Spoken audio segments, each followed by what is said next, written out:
My life and my world were destroyed, and it all began when mysterious towers started popping up all around the world. No one knew where they came from, or why they appeared out of nowhere, but they were later dubbed Nightmare Towers because of their creepy nature. That was the time the Nightmare Tower began choosing people randomly, giving them a chance to become tower walkers and save the world. Those who responded to the tower's call were instantly summoned inside. As a kickstart, they were handed battle gear by the interface system, which let them use unnatural strength and skills, the kind you usually see in RPG games. But the worst part is that it wasn't a game. For the people living outside, things quickly became nightmarish. The towers soon unleashed waves of monsters into the real world, and this phenomenon was later called a tower impact. Humanity fought back as best they could, but the first tower impact wiped out nearly 30% of the world's population. The tower walkers trapped inside the tower could do nothing but watch the catastrophe unfold and see their loved ones die. Since they weren't really killing any monsters within the tower, it became overrun with them, and eventually those monsters broke into the real world.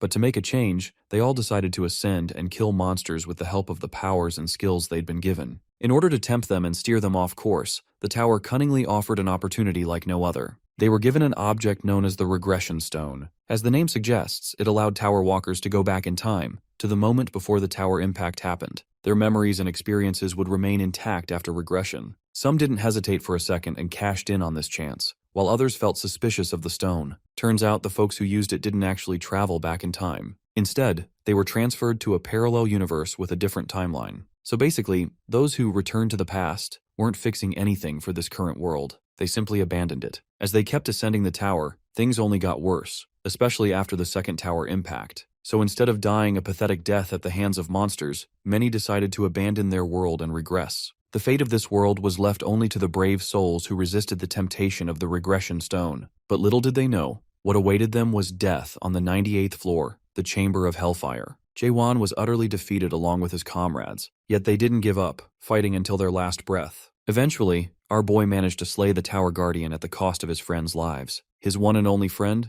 the one he cherished most, also chose to abandon this reality with his final breath. It broke Jaewon's heart to see his friend make such a pitiful choice. But the protagonist didn't waver. He pushed forward and eventually reached the 99th floor, where he had to face the Guardian, the frostworm Velchisus. It's been 10 long years since he reached the 99th floor, fighting that monstrosity. Though the 98th floor nearly destroyed him, he knows that without the equipment abandoned by the other tower walkers, who were once his friends, he'd have been dead long ago. Right now, he's back in the lower levels of the tower, meeting a blacksmith named Jay. The blacksmith is shocked that our protagonist actually wants to challenge that monster again. But Jaewon doesn't hesitate before confirming it. He's not backing down until he finishes what he started. Here's a little context about this place. Some time ago, the Tower Walkers reclaimed a village on the 50th floor after finally defeating the dragon that ruled it. That village is now called a Tapos. Of all the blacksmiths who once lived in a Tapos, Jay is now the only one left. Jay is even sad because the demand for ore that had always came from the lower level floors has almost extinguished.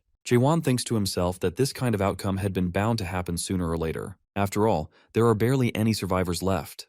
Jay pauses for a moment and then asks if he's noticed anything strange during his recent travels through the tower, and Jaewon recalls the place where the Stone of Regression had been found. Strange markings carved into its surface in letters he couldn't read, though when Jay asks, he only says he didn't see anything. His mind drifts briefly to Hyren, the old woman who disappeared only yesterday, leaving Jay and her as the last remaining supporters in Atapos until now. Jaewon then asks directly to be taught smithing. The sudden request causes the smith to freeze mid-swing. Once again, our boy is back on the 98th floor, taking another shot at defeating this arrogant dragon. The monster commends the brave Tower Walker, acknowledging him as the pioneer who managed to reach the 99th floor all on his own. The dragon may have a tough exterior, but our boy has already begun chipping away at its hardened scales. No matter how many times it takes, he's prepared to return endlessly until the monster finally falls. During one of his runs, an attempt ends with him being completely crushed, leaving him battered and bruised. At this point, even the mighty dragon can't help but acknowledge the resolve burning within this young man.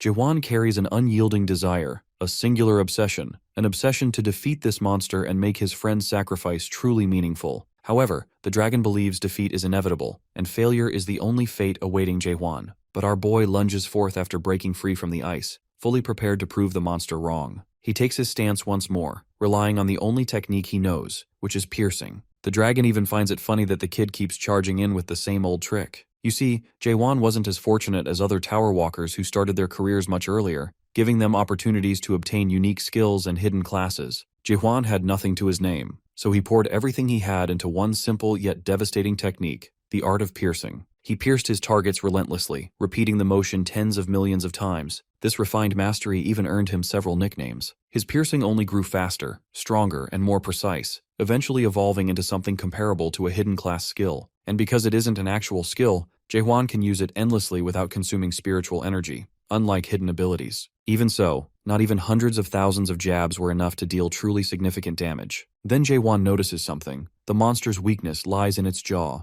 The moment the dragon opens its maw to unleash a massive icy roar, Jaehwan seizes the opportunity. He pierces upward from within, obliterating one of its eyes and shattering half its jaw. Even after pouring everything he had into that strike, it still wasn't enough to completely destroy the monster's maw. Deciding to get serious, the dragon takes to the skies and unleashes a relentless barrage of ice. Jaehwan narrowly avoids the attacks at first, but eventually becomes overwhelmed. Seeing this, the dragon boasts about its strength, convinced that a mere tower walker could never bring down a beast of its caliber. Maybe things might have been different if more fighters like Jaehwan had worked together. That's precisely why the dragon feels satisfied knowing the foolish humans fell for the allure of the nightmare stones. Hearing this, Jaehwan is startled and demands the dragon explain more about these nightmare stones. Instead of answering, the monster begins crushing everything beneath its massive paws, leaving Jaehwan no choice but to retreat for now. Jaehwan is left with barely any HP, and a single swipe would have been enough to finish him off. Still, he is curious more than ever. He needs to learn more about the nightmare stones and what that dragon truly knows.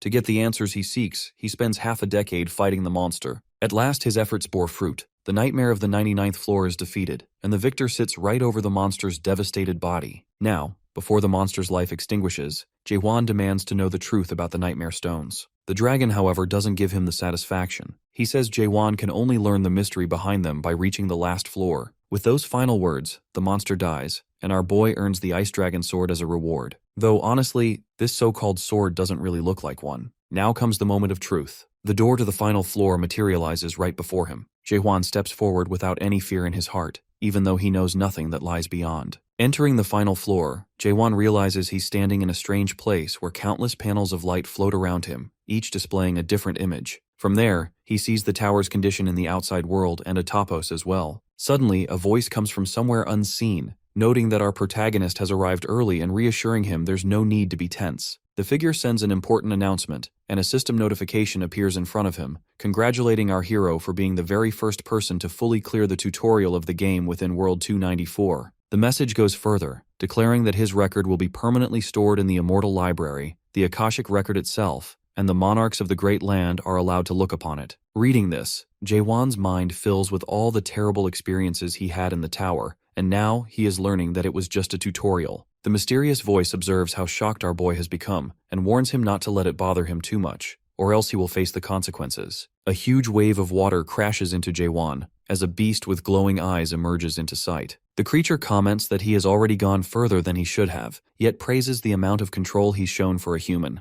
The praise doesn't last, because the beast suddenly stops mid-sentence as our protagonist rises from beneath the water. The figure notes how quickly Jaehwan has recovered, much faster than expected. He doesn't waver as he demands to know who the being is. The figure only laughs in response, admitting it got too excited and completely forgot to introduce itself. It tells Jaehwan he should be proud of reaching the 100th floor alone for the first time in history. At last, it gives its name, revealing itself as Beastrain, the demon who rules over the Nightmare Tower. However, our hero can't ignore the thought that this was all just the tutorial, and then asks if there must be a real game waiting beyond. The demon confirms he's right, but insists that before they move forward, it wants to show him something. Beastrain snaps his fingers, and scenes from Jaehwan's journey flicker into view. Our boy watches the images unfold, starting with the moment Seoyul joins his party. He sees Seoyul and Yunhwan standing beside him as the three of them laugh together, introduce themselves, and fight side by side as a true team. Then some dark memories are shown, where Seoyul's body is lying wounded on the ground,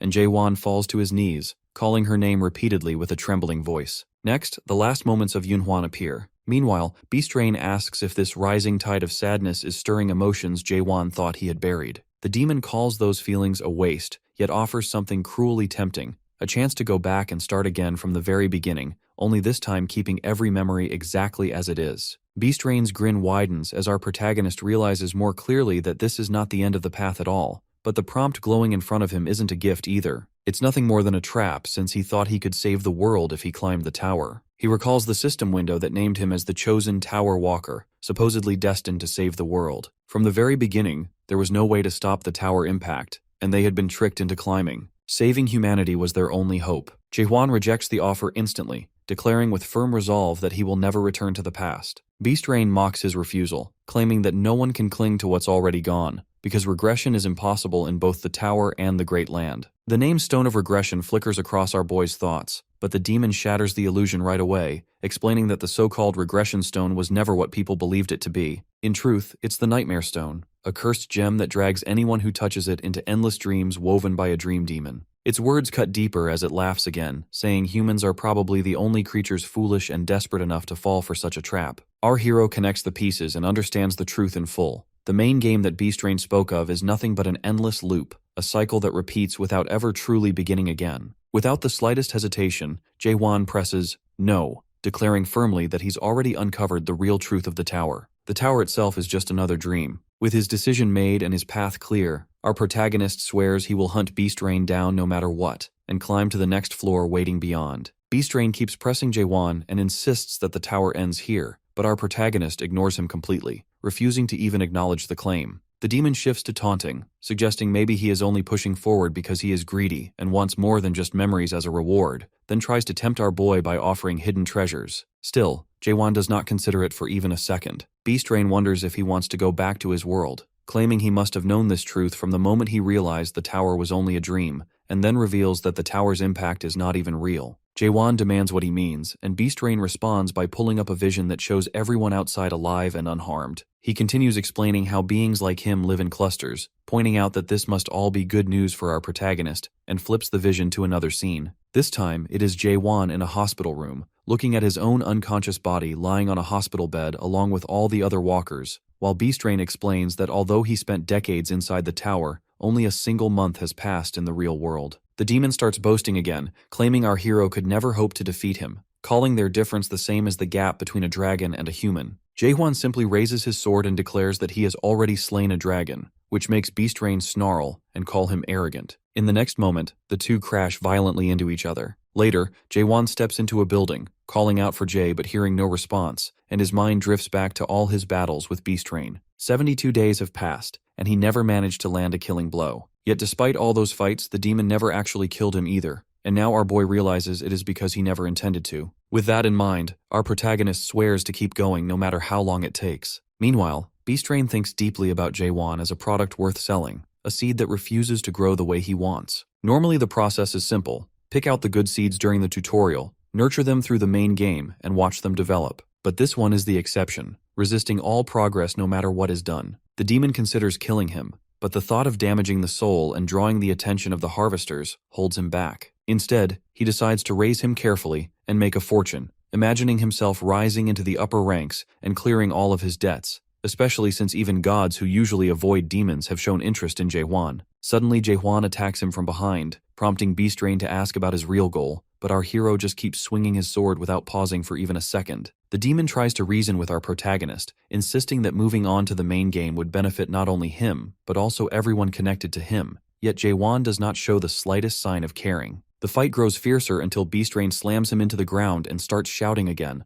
offering every hidden skill and item in his possession if Jaehwan will only agree. However, our boy insists on hunting him down, and with Beast Rain's patience slipping, Jaehwan finally says he has a question. Later, Beast Rain begins explaining that his universe is made up of more than one dimension, but Jaehwan cuts in, saying he already knows because theories like that exist on Earth. The demon continues anyway, describing how the Great Land is the main dimension and how countless smaller frontier worlds, including Earth, known as World 294, surround it. He explains that the Nightmare Tower exists, so walkers can gain skills and adapt to the system in order to travel across these different worlds, and demons like him are responsible for helping the walkers in the games. But when Jaehwan asks why they do this, Beast Rain sidesteps the question, and instead wonders aloud why the tower appeared specifically on World 294. He reveals that this world was chosen simply by coincidence. Our protagonist does not let up and cuts him off again, demanding to know the demon's true purpose in running it. Beast Rain tries to dismiss it by claiming he is only volunteering, but Jaehwan refuses to believe it and pushes harder, wanting to know exactly what rewards he is getting out of it.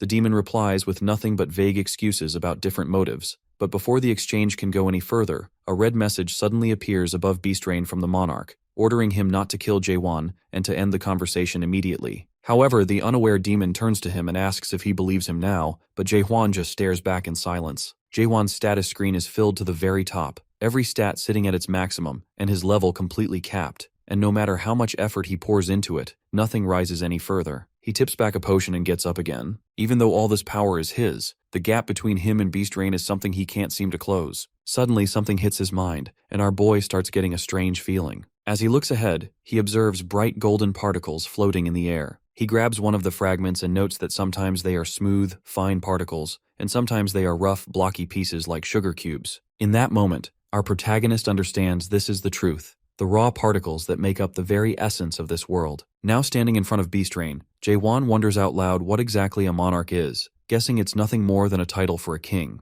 Beastrain notices his interest and explains that monarchs rule over the great land, and anyone who clears the main game earns a recommendation from one of them. Then, our curious boy asks what the recommendation actually means, and Beastrain replies that his entire fate depends on whichever monarch he chooses. He adds that if Jaewon just trusts him, he'll make sure he ends up serving under the best monarch possible. Beastrain even stakes his own honor on it, promising to guide him into the main game if our hero agrees. The swordsman, after thinking a bit, remarks that Beastrain sounds more like some insurance salesman than anything else. Still, Jaewon agrees to go along with it, adding that in exactly 10 days, he'll leave this place. 9 days later, our protagonist is training with concentration, while Beastrain watches from his screen, remarking that he's been repeating the same thing all day, and pointing out that the time is almost here. His thoughts drift bitterly toward the way the dream demons tricked him into buying this low-quality tower. He growls under his breath, cursing those swindlers, remembering how quickly he jumped on the deal just because he heard it was built by an expert-level demon. Later, the truth stung hard as it was nothing but a first-generation antique with no production year recorded.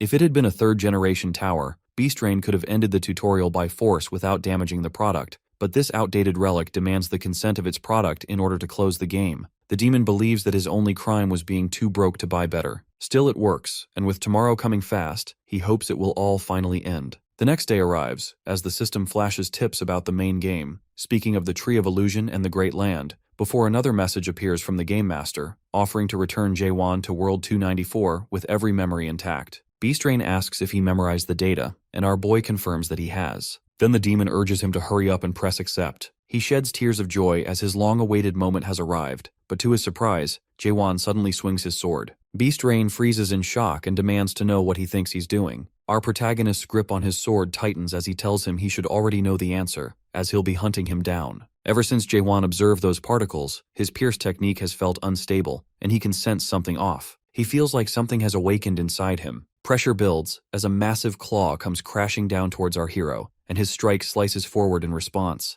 Beastrain admits he's never seen anyone like this before, and that things would have been much simpler for both of them if this had happened earlier. Tendrils lash out and coil tightly around Jaewon, locking him in place. However, our boy points out the game can't end without his approval. Beastrain calmly reveals he gave up on getting consent a long time ago, then wonders aloud why Jaewon thinks the tutorial will never end. He explains that the Tower of Nightmares is built to automatically end 100 days after the tutorial is cleared. Therefore, Beastrain decides to let our protagonist stay like that until it's time to play the main game. Still, Jaewon clenches his sword as he calls out to Beastrain, then mentions that he knows he is the trickster, who is 784 years old and visited a total of 128 worlds, having spent his time cultivating the species in each world. The Tower Master gets stunned as he demands to know how Jaewon could possibly know all of this. However, our hero adds that he was going to hand him over to Harvester, the Monarch of Darkness. Beastrain starts sweating in panic as he asks who Jaewon is. Our protagonist confidently explains he is the product Beastrain cultivated here for decades. In the next moment, he unleashes a huge amount of energy,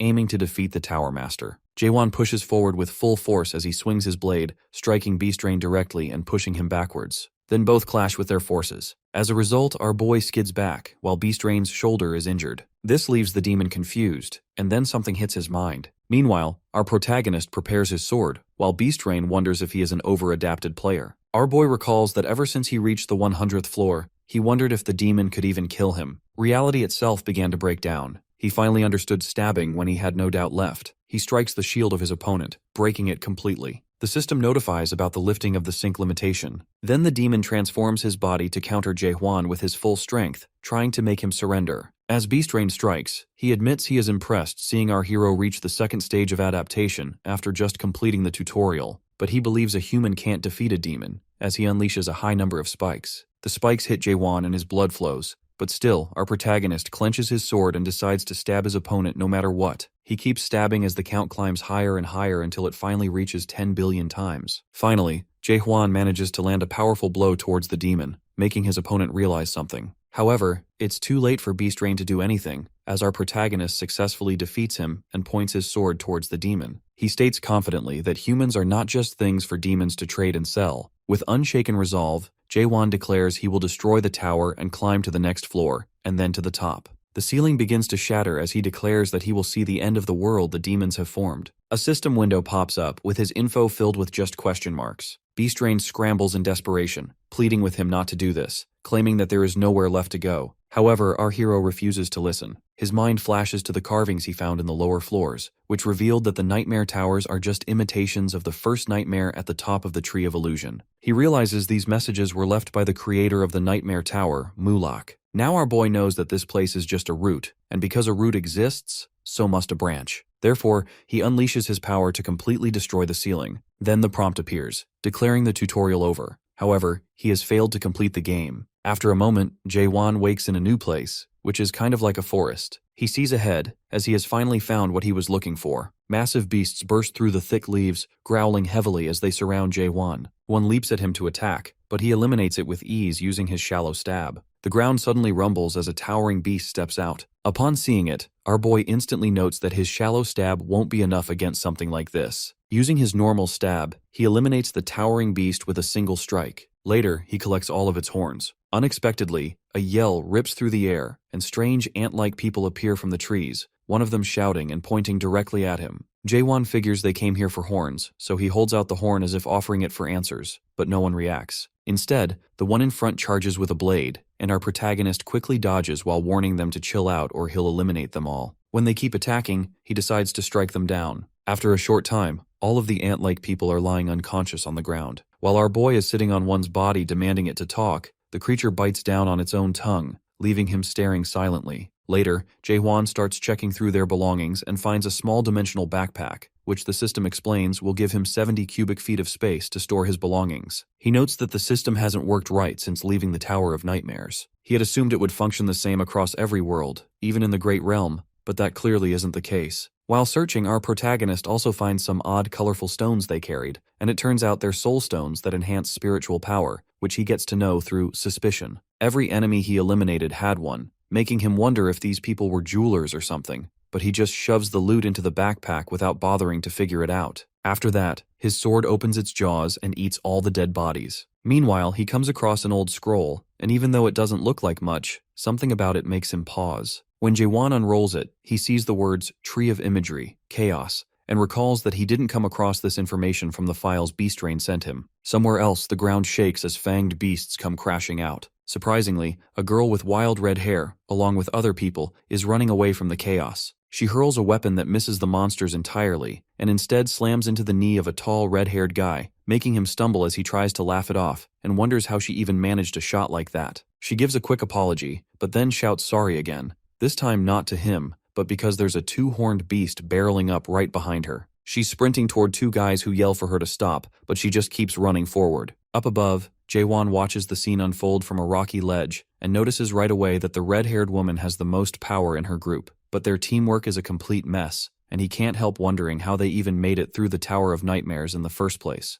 The red-haired warrior finally charges forward with flames bursting around him, and the girl joins him with a grin, but her first reckless strike nearly clips her teammate. He recoils and yells at her while she just shrugs it off without a care, and that's when our boy suddenly drops down from above. Jaehwan drives his blade in one clean stab through the monster's skull, sending blood spraying as the beast collapses. When he steadies himself, he sees the red-haired warrior staring at him with a tight jaw and eyes locked onto him. Once the chaos fades, the girl's teammates walk over to Jaehwan and casually ask if he's cool with them taking it. Her friend looks hesitant, quietly pointing out that maybe they shouldn't, since the horn is worth a lot. They explain that normally it takes 10 people to bring down a two-horned beast. However, our hero doesn't say anything, though he remembers that the one he killed earlier had 5 horns. He figures that monsters with more horns are stronger. The red-haired girl steps closer as she demands to know who he really is, saying that even across all of chaos, nobody could ever take down a two-horned beast in a single blow like that. She presses for an answer, wanting to know where he came from, and Jaewon looks her straight in the eye, asking what chaos is. The girl freezes on the fact that he doesn't know what chaos is. The red-haired warrior stares directly at Jaewon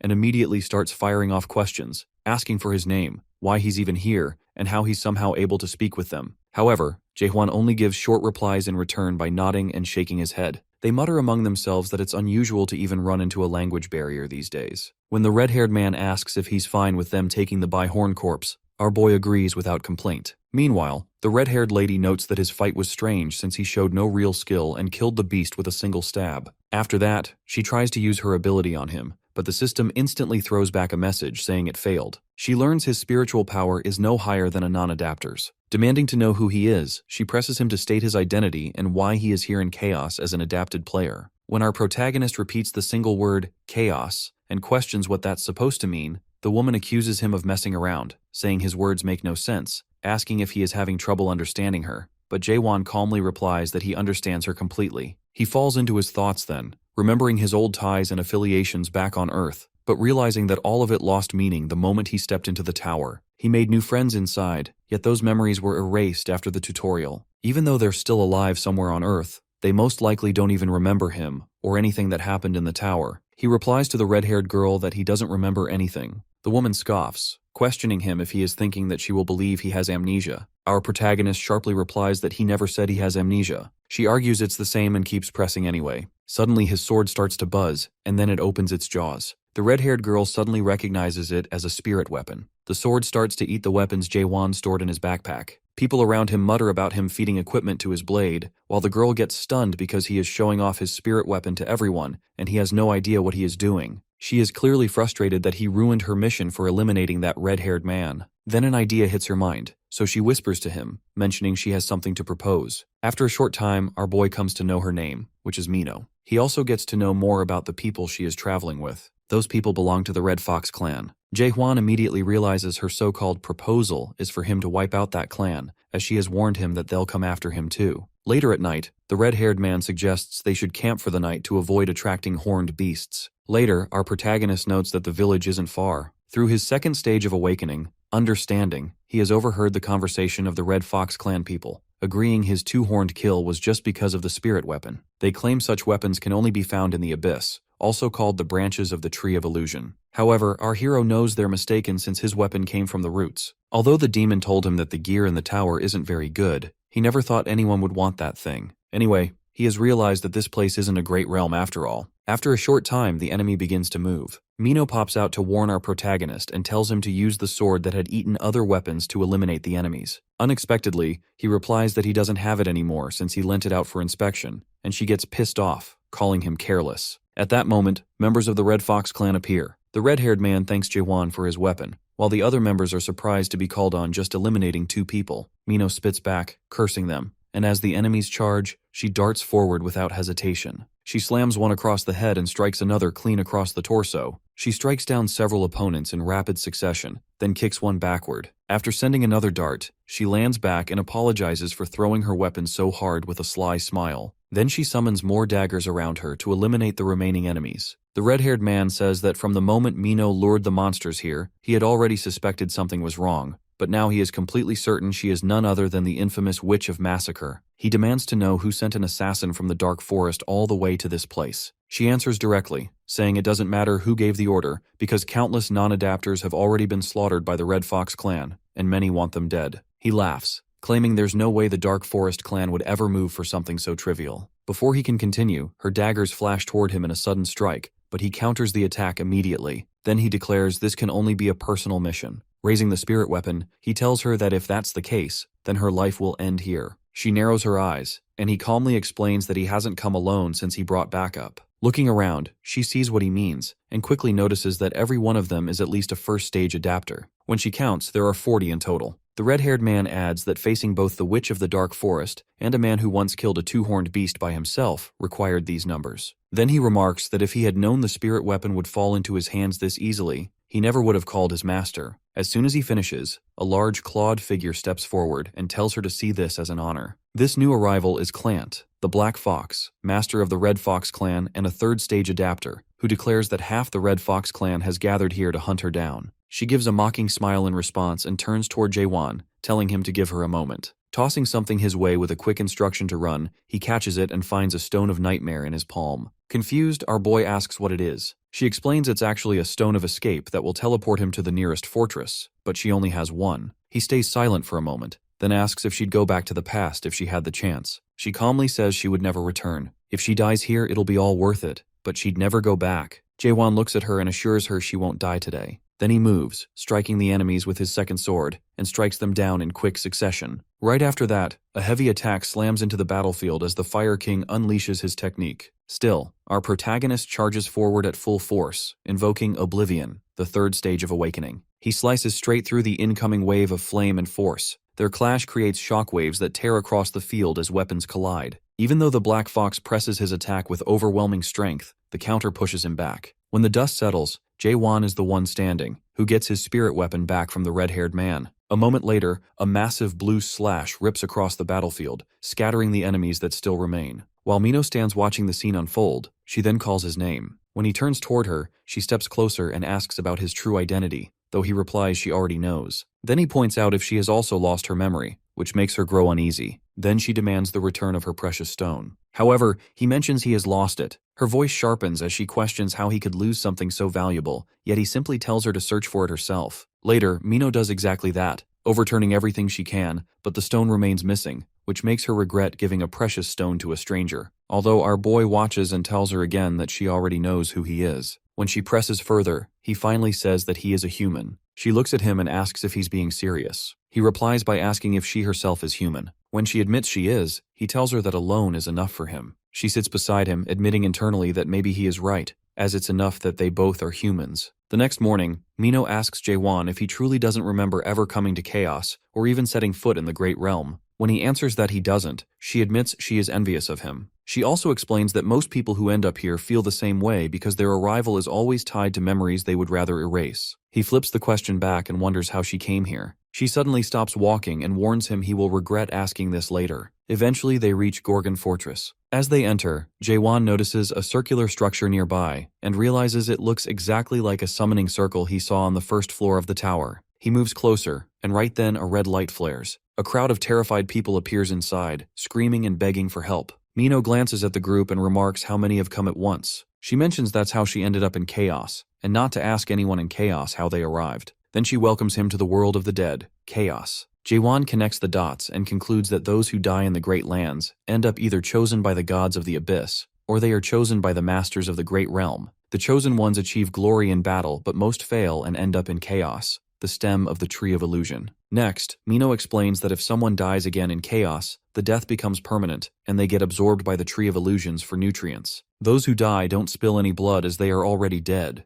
Our boy realizes he has ended up living with the dead. Mino explains further that nightmare towers are the roots, Chaos is the stem, and the Abyss is the branches. These are all the places of the Tree of Illusions. With this information, Jaewon recalls that this tree was mentioned by Mulak, who explained that the roots only exist to support the very top of the Tree of Illusions. Turns out he is really not in the wrong place, and aims to go to the higher place. Not long after, uniformed soldiers rush in and start taking control, ordering the newcomers to line up and head to the speech hall. One officer hands out clothes, pointing out a man for looking too weak and skinny. Mino walks up to the officer, James, and he questions her about being at the North checkpoint. She responds that she was only passing through and just wants entry. However, he tells her new rules now require a certificate. When she looks at Jaewon, she asks if he has his certificate. Surprisingly, he nods, which clicks something in her mind. Therefore, she claims to James that she has forgotten her certificate. To cover for herself, she shows James a two-horned beast horn and asks if that works. After a moment, he agrees. James then demands Jaewon's certificate, but he tells him straight up that he doesn't have one.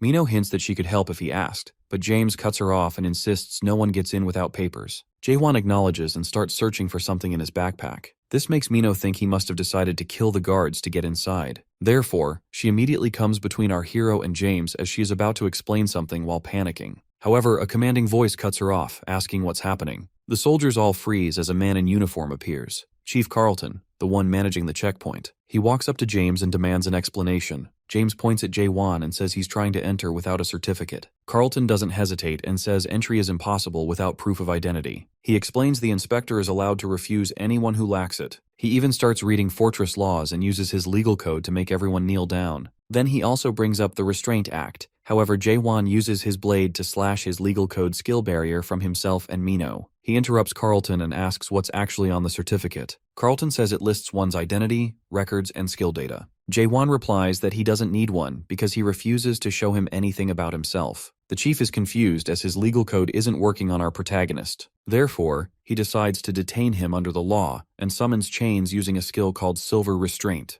The chains move forward and try to coil around Jae-won, but our boy resists until they snap apart. Every guard freezes in shock. Carlton demands to know how that was possible. After that, our hero decides to do the same thing as Mino, which makes her recall that she bribed James using the horn. On the other hand, James goes pale as he was the one who accepted a bribe. Jae-won reaches into his things, pulls something out, and hands it to Carlton. Meanwhile, James yells for an execution, but Carlton silences him and asks Jae-won directly if that's his name. When Jae-won says yes, Carlton looks at him and declares that he is the messenger of the Greens. The device sweeps over Mino and gives off a warning that her soul corruption has passed the safe limit, telling her she needs to take medicine. Carlton glances her way and tells her she's pushing things way too far. Jae-won tilts his head and wonders what soul corruption even means. While eating her medicine, Mino explains that it's a chronic sickness everyone in Chaos carries, the kind that grows worse simply by existing here, and says that's the reason the horns of horned monsters are worth so much, since they're the only medicine that slows the spread. Mino adds that she managed to get one for free thanks to him. Next, Carlton steps up to Jae-won and says it's time to check his corruption level as he pulls out the scanner. The machine flashes green, then orange, and finally red before the reading suddenly fails. Right after that, the number on the display drops straight to 0. He and James get stunned and then he hands back the soul stone. Our boy asks if he doesn't want it, but Carlton calls him the messenger of the green and warns him never to give such stones away lightly. Our protagonist replies that he's not anyone's messenger and not part of the Greens at all, but Carlton responds that he already knows. Later, Mino and our hero head toward the fortress. James watches them from behind and asks if letting them pass was really wise.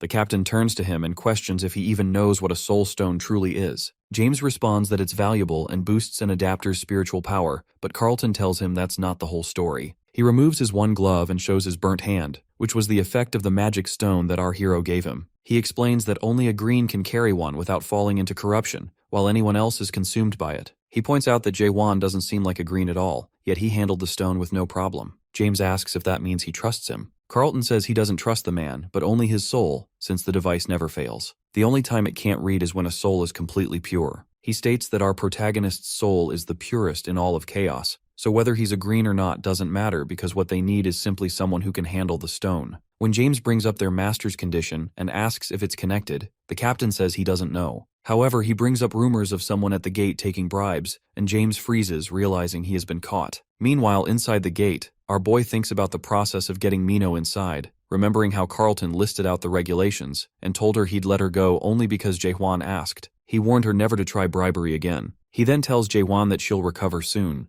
When they reach a bridge, our hero asks someone if they know a blacksmith skilled enough to handle his spirit sword, but that stranger says they doubt there is anyone that skilled. While showing his spirit sword, someone sees him beneath the bridge with a sly smile. Later, Mino finally recovers as she notices they're already deep in town by this point. Then Jae-won tells her to go her own way. She stops in surprise and demands to know what he means. She yells at him to wait and accuses him of ditching her, and runs after our protagonist to ask if he's still upset about her trying to leave him at the gate. He tells her that just getting him to the fortress was enough, and that she'll only slow him down from here. He states she and he are different. However, Mino chases after him, insisting that he doesn't know the town and will end up in trouble. He replies that he can just ask for directions, but she yells that he should be asking her since she knows the way around here better than anyone. That's when our boy finally tells her that he's looking for a dream demon. Mino quickly says she might know where the dream demon is and offers to guide him. Our protagonist agrees, but explains that they need to deal with something else first. Up ahead, a group of men come into view, and one of them points out that they've found their targets. They ask about the spirit sword, but Mino warns them to leave before things get messy. The men mock her, saying their youngest will be 12 this year and claim foul language is bad for a child. They demand the spirit sword as a toll, or they'll let the youngest deal with it. However, our hero shuts them up with a plain face. The enemy leader warns that surrendering the sword is the only way to avoid harm,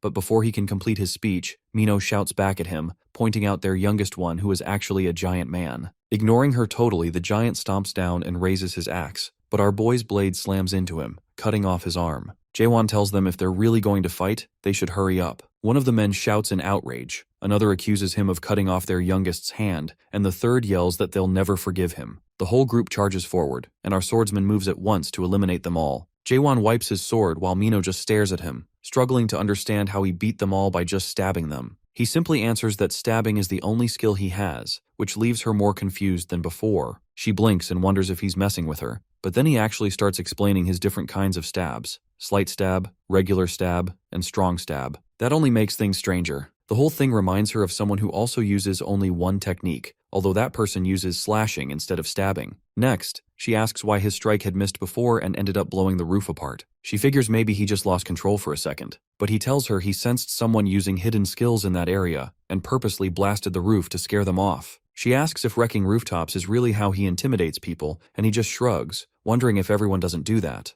Then Mino starts tossing out dramatic names for his stab skill, but he ignores all of them and keeps walking. She keeps trying with more names as they move, but our boy only tells her to keep walking and doesn't bother entertaining it. Eventually, they arrive at Twilight Smithy, and Mino explains that the place is actually owned by a dream demon. She leads him to a heavily reinforced door, and a worker comes out to tell them that if they're here to submit anything, it's going to take some time since the main workshop manager isn't around. All that's left is the vice manager, who's busy running a test for the other workers. Inside, a massive man stands by a table surrounded by apprentices, and sitting on it is a sword made from a quadhorn's horn. The man, Michael Garnard, is the vice manager of the shop, and explains the blade is complete, but they still need to drill a hole through the hilt to finish it properly. The apprentices all jump at the chance to prove themselves, but he warns them straight away that it's nearly impossible to even leave a mark. He promises that whoever manages to do it can act as vice manager for the day. They each step up one by one, but none succeed, and one even ends up breaking his tool. Michael mocks the group, calling them weak and tearing into them for being useless. The attempts keep going until a worker who is greeted outside steps up to try, but right as he does, Jaewon slips quietly inside. The worker immediately starts yelling that no one's allowed to just walk in like that. Michael looks over and sees Jaewon. Our protagonist steps forward saying he wants to give it a try, and the workers start whispering, wondering if maybe he's some wandering blacksmith. Michael doesn't care who he is and insists he's going to fail, assuming he only feels confident because the others did so badly. Jaewon simply asks if he should go ahead and make the hole or not,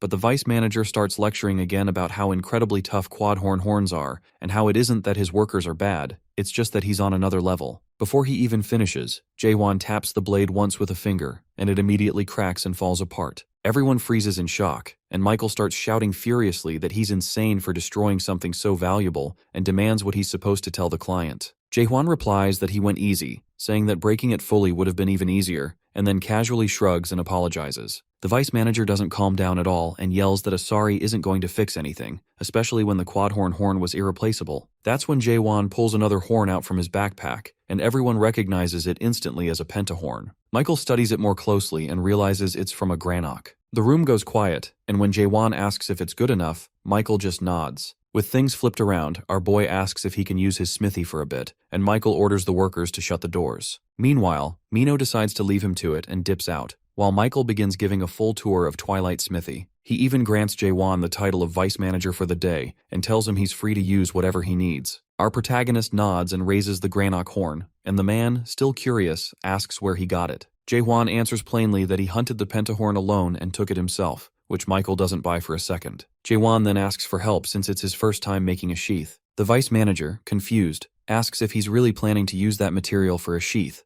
but Jaewon pulls out his weapon, and Michael's eyes widen. It looks like a frost dragon sword replica, but when he tries to grab the granok horn, the sword reacts violently, releasing a burst of energy and absorbing the horn entirely. Michael realizes on the spot that it's actually a spirit weapon, and the aura inside belongs to a high-tier race. The weapon begins changing shape right in front of everyone as it evolves, and once it finishes, all the material is gone. Our boy simply says he's got another and hands over a second horn. Michael sees clearly that this one is from a 5-horn beast, and Jaewon asks what he should do next as the temporary vice manager, saying he wants to watch Michael's smithing style. The man asks if he has a design in mind, but Jaewon tells him to decide. Michael finally introduces himself properly and promises to show him his best work. Jürgen Cheever, the Prime Minister of Gorgon, sits back with a drink in hand, his eyes fixed on the man kneeling before him. The man tries to explain himself, saying that after the massacre of the backstreet gangsters, he somehow lost the target. Jürgen squints, questioning how someone like that could simply vanish, and the man admits he has no idea. He describes how one moment everything was normal, then suddenly everything went black. When he regained consciousness, he found himself on a rooftop with no memory of what happened in between. Jürgen asks if the target saw him, and something clicks. Whoever this person is, they must have seen through a master-level stealth skill, which means they are not dealing with a weak opponent. Jürgen concludes that the target must be at least a 5th-stage adapter. With this in mind, he orders a citywide search, demanding more people, more vigilance, and no mistakes. The hooded man bows, murmurs his agreement, and quickly leaves, while the Prime Minister remains seated for a moment longer. A low rumble shakes the ground as his grip tightens around the glass, and he mutters for his lord to wait. Meanwhile, in a noisy tavern, a floating screen shows Siren hosting the top 10. She announces it's time for the final video. The footage rolls. It's that famous solo clear of the 99th floor, with a lone figure moving so fast he's just a blur. One patron wonders aloud whatever happened to that guy, while another jokes about the lords all loving him. Someone else jumps in with the latest gossip. The entire cultivation system in the tower has been shut down because the demon running it was caught trying to rig the outcome. His friend laughs, saying the demon abandoned everything and ran, and now many believe the video is a fake. They start arguing over why anyone would trash a first-generation tower built with borrowed loans. One insists the demon must be spoiled, while the other jokes he would have just sold it at a discount. He calls out for more beer, and the bartender starts pouring, but the room falls silent when the door slams open. All eyes turn as Mino enters, tall and fiery. She strides straight to the counter. She takes a seat, and before anyone can speak, a man approaches, complimenting her looks. He tries to flirt, but she isn't interested. With a glare and a surge of dark energy, she tells him to leave, and he quickly backs off. Still seething, Mino mutters about feeling awful and tosses a gold piece on the counter, demanding enough alcohol to knock her out. Later, she suddenly starts shouting about Jaewon, venting about how full of himself he is. Our boy's name keeps coming up as she rants until the bartender sighs, mentioning that everyone's heard enough about him already. That's when Claire, the tavern owner, steps in. She asks why Mino is being so dramatic when she isn't even drunk yet, and questions why she sticks around someone she claims to hate. Mino snaps that it isn't like that, but admits that every time she sees Jaewon, something inside her ignites. She recalls how our protagonist walked straight into chaos, sword swinging, destroying everything in his path with no hesitation. She can't shake the memory of how he looked at her, repeating his words that they are different. Mino points out that everyone else, including Claire, works hard just to survive, but this guy arrived out of nowhere. She remembers asking what he'd do if he ever encountered a nightmare, and all Jaewon said was, there was no use explaining because she wouldn't understand. She complains that he always brushes her off and looks down on everyone. Claire sighs, resting a hand on her head, and says our hero is just immature. She warns Mino to keep her distance. Mino tries to argue, but Claire's expression hardens as she says staying around someone like that isn't brave, it's reckless. If Mino keeps playing with fire, she's bound to get burned. Before Mino can respond, the doorway flares with light. A blazing streak slices through the air, heading for the counter. She spins just in time to catch a glowing golden bird, which drops a sealed letter into her hands. Mino glances at the wax seal and recognizes it as a letter from Carlton Javier, addressed to the Mind of the Dark Forest. She wonders why he would contact her, but before she can open it, a massive figure steps out of the crowd. He locks eyes with her and asks if she's the Witch of Massacre. Her eyes widen as his sharp, clawed hand shoots out, grabbing her wrist. Mino smirks, admitting that's her, but the man yanks her closer and tells her he has a job for her, and she's going to listen whether she wants to or not. Elsewhere at Twilight's Fall, the ground trembles as an explosion of energy blasts outward, sending dirt and rubble flying while Michael is hurled back. A booming voice roars through the chaos, warning that he isn't allowed to enter this place. Michael struggles to lift his head, dazed and shaken, just in time to see a monstrous figure rising before him, a terrifying beast radiating overwhelming presence. Frozen in place, he cannot move. Before he can gather his thoughts, Jaewon's voice cuts through the air. Our protagonist looks down at him, reminding Michael that he was supposed to be smelting the sword, and that if he truly wants to help, he had better follow through. Michael slams his tool against the horn again and again, but no matter how hard he strikes, it doesn't leave even the faintest mark. He finally admits the truth, that the item's level is far beyond what he can manage. Jaewon shakes his head and tells him it isn't about level at all. Before the craftsman can even react, our boy grabs hold of his head and forces the first stage of awakening to ignite, the one called doubt. Then, without pause, he drives him into the second stage, understanding, which opens Michael's eyes to what really stands before him. The horn in front of them suddenly begins leaking an unnatural matter, and Michael stumbles back as black mist spills upward until it floods the air. Out of the darkness, a pentahorn slowly emerges. It suddenly crashes into the ground with a force so great the earth splits and bursts around both Michael and our protagonist. The fighter shouts at him, demanding he pull himself together and actually fight if he plans to do anything at all. He stares at the beast, realizing in shock that this is its true form,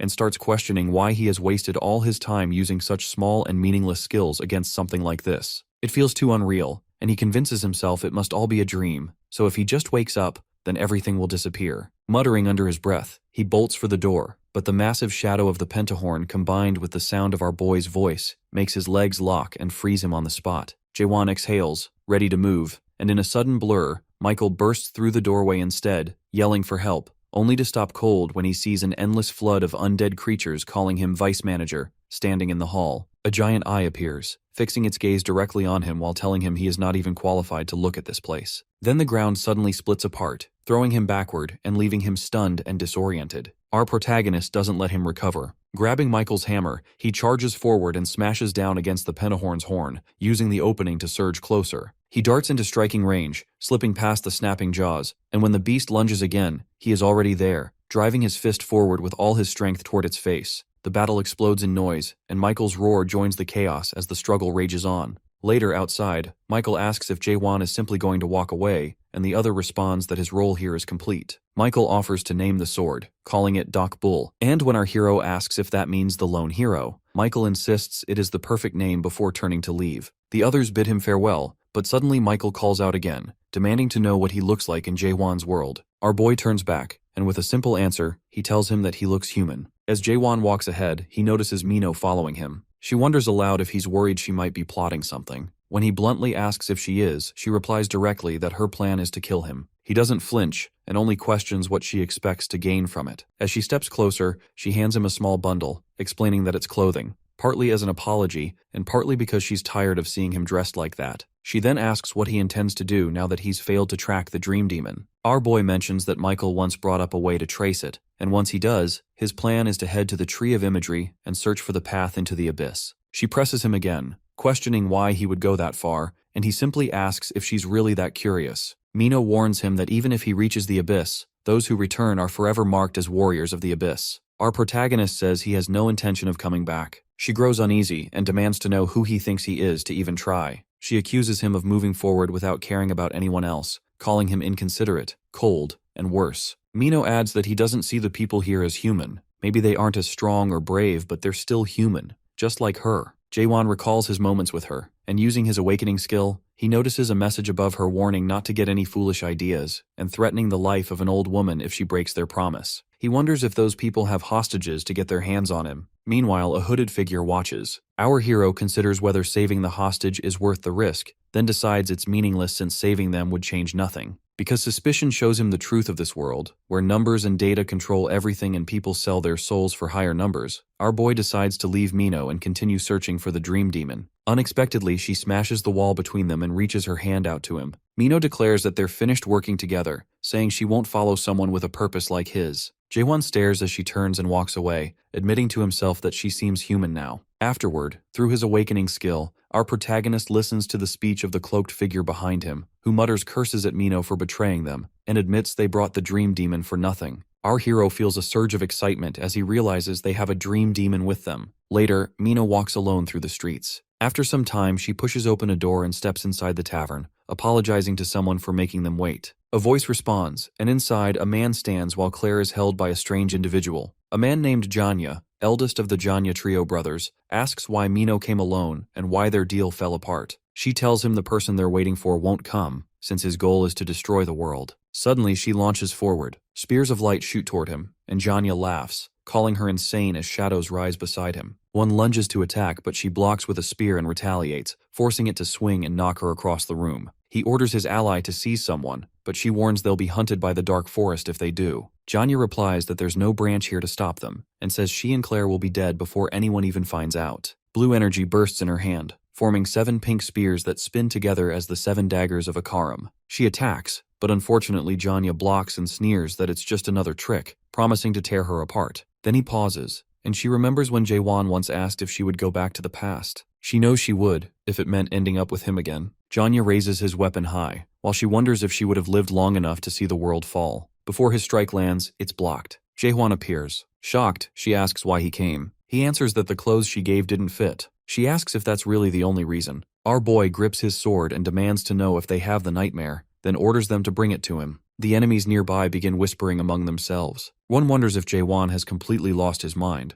while another recalls rumors that he once defied the fortress and insists he can't possibly be thinking straight. Meanwhile, Mino warns our boy that the enemies in front of them are 4th stage adapters, opponents too dangerous to take lightly, no matter how confident someone might feel. Still, she admits she doesn't actually believe he'll lose this fight. The leader of the enemy group, Janya, lunges forward with 2 of his men, declaring they will teach him a lesson. However, our protagonist instantly swings his blade forward to meet their attack, then sidesteps smoothly to avoid the next strike. The men hesitate in disbelief, muttering in shock about how he was supposed to be a non-adapter and questioning whether he could really be the warrior of Abyss. Janya tries to reason that a 4th stage adapter should be about the same level of threat, though at least the beast had managed to withstand an attack like this before. Claire suddenly cries out in pain. One man urges his comrade not to hesitate and to finish it, striking the captive hard while ordering her to stay quiet. Mino turns to Claire, urging her to hold on just a little longer and promising they will save her. She then looks directly at Jaehwan and asks if he can do it. Our boy wonders why she's even asking, since he came only for the nightmare and nothing else, but still shouts for them to attack quickly. Skeletal figures rush forward while Claire roars for them to move faster. Jaehwan raises his glowing sword,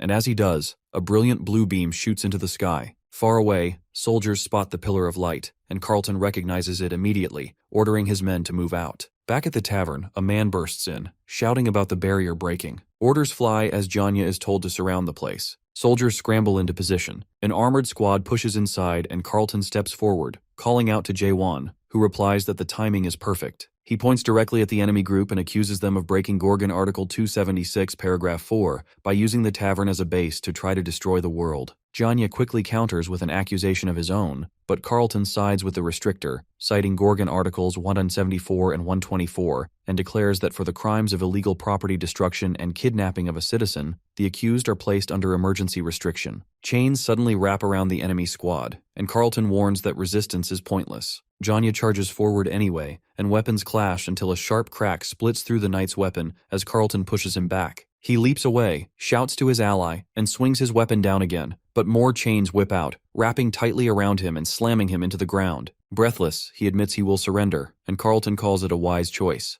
Janya smirks and calls him naive, then tosses out a black sphere that explodes into thick, choking smoke. Outside, a purple-haired man watches silently. Another calls out to him, warning that the youngest has already breathed in some of the black clouds. A masked man holds an injured companion, scolding him for not wearing his mask properly and telling him to hold on, since maybe a small amount can still be survived. Another masked figure turns in anger, accusing him of releasing the black clouds without Ark's permission and demanding to know if the Witch of Massacre was really worth such a dangerous risk. Black Surlang, the elder of Gumchenbang, asks if she is truly so dangerous, but the man shakes his head and replies that it isn't her but Carlton who is the real problem. Surlang responds with excitement that breathing in the black cloud serves him right. He then points toward our hero, asking who that might be as Jaehwan emerges from the tavern supporting Mino. Meanwhile, Janya stares at him, baffled at how anyone could walk away unharmed from the black clouds. He admits he has never seen someone from the Greens without antennas. Their group approaches our boy, making our protagonist uneasy as he draws his sword. Our boy, with his sheath, channels Garnak's power and sends a powerful energy aura toward his enemies. This forces some of them to stumble backward, while others are struck so hard they're thrown aside.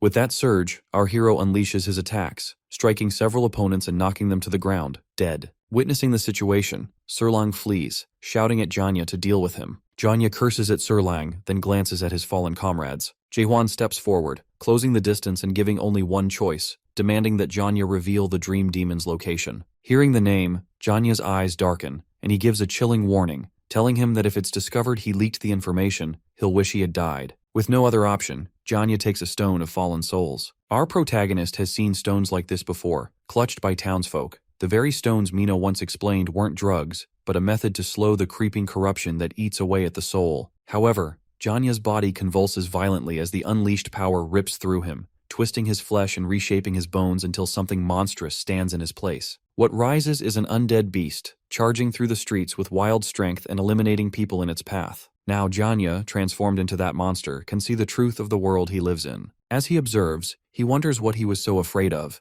now that he can do anything he wants. He sends his tentacles to attack our boy, but when he sees Jaehwan as human, he questions how a human can exist in this world. Meanwhile, our hero isn't able to see Janya's true nature, even with suspicion. Still, he ignores that and focuses on his enemy. Using his spirit sword, he instantly strikes down Janya. In his final moments, Janya suddenly glimpses his past life before his body disperses into the air, leaving our protagonist hoping to find the whereabouts of the dream demon from those remaining at the tavern. Mino warns Jaehwan not to come closer, but he just stares back and notices she's been sick. Before either can say more, a masked man suddenly bursts into the room and calls out to Carlton, who, from the ground, immediately orders him to alert the inner forces. Meanwhile, Mino quickly turns to our boy and tells him to kill her. She repeats herself, insisting he kill her while she's still herself. Our protagonist looks at her, noting she is human, yet he can't understand why his oblivion doesn't work on her. Still, he reminds himself he doesn't need emotions on his path, so he won't hesitate. Just as he's about to act, someone shouts for him to wait. Claire rushes forward, grabs his wrist, and insists there might still be time. They need to bring Mino to the medical facilities right away. He asks if she can actually survive, but the answer is grim. If the corruption keeps spreading, her chances are almost non-existent. Before he can respond, an alert blares through the fortress from the Four Gorgons, announcing that an undead man has been discovered inside and ordering an immediate evacuation. Fear instantly spreads as people panic and shout, and then a man wearing a hat appears with twisted, monstrous features that prove he is no longer human. The creature lunges and snatches up a citizen, and almost immediately, another one charges into the area. A man in a red robe steps in to annihilate the undead. Inside the medical facility, Claire turns to Jaehwan, wondering aloud if he is the man Mino mentioned, the one who ignores every rule, judges only by his own standards, and decides for himself what it means to be human. She says she knows people like him because she's seen them before, then explains that the people here have not adapted because they never had the choice. Our hero answers that it is because they lack courage, but when she presses and asks, "Courage for what?" he says nothing. Instead, she tells him there is one thing he has to do and warns that he should leave, because it will be dangerous for those around him, and she can't stand people like him. This causes our boy to recall past hardships. While this is happening, a guard asks how much medicine is left for Carlton, and another admits most of it has already been used just to calm him down, leaving almost nothing. James instantly demands that every last bit be brought to him, so the medics rush to prepare it. Jaehwan watches as the medicine is administered, but even though the medic works quickly, it does nothing to purify the chief, and they can only beg him desperately to hold on. Our protagonist then demands to know if there is any way to bring someone back after turning into an undead man. But James snaps that if he had the answer, he wouldn't be wasting his time here doing this. Ignoring the anger, Jaehwan grabs Carlton and tells him to wake up because there's something he needs to ask, not stopping even when James shouts at him. Surprisingly, Carlton stirs slightly, looks up, recognizes him, and then grips his hand tightly to ask for a favor, to be killed. He insists our boy is the only one who can do it, but Jaehwan asks why he isn't asking to be saved instead. Carlton explains that it is the law for those losing their soul. The corruption meter suddenly spikes to 94%, and at that moment, Zahir, the chief exterminator of the Great Deadman Extinction Force and a 5th stage adapter, steps forward while drawing his blade. James immediately shouts for him to stop, but Zahir ignores him and declares that under Article 1, Paragraph 4 of the Gorgon Special Act, Carlton, chief of the North Checkpoint, will be executed immediately. Basically, chaos is a spiritual world. People here cannot usually endure the idea of endless time for too long, and eventually start losing their memories, becoming the monsters known as undead. It's essential that they consume pills regularly to maintain their sanity. If they don't, the risk becomes too great. Even the weakest undead is at least as strong as a 3-horned beast. Whenever something like this happens, all 4 fortresses of chaos have a single top priority: bring the undead down. Back to the story, where Jahir announces a farewell to the Northern Checkpoint Inspector Khalfan Javier. However, as soon as he is about to swing his blade, Jaehwan stops it with his bare hand, shocking everyone. Jahir stresses the urgency of the matter to our boy, explaining that Khalfan Javier is already a 5th-rank adapter and, if he turns into a monster, the consequences could be catastrophic. Hearing this, our protagonist offers the horn of a 5-horned beast. An officer is shocked, unable to believe he actually possesses such an item. Not missing the chance to be savage, our hero crushes the supposedly indestructible horn with his hand and feeds it directly to Cartlon and Mino. Everyone watches in disbelief. James is nearly brought to tears, seeing the contamination being managed at last. However, Mino's body is too weak to stop the process, and she will become an undead despite the medicine. Her contamination rises to 95%. Because of this, Jahir decides to eliminate her at once. Claire protests, insisting they should wait for the doctor who can perform the undead slash. Jaehwan isn't sure what that is. A guard mentions the doctor is occupied with the fortress master, and that they can't call the divine physician for a smaller matter like this. As Jahir moves in to eliminate Mino, our boy blocks his way, stating that he's the one who should kill her since he was the one she asked. After Jahir steps aside, Jaewon uses his suspicion technique. Suddenly, he's enveloped by immense light and transported to another realm, an infinite white background. He sees Mino on the bed, being observed by a little old man. That man wonders aloud who could have done this to good old Mino. The old man notices Jaewon standing behind him and is stunned someone could access this realm. He senses the purity but pettiness in our hero's soul, yet Jaewon is unable to use suspicion to see the man's true nature. He can't even rule out that this might be the source of Mino's contamination. Our protagonist attacks, and the little man retaliates with a slash of his own. Both are astonished when the other blocks the attack. In the next moment, Jaewon's strike breaks the old man's blade, a sword crafted from the crown of a four-horned beast. Both return to chaos from that strange realm. Seeing the old man cry, Jaewon remarks that he's pretty sure he broke the sword himself. It turns out the old man's name is Chung-heo, the Doctor of Doom,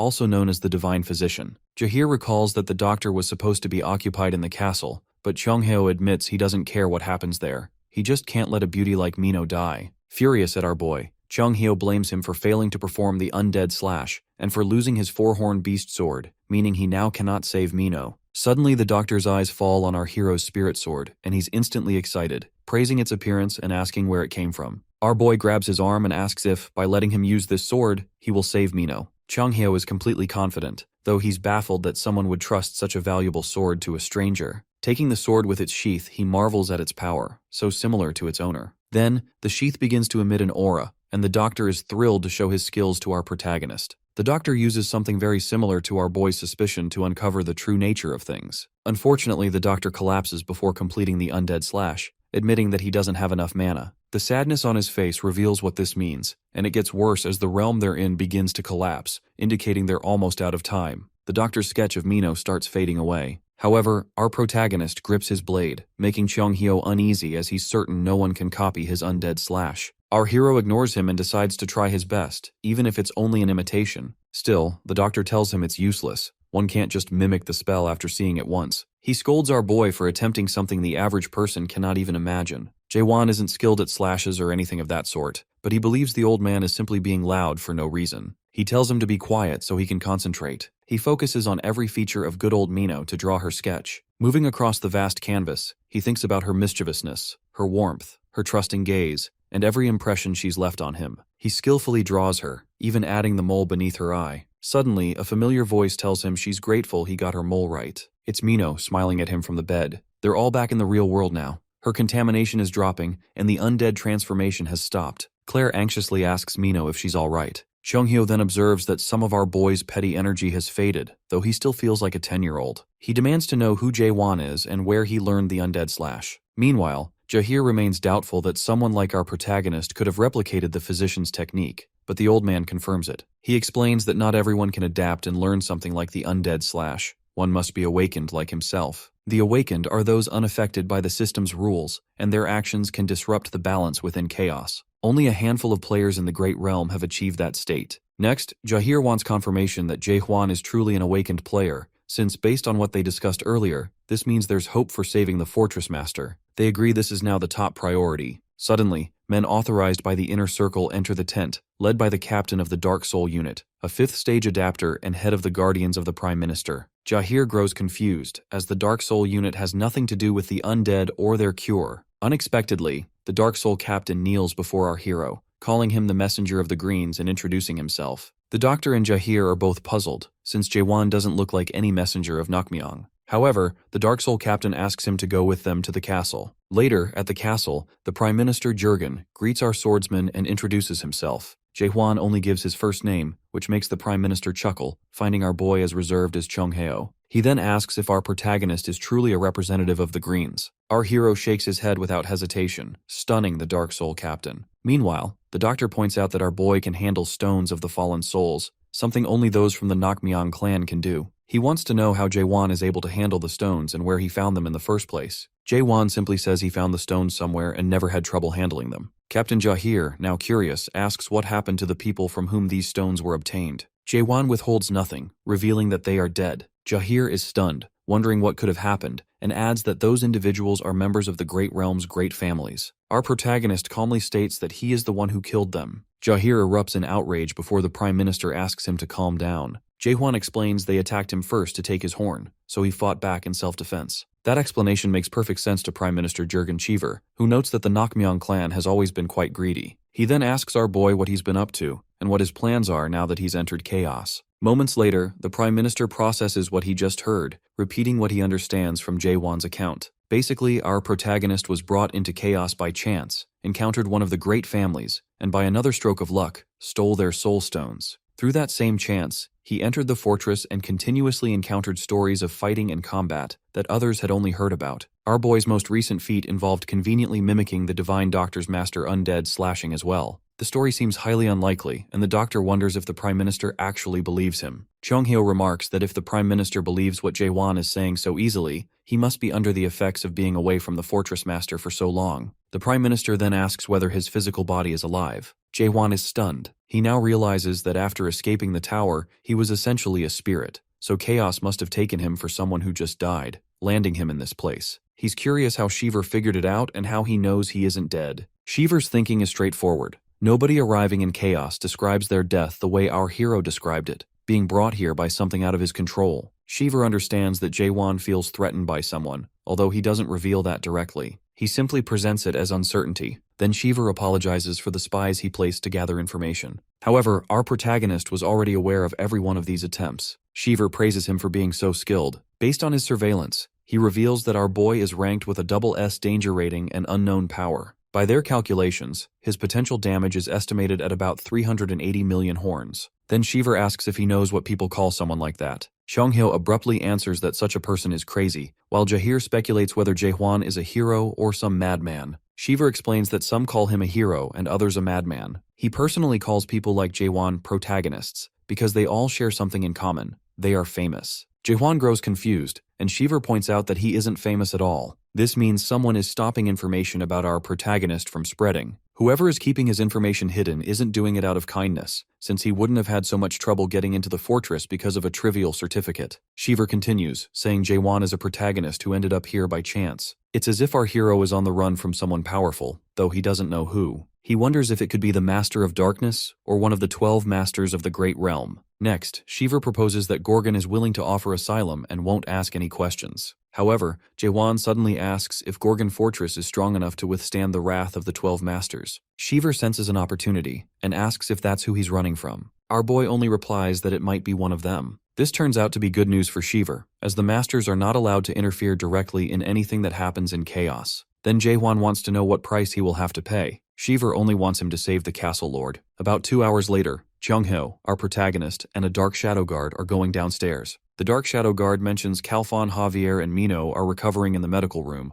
then turns to confirm if Jaewon really prefers to stay at the training grounds instead of a VIP suite. Chung-hyo, however, wants to fight our hero to see which is better, his slash or Jaewon's stab, but our boy doesn't take him seriously. Seeing Jaewon's lack of interest, the old man changes tactics and mentions the expert tower he cleared. Jaewon pauses, then asks if he knows something. The old man, though, isn't giving anything away for free, and says he'll only talk if Jaewon can beat him first. Chung-hyo doesn't believe our protagonist has any chance of winning. Later, Jaewon secures a decisive win. The doctor, however, demands another round. Jaewon glances over the damaged training hall, which is the direct result of their fight. He believes the fight is already over, but the old man tries to intrigue him by claiming he has a finishing move that could even kill Jaewon, a move he has been holding back. The doctor, speaking from within a hole, asks Jaewon how old he is. Our protagonist replies he is around 60, and the doctor yells, insisting he should pay some respect, as Chung-hyo is at least 1,000 years old. He says Jaewon should at least consider that he's been practicing his slash for nearly 1,000 years compared to Jaewon's 60 years of stabbing. Still, our boy says it doesn't even seem like the doctor has practiced for 10 years. This angers Chung-hyo, who then comes at him with another powerful slash, emerging from the hole and leaping up high. His attack barrels toward Jaewon like a beast,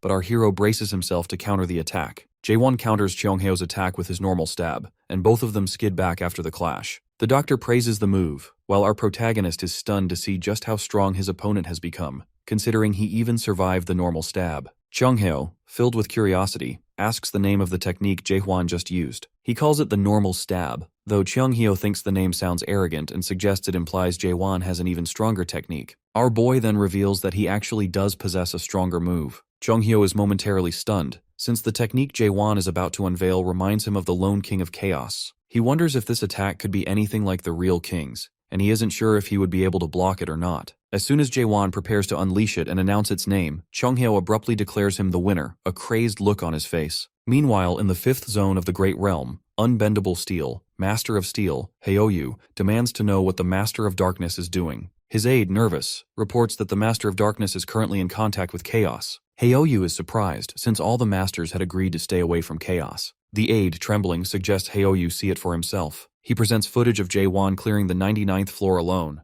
Haoyu acknowledges hearing about the boy who beat an expert tower, and assumes the story is fake, but soon learns Jaewon is the product of the Master of Darkness. That product didn't follow the rules. He refused to finish the tutorial and begin the main game, instead breaking through the ceiling and entering chaos. The Master of Steel is curious how a mortal could do this with a cultivator waiting at the 100th floor. What captures his interest is that Jaewon killed the cultivator in order to escape. Haoyu finds it unbelievable, but the aide insists the Master of Darkness from the 9th realm swears by it. It turns out this has been happening for some time. The Master of Darkness has been meddling with chaos, and several zones have secretly been in contact with him. Curious about the 9th realm's actions, Haoyu instructs the aide to notify those in chaos that he wants to visit, though he makes it clear he has no intention of interfering. He also orders 10 gold-level elite guards to be assigned, and wants Haoyu's own warrior to join. The aide, relieved not to have been yelled at, hurries to make preparations. Haoyu, meanwhile, thinks of Chunghyo and his reckless ways. Back in the training hall, the old man begs Jaehwan not to use that attack, even going so far as to hug Dokbul in desperation. Although annoyed, our protagonist wants the old man off his blade. When Chunghyo finally steps back, he remains deeply concerned about how a move like that could be mastered in just 40 years. Jaehwan simply states he has stabbed 10 billion times. Chunghyo finds this ridiculous, pointing out that it would require practicing 80 times per second without sleep or rest for 40 years. However, that isn't what our boy did, since he can stab 100 times per second, and he doesn't even need a sword to do so. He could stab without one. Chunghyo is utterly dumbfounded. He sensed something different about Jaewon from the very beginning, but he never realized the extent. It isn't just his aura. Each time he stabs, it feels like every motion is filled with hatred for the world, channeling pure rage into the attack. It's difficult to describe, but it seems as if our hero is stabbing the world itself, even without a blade or movement, having become a stab in essence. Jaehwan notices Chunghyo's expression, and repeats that he has done 10 billion stabs. After that, he shows Chunghyo the oath they signed before their spar. It turns out the doctor had sworn on every beautiful girl in the world, and on his own honor to grant Jaehwan a wish if he beat him. Chunghyo is certain the kid will ask for something odd or quirky, but all our protagonist wants is for his questions to be answered. The doctor suggests they walk outside to talk. Once outside, Jaehwan begins by asking what an expert tower is. Both of them are familiar with the dream demons who create these towers, and Chunghyo explains the tier system. Typically, towers are ranked between S and F, but some dream demons can build S-rank towers even as apprentices. These individuals later become masters known as experts.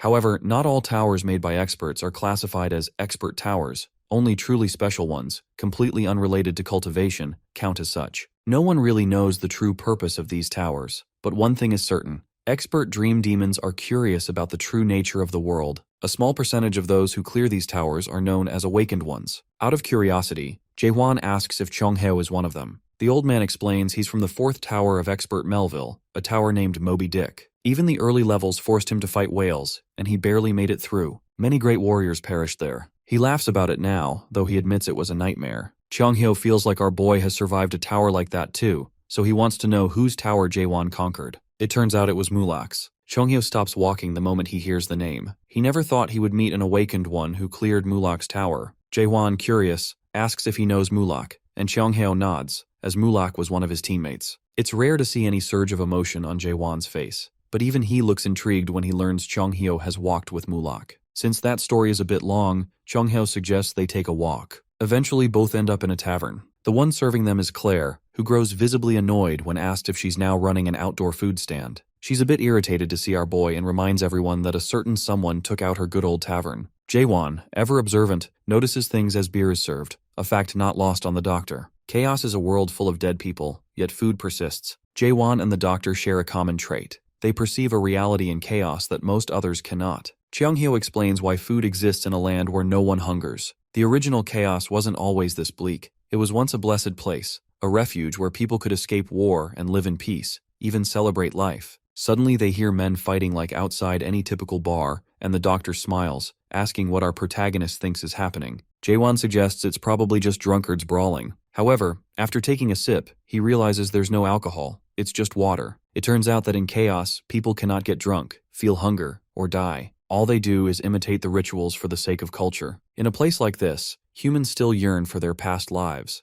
the sweetness of limits, getting drunk, and even feeling pain. They've started to act as if they're hungry or inebriated, pretending to have living bodies and beating hearts. But that's not all. Some wanted even more. There was an expedition, famously called the Abyss Expedition in Chaos. This journey was a quest for the Fruit of Resurrection, a prize said to restore true life. Jaehwan is stunned and even a little interested to hear about it. The only way to obtain the Fruit of Resurrection is to travel through the abyss until one reaches the end of its branches. At the time the expedition began, Cheongheo had already awakened and was younger, about 150 years old. Unexpectedly, Mulak led the expedition. A flashback unfolds as Mulak speaks to Cheongheo, praising him for awakening without losing his emotions. Cheongheo, however, is angry and even hurls his blade at Mulak, insisting that demons have no business being here. They should stay in their rooms building towers. He's upset about the whole cultivation system. Mulak, for his part, apologizes repeatedly for all the demons who made towers, then reveals his real reason for joining the Abyss expedition. He wants to reach the end, find another tower, and put an end to cultivation. Cheongheo is utterly shocked. It's bizarre to hear a dream demon speak of ending cultivation,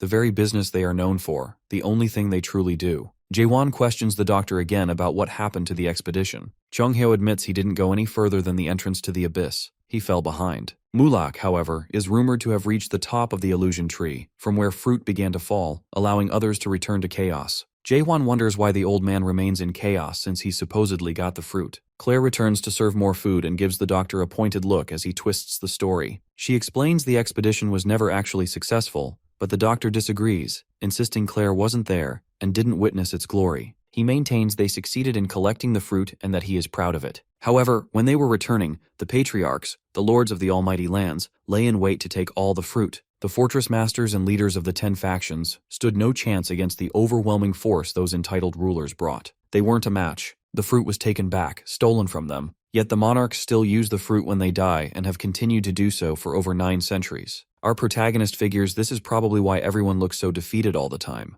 No matter how much they pretend, they know they can't have real life for themselves because the lords have claimed the right for themselves. Thinking of Mulak sparks an idea in Jaehwan's mind. Before he can ask the old man, Cheongheo is already passed out. How is that even possible? They were only drinking water? Claire clarifies that Cheongheo has been acting drunk for 1,000 years. She then adds that Mulak was never seen again after that. He simply vanished. As Claire explains, James walks in, eager to thank Jaehwan personally for saving his captain. Our boy remains expressionless. James even has to reintroduce himself. Just then, the Demon Extermination Squad captain Jahir arrives looking panicked. He reports that a major problem has arisen. It turns out that Jahir is here to deliver an update on the condition of the fortress master. Moments later, Jahir and Jaehwan are seen traveling together toward the castle. The fortress master is kept hidden somewhere beneath the inner castle, deep in the basement. Jaehwan's mind instantly recalls the Prime Minister's offer. Gorgon will serve as a safe haven for him, with no repercussions for the damage he's caused, provided he does Gorgon the favor of helping the Lord. Jahir explains that the Lord has gone critical far too many times lately, usually losing control about once a week. But this time, the situation is different. Our protagonist already suspects the fortress master is turning into an undead.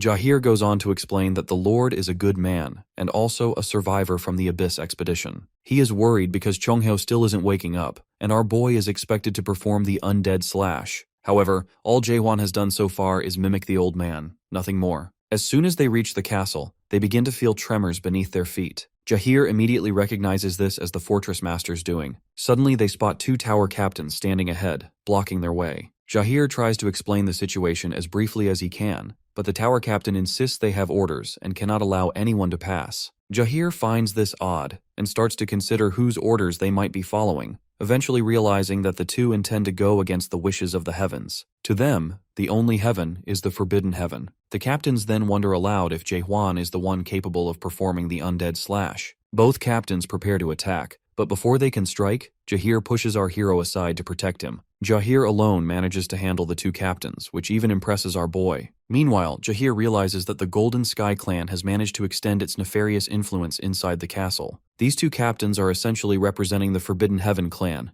People he hadn't known were within the fortress. He bluntly refers to them as outer fortress people. Jahir tries to intimidate them, reminding them of his own status, but the captains insist they have grown stronger. Still, Jahir urges them to pledge allegiance to the castle lord again, assuring them that forgiveness will be granted. They mock him, questioning the worth of the fortress master he's defending. According to them, whatever is locked inside the heart of the castle isn't a fortress master, but an abomination, someone who cannot control his own powers, and thus cannot control Gorgon. They challenge the idea that Jahir keeps linking a man who doesn't even understand good to the wishes of heaven. If that's the case, maybe heaven is not the heaven they were promised. Jahir, however, has faith that the Lord will return, which enrages one of the captains, prompting a sudden ambush. After taking a hit, Jahir notes that 2 4-stage adapters shouldn't be able to compete with a 5-stage adapter like him. Somehow, though, they continue to put up a fight. They speak of their own growth, but Jahir knows it's not normal progress. Suddenly, our protagonist tosses a drunken Chongheo onto Jahir. The captains then want to confirm if Jaewon is truly the one who can perform the undead slash. Using his awakened skill, our hero listens in on their inner thoughts. They doubt him,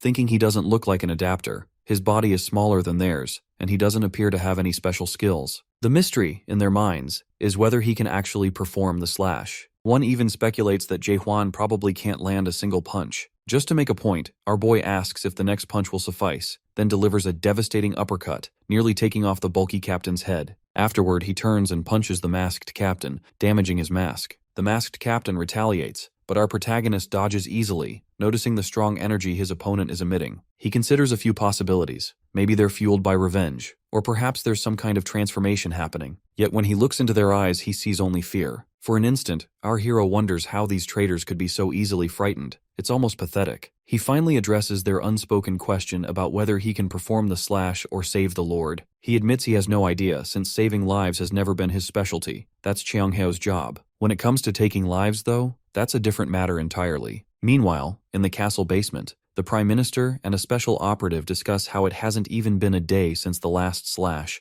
and the Lord is already on another rampage. The man with Shiver is the outer administrator, Myhan Keldergran. The fortress master is shown restrained to the walls with pillars, his head and face shrouded by long hair. Earlier that morning, it had been confirmed that the undead energy was finally lowered. In a flashback, Chongheo is seen talking to Shiver, explaining that while Jaehwan is quite talented, he lacks the experience to carry out this technique. Mino's condition was very different from the master's. The Lord is still holding on because of sheer willpower. Chongheo said that our protagonist's undead slash might be strong enough in a month. Since knowing him, it might just be possible. Now Shiver suspects there's a traitor among them ever since that day. He recalls an earlier conversation with the Lord. At the time, there were rumors about people appearing who could control corruption. People definitely not from the Nakmyeon clan. This was something entirely new. The master insisted on checking things out himself. The Prime Minister did his best to warn him, but the Lord wanted faith placed in him. He didn't want the captains involved, feeling this was something only he could handle despite the risks. He was a truly great man, and he knew he had survived the battlefield longer than anyone, even though he lost the battle for the fruit. Still, he felt responsible for Gorgon's well-being. One moment, the Lord's face is proud and glowing. The next, it is dreadful, consumed by corruption. The outer administrator had been there with him the whole time, making Shiver wonder if Myhan had done something to the Lord. Back in the present, Myhan advises everyone to brace themselves, calling it a critical juncture. Shiver insists on waiting for the doctor's return, but Myhan has other plans, thinking there isn't enough time left. Shiver suddenly feels Myhan is implying they should kill the fortress master. Instead of letting that comment pass, Myhan tries to reason that they won't be able to stop the Lord if he goes full undead. Shiver's eyes widen when Myhan suggests using the undead seal. The Prime Minister is completely against it. This is a last resort, only to be used after the Divine Doctor arrives. However, Myhan believes that at least the Master's spirit power could be preserved through the undead seal. Otherwise, things will spiral out of control. Shiver remains reluctant, pointing out that they don't even have the soul stones necessary for the ritual. Myhan, however, reveals he knows the truth and tells Shiver to stop pretending. Suddenly, the Dark Soul Squad captain enters with the soul stone. Shiver can't believe it, since the Dark Soul Squad is supposed to work for the Prime Minister's office. He realizes he's been betrayed. The outer administrator argues that the future is at stake and Gorgon needs this. The Dark Captain presents the Soulstone box, Jaehwan's Soulstone box. Myhan stresses the necessity of restraining the Master now, before he becomes an undead they cannot contain. If they fail, it would mean Gorgon's end at its own Lord's hands. The pressure now falls squarely on Shiver. He remembers the devastation a mid-sized undead once caused, and the thought of an even larger one is terrifying. There's nothing he can do. The Master does have that potential, and the Divine Physician isn't here. Shiver tries one last time to argue, noting that only the Nakmyeon clan can perform the Dead Seal, and they have no chance of doing it perfectly alone. but Maihan has already prepared for this, as if he's been planning it for a long time. Suddenly, volunteers in shady robes and faces covered in bandages appear, ready to perform the undead seal. They don't look like Nakmyang people, but Maihan reassures Shiver not to worry, saying these people know how to perform the ritual. There's something utterly eerie and wrong about all this. Not just the bandaged people, but also the speed with which they intend to lock the Lord's spirit into the Spirit Stone. With no clear successor to Chaos, anyone who wields the Soul Stone could become the next Fortress Master of Gorgon. Shiver notices these bandaged individuals handling the Spirit Stone just as Jaehwan and Nakmyang members do. He grows tense, wondering who they really are. Abruptly, he remembers his final conversation with the Master, those who can control soul contamination. Now he realizes everything happening isn't due to the Divine Physician's delay. It's been in the works for at least a year and a half, since the Master's soul was corrupted. Until now, it's all been Maihan's plan. With this realization, Shiver orders his men to arrest Maihan. To his dismay, they ignore him, revealing their loyalties have shifted as well. The Prime Minister understands he has been part of a conspiracy all along. Within moments, Shiver finds himself on his knees, apologizing to the Lord, filled with regret that he couldn't do anything. The light has faded from his eyes as the ritual is about to begin. He sees flashes from the Fortress Master's glory days. Suddenly the ground shakes and the roof of the basement splits open. A massive section crashes down on most of those present. Leading the way through the chaos are Jaehwan and Jahir. The Prime Minister's eyes widen in pleasant surprise as he sees the two arrive. The outer administrator demands to know what is happening. Jahir immediately cuts him off, telling him to stop pretending ignorance. They are fully aware of the Forbidden Heaven clan's conspiracy. Those two captains have already confessed everything. The captains outside express deep apologies to the outer administrator, but before anything else can happen, their bodies suddenly explode, leaving Jahir stunned. Maihan quickly claims no responsibility, stating the captains took their own lives. Jahir now understands clearly that this is not a misunderstanding. It is outright rebellion. If they don't stop the outer administrator and halt the seal, these traitors' intentions will become reality. Suddenly, Jahir is shocked to find every sword in the room pointed at him. With Cheongheo still over his shoulders, he demands an explanation. He's told that they won't let him defy Minister Maihan, the Golden Sky Clan, or the outer administration. He must stay put until the seal is complete. Jaehwan, meanwhile, remains composed, labeling these men traitors. Even now, our boy calmly considers his original instructions. He turns to the Prime Minister, pointing out that Shiver hasn't kept his end of the agreement. The supposed safe haven inside the fortress is anything but safe for him. He insists on renegotiating their terms. The Prime Minister is in disbelief at this turn, but Jaehwan promises to eliminate all the traitors and restrain the outer administrator if Shiver will hand over Cheongheo so he can resume the Abyss expedition. His words leave everyone stunned. Maihan Keldergran recognizes that this must be the man who's become notorious around Gorgon lately, the one who killed an undead with a single strike. Maihan wants to witness Jaehwan's strength firsthand, so he orders all the guards to restrain him. Our protagonist's eyes glint for a moment before he snaps into focus, stabbing rapidly, his blade finding targets in every direction. Even the Dark Shadow captain struggles to keep up with the multitude of simultaneous thrusts Jaehwan can manage. The numbers are overwhelming, but for now he holds them at bay. As the crowd presses in, our hero pauses, centers himself, and transitions from shallow stabbings to his normal stab, an upgrade that immediately shifts the tide. For the first time, everyone witnesses the true force of his destructive stabs. He targets Maihan, who narrowly dodges the attack. Maihan realizes that if he hadn't moved, he would have been killed on the spot. Blocking might have saved him, but he was seconds away from death. Still, these people are nothing but scum in our boy's eyes. Listening in, our protagonist catches the whispered conversation of Maihan's men as they consider switching to Plan B, releasing the Black Cloud,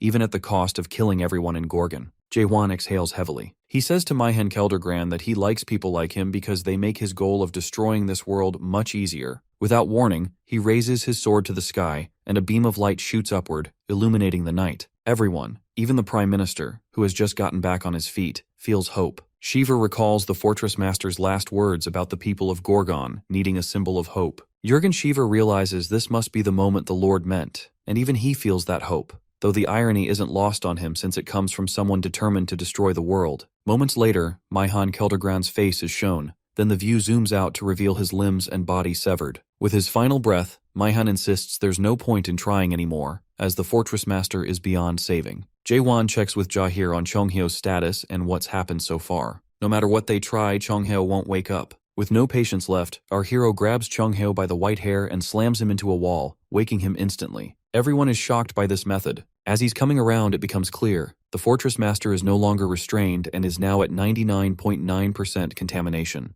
Before Chiang-heo can make sense of the situation, the system starts processing updates on the Fortress Master. After the contamination reaches 99.9%, it becomes unable to make any further estimations. As everyone watches in horror, the system announces its verdict. A super huge undead is emerging, and Gorgon's automatic alerts are triggered. Warning sirens blare, and the evacuation protocol begins, with professionals rushing to get people to safety. However, this time things won't be so straightforward. James witnesses the horrible aura radiating from the castle. Darkness and tremors spread outwards, sending chills through the air. The Demon Extermination Squad Captain, Jahir, is assigned to escort the Prime Minister to safety, while Chiang-heo turns to our boy, Jae-won, for help creating a path. He draws his brand new sword, remarking that Jae-won's thrust is too sharp to save anyone, and reminds him that he had to get a new blade because our protagonist broke the old one. Moments later, Jae-won and the old man step into the drawing world, where the doctor attempts to sketch their lord by recalling times spent together. Memories like these prove crucial in performing the slash to reduce contamination. Once enough memories are gathered, Chiang-heo can attempt to halt the undead transformation's progress. Suddenly, the doctor spots a figure he believes to be the Fortress Master,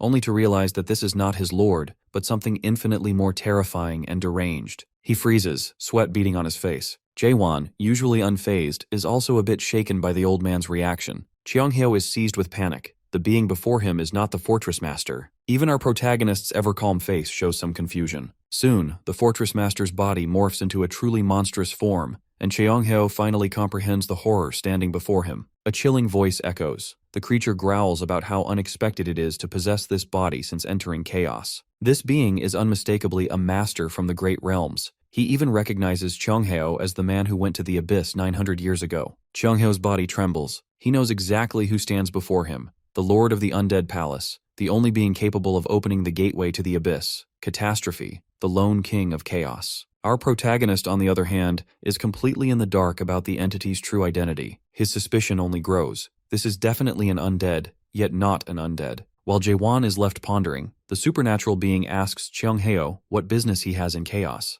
The lone king bursts out laughing at the thought of anyone still remaining here to protect the world. Chiang-heo is nearly paralyzed by fear, knowing this being could destroy everything with a mere snap of his fingers. With just a wave of his hand, the lone king erases the entire world Chiang-heo created. Suddenly, the king points at Jae-won, noting he still has a human heart even after awakening. Chiang-heo realizes the lone king has used his undead incarnation, taking over the body of their lord, meaning this is only a clone, while the real catastrophe is even more dreadful. Our boy wants to know if Chiang-heo succeeded with the undead slash, because he's determined to take out the lone king himself. Jae-won's murmured intent is audible to the king, who is visibly amused that someone is considering trying to kill him. Chiang-heo urgently warns him to reconsider, insisting he should not entertain such a thought. After all, not even Mulak could match Catastrophe. Even as a clone, the Soul King is an entity no one there can handle. Nevertheless, Jae-won remains confident that he can eliminate the creature. The king responds with a mocking, thunderous laugh. Then, he draws his sword from his mouth, inviting our protagonist to attack, calling him an awoken with the mind of a human.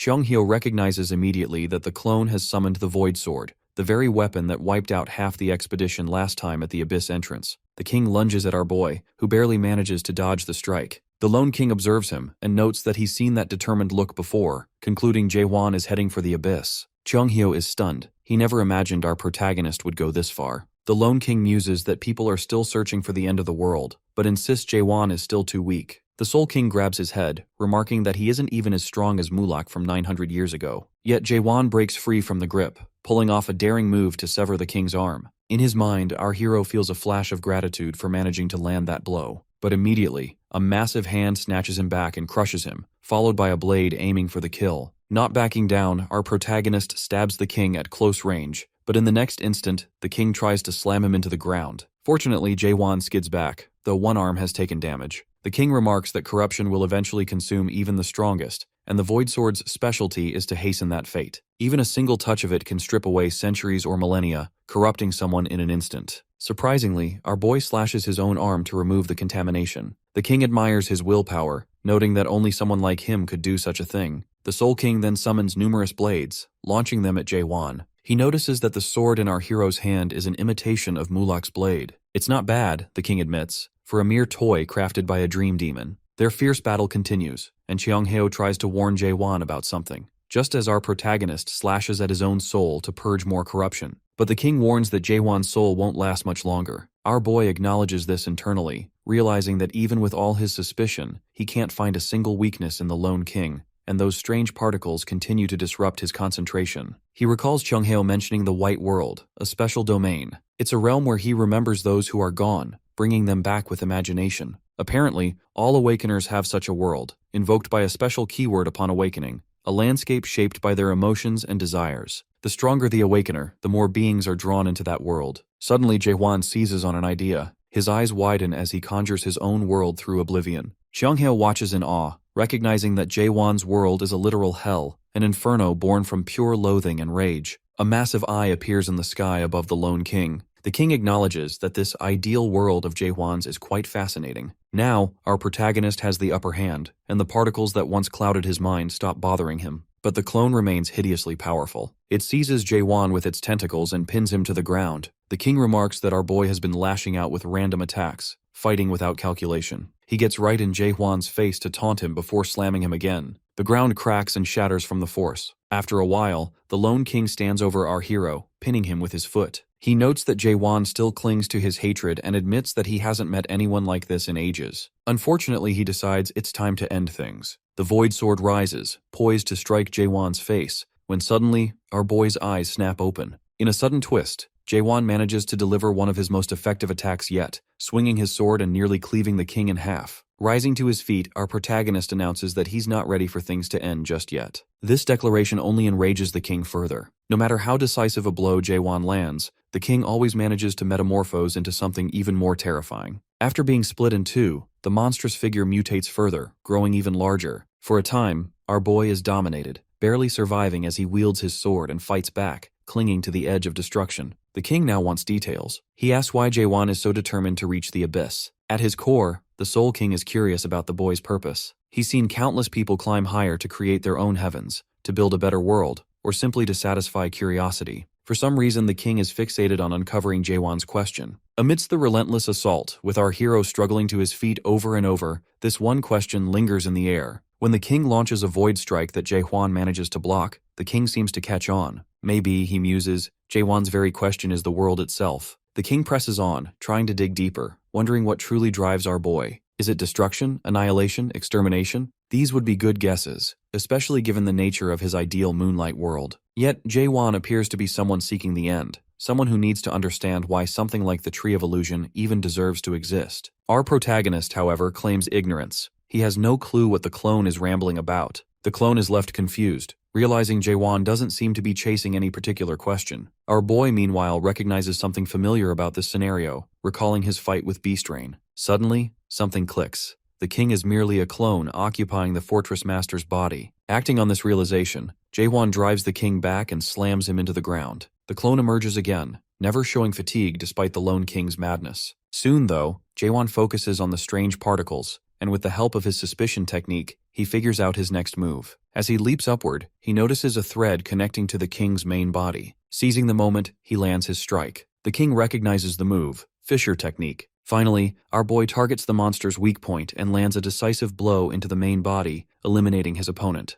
In his final moments, the Soul King promises to meet Jaewon at the entrance to the abyss. After the battle, our protagonist finds himself leaning against a broken wall, while the Fortress Master's body rests quietly in the water. Jaewon is left incapacitated, thinking to himself that he must become stronger. His thrusts and stabbing have proven successful against weaker opponents, but when facing a single powerful being, he's unable to gain the upper hand with just his thrust. The damage radius is simply too limited. His signature move in battle, the thrust, was only useful to distract the king's clone. Realizing he can't depend on this technique any longer, our boy knows he needs something far more powerful to face true villains in the future. In the aftermath, Chungheo is pulled from the rubble, while our protagonist continues his self-analysis, replaying the fight in his mind. He eventually pushes himself to his feet, looking over at the Fortress Master in his final moments. The dying master gestures for him to come closer. Despite being undead, the elder has witnessed the remarkable courage Jaewon displayed and wishes to reward him. With a frail grip, he clasps the arm wounded by the Void Blade, telling him that Gorgon is about to see change. Our hero is puzzled until the master transfers something into him. Light streams from the elder's hand, enveloping Jaewon's arm and healing it. With his last words, the Fortress Master acknowledges a familiar power in our boy,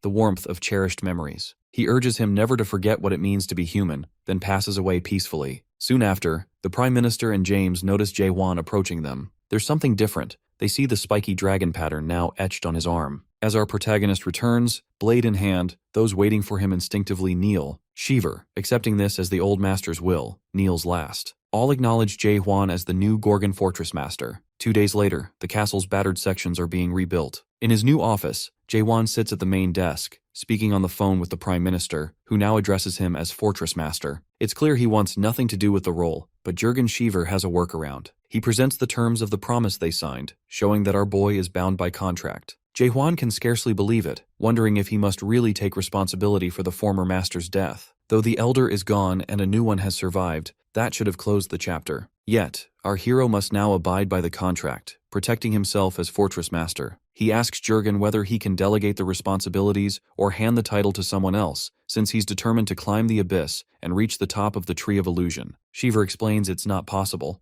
Gorgon wouldn't accept such a move. Jae-won realizes he's referring to the tattoo on his arm. The only way there's ever a new Fortress Master is when the old one dies. Annoyed, our protagonist watches as a thick stack of papers, his first duties, lands on his desk, courtesy of the Prime Minister. Jurgen adds even more, expecting him to memorize the Constitution on the go. Among the documents, Jae-won finds laws forbidding any bad talk about the Fortress Master or negative propaganda, which explains the silence since his arrival. Before leaving, Jurgen suggests our boy check the desk drawer. He opens it to find a curled-up piece of paper left for the 17th Fortress Master. Before he can unroll it, the paper transforms into a talking figure, origami brought to life. The message begins with congratulations and addresses him as the new Fortress Master, whoever he might be. The Origami King delivers unexpected advice. Don't stress about being Lord. Delegate wherever possible. Let the inner minister, prime minister, or outer administrator handle matters. Let councils make decisions. The main point? Enjoy yourself if you can. All Jae-won can think is that Fortress Masters sound like spoiled lords. But there's more to it. The message is from not just his predecessor, but all 16 previous masters. Flashes of an overstressed, partially corrupted former master appear, writing for whoever would come next.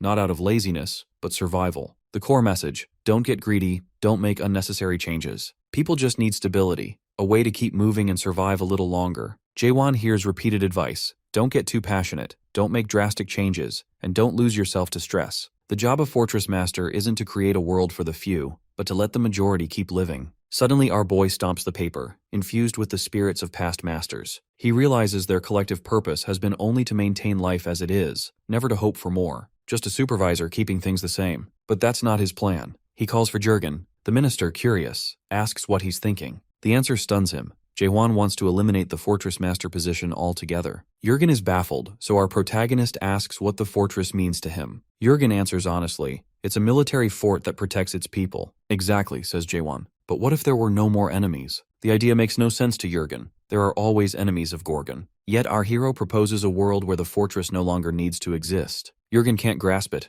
The thought seems impossible. But our protagonist believes otherwise. As the new Fortress Master, he's determined to unite chaos. There are no funerals in chaos. Instead, goodbyes are called soul farewell processions. The ritual is meant to send off those who are no longer among them. Unlike funerals that categorically remember the dead, this farewell is designed to erase the dead. It's an event where they gather, discuss everything about the soul of the departed, and then make a point never to think of them again. The Prime Minister soon mentions the name Aimal Grachesk, reflecting on the memories he left behind. There's no burial in chaos, as everyone eventually becomes nourishment for the illusion tree. So, instead of vowing never to forget, the custom is to promise to forget Aimal Grachesk. During this week of the Soul Farewell procession, they'll talk about him for the last time, until there's nothing left to say. Ironically, this is the first time Jae-won hears the name of the previous Fortress Master. While everyone eyes our boy with skepticism, it's understandable. How can someone who hasn't even lived 100 years be named Fortress Master? Some suspect Jurgen Shiver is playing politics. Others think this must truly be the end of an era. Suddenly, his chain of thought is interrupted by a veiled lady trying to meet his gaze, but an old, spry man reaches him first. The elder greets the new Fortress Master, while Cheonghyo engages the lady, who turns out to be the priestess of the Faith Clan. Cheonghyo observes that the Servant Clan elder beat her to the meeting. It's not just them. Everyone is openly discussing which side they'll choose when the time comes. Cheonghyo isn't worried about alliances right now. The Servant Clan elder, however, wants to know Jae-won's age. When he hears he's just 60, he jumps to various conclusions. Maybe the old master had a son, or perhaps there's some secret institution that produced this newcomer. People take note. It's not the sort of question you'd pose to the Fortress Master, especially since the Elder already knows how our protagonist came to chaos. Nevertheless, he extends a hand of cooperation. This is Jong Ilhan, vice clan leader of the Servant Clan. In his mind, he notes that the new leader doesn't even look like an adapter, something he plans to use to his advantage. Ilhan remembers being turned away by a stubborn inspector at the northern gate. Sir Carlton Javier had restrained him for causing trouble, and the Fortress Master at the time saw him as a nuisance, especially since he'd tried to enter illegally and violated internal rules. Ilhan was left bitter by their stubbornness, a feeling that lingered for a decade. Now he wants to exploit the opportunity created by the dead Fortress Master and the still recovering Captain Javier. Ilhan is quick to act. As he shakes Jaewon's hand, he draws our protagonist into the highest level illusion skill, the 8 Gates of Hell. Instantly, Jaewon finds himself trapped in an inferno, facing a fierce fire dragon. Meanwhile, in reality, people notice his strange behavior, realizing that on his very first day, the new Fortress Master has been ensnared by the most powerful illusion, courtesy of Ilhan, who doesn't care about Jaewon's youth. Yet before Ilhan can even construct his dream palace, it shatters. As he waits for Jaewon to go berserk, hoping to force negotiations for his help, our boy simply jokes about how weird handshakes in chaos are. The old man is left speechless. Having tolerated enough, Jaewon calmly announces it's his turn to greet Ilhan, grabs his hand, and drags him into the Moon Eye world. In seconds, Ilhan is on his knees screaming, as if he's seen hell itself, while the rest look on in confusion. Jaewon could easily have him executed, but lets him go for now so he can reflect on his actions. Chonghyo is disappointed. He wanted to see some real action. The priestess, the onlookers, and the crowd are left with no idea what to think of this new Fortress Master. Soon it's time for the inaugural speech. The Prime Minister sets up the rostrum, amplifying Jaewon's voice with magic. It's his turn to address the masses. He starts strong, admitting he doesn't know who Amal Grotesque was, what he accomplished, or if he was a good master. He confesses he isn't their guy. No spiritual energy, no experience, nothing to recommend him except luck. He clarifies that it wasn't even his intention to take the role. They don't want him as leader, and conveniently, he doesn't want to be one either. He explains that after 30 seconds thought, he decided on a solution. Anyone who can defeat him in combat gets the Fortress Master title. Some in the crowd are instantly energized by this, especially Kaiman, leader of the Southern Sea Clan. But there's a catch. Only those who take him on within a month will be eligible, and after that, the offer expires. There's another twist.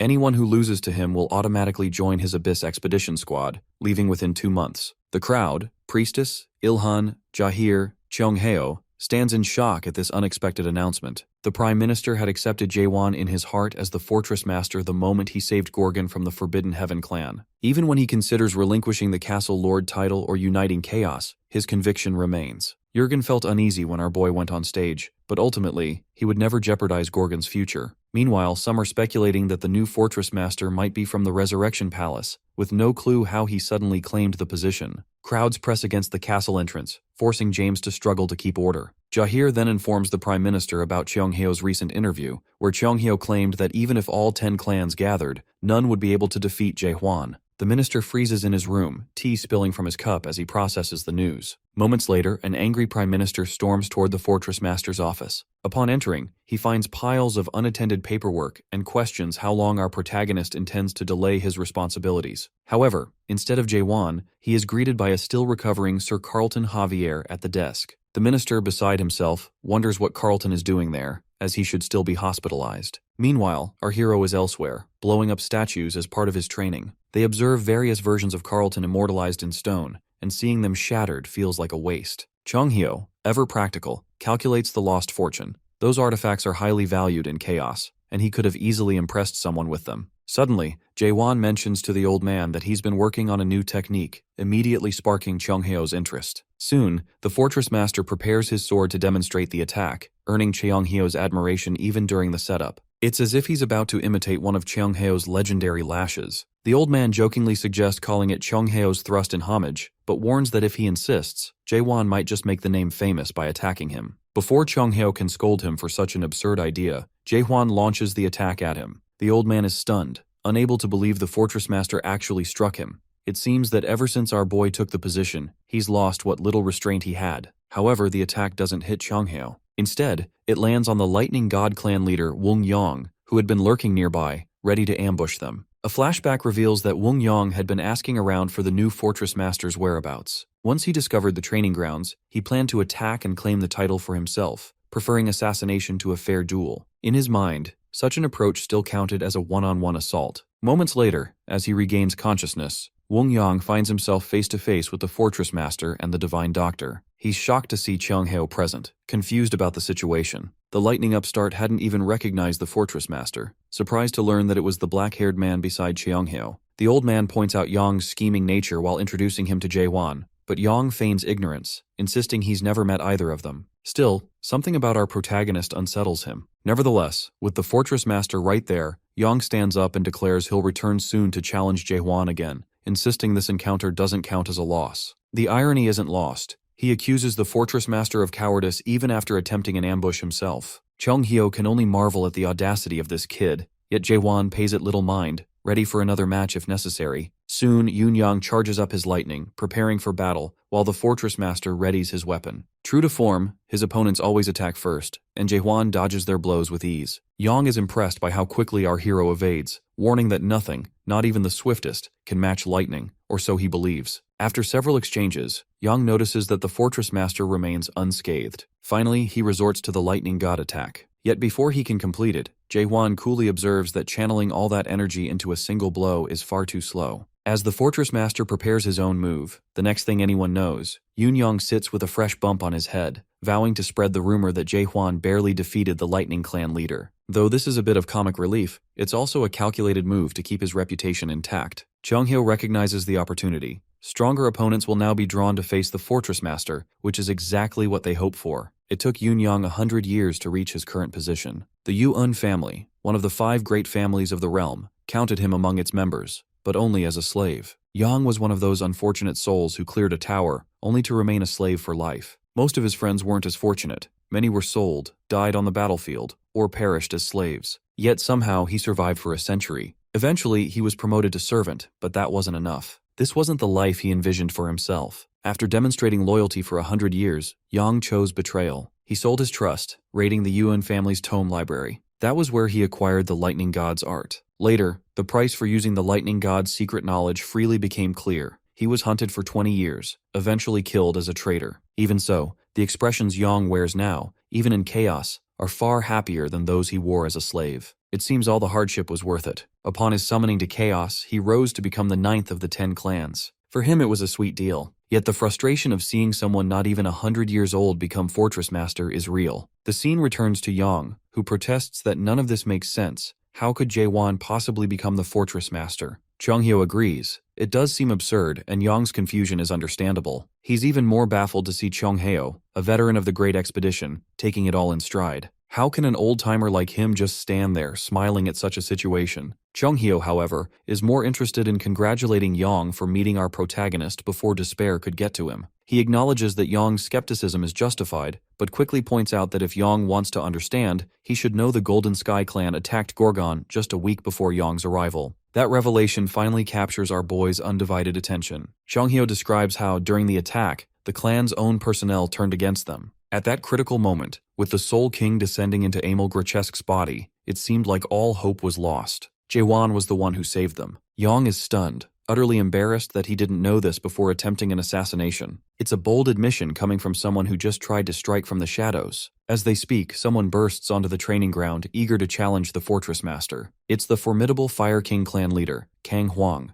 accompanied by Kaiman, leader of the Southern Sea clan, both contenders for the title of Fortress Master. Kang Huang insists on going first, but our hero doesn't want to disappoint either of them. Why argue over who goes first? He invites both to attack together. It's a classic first impression from the Fortress Master. Still, he urges them to hurry. He's eager to resume practice on his new technique. Qianghao, watching from the sidelines, can only facepalm, anticipating a chaotic day ahead. Kang Huang charges in alone. The resulting fire show is spectacular, and the Fire King's skill is undeniable, but he can't land a single hit. Soon after, Qianghao's frustration is evident as he surveys the now charred training ground, silently blaming Jaewan for the mess. The duel's highlight comes when their swords clash. Kang Huang is convinced our protagonist fears his blade, but Jaewan thinks the fiery clan leader should be more concerned about himself. With a grin, the Fortress Master launches a powerful thrust, jokingly asking if Kang Huang is afraid of his own move. The attack is overkill. Kang Huang is sent crashing into the wall, breaking it. This spells trouble for Qianghao, who will now have to explain the disaster to the Prime Minister. The Fortress Master himself isn't pleased, having specifically asked both Kang Huang and Kaiman to attack together.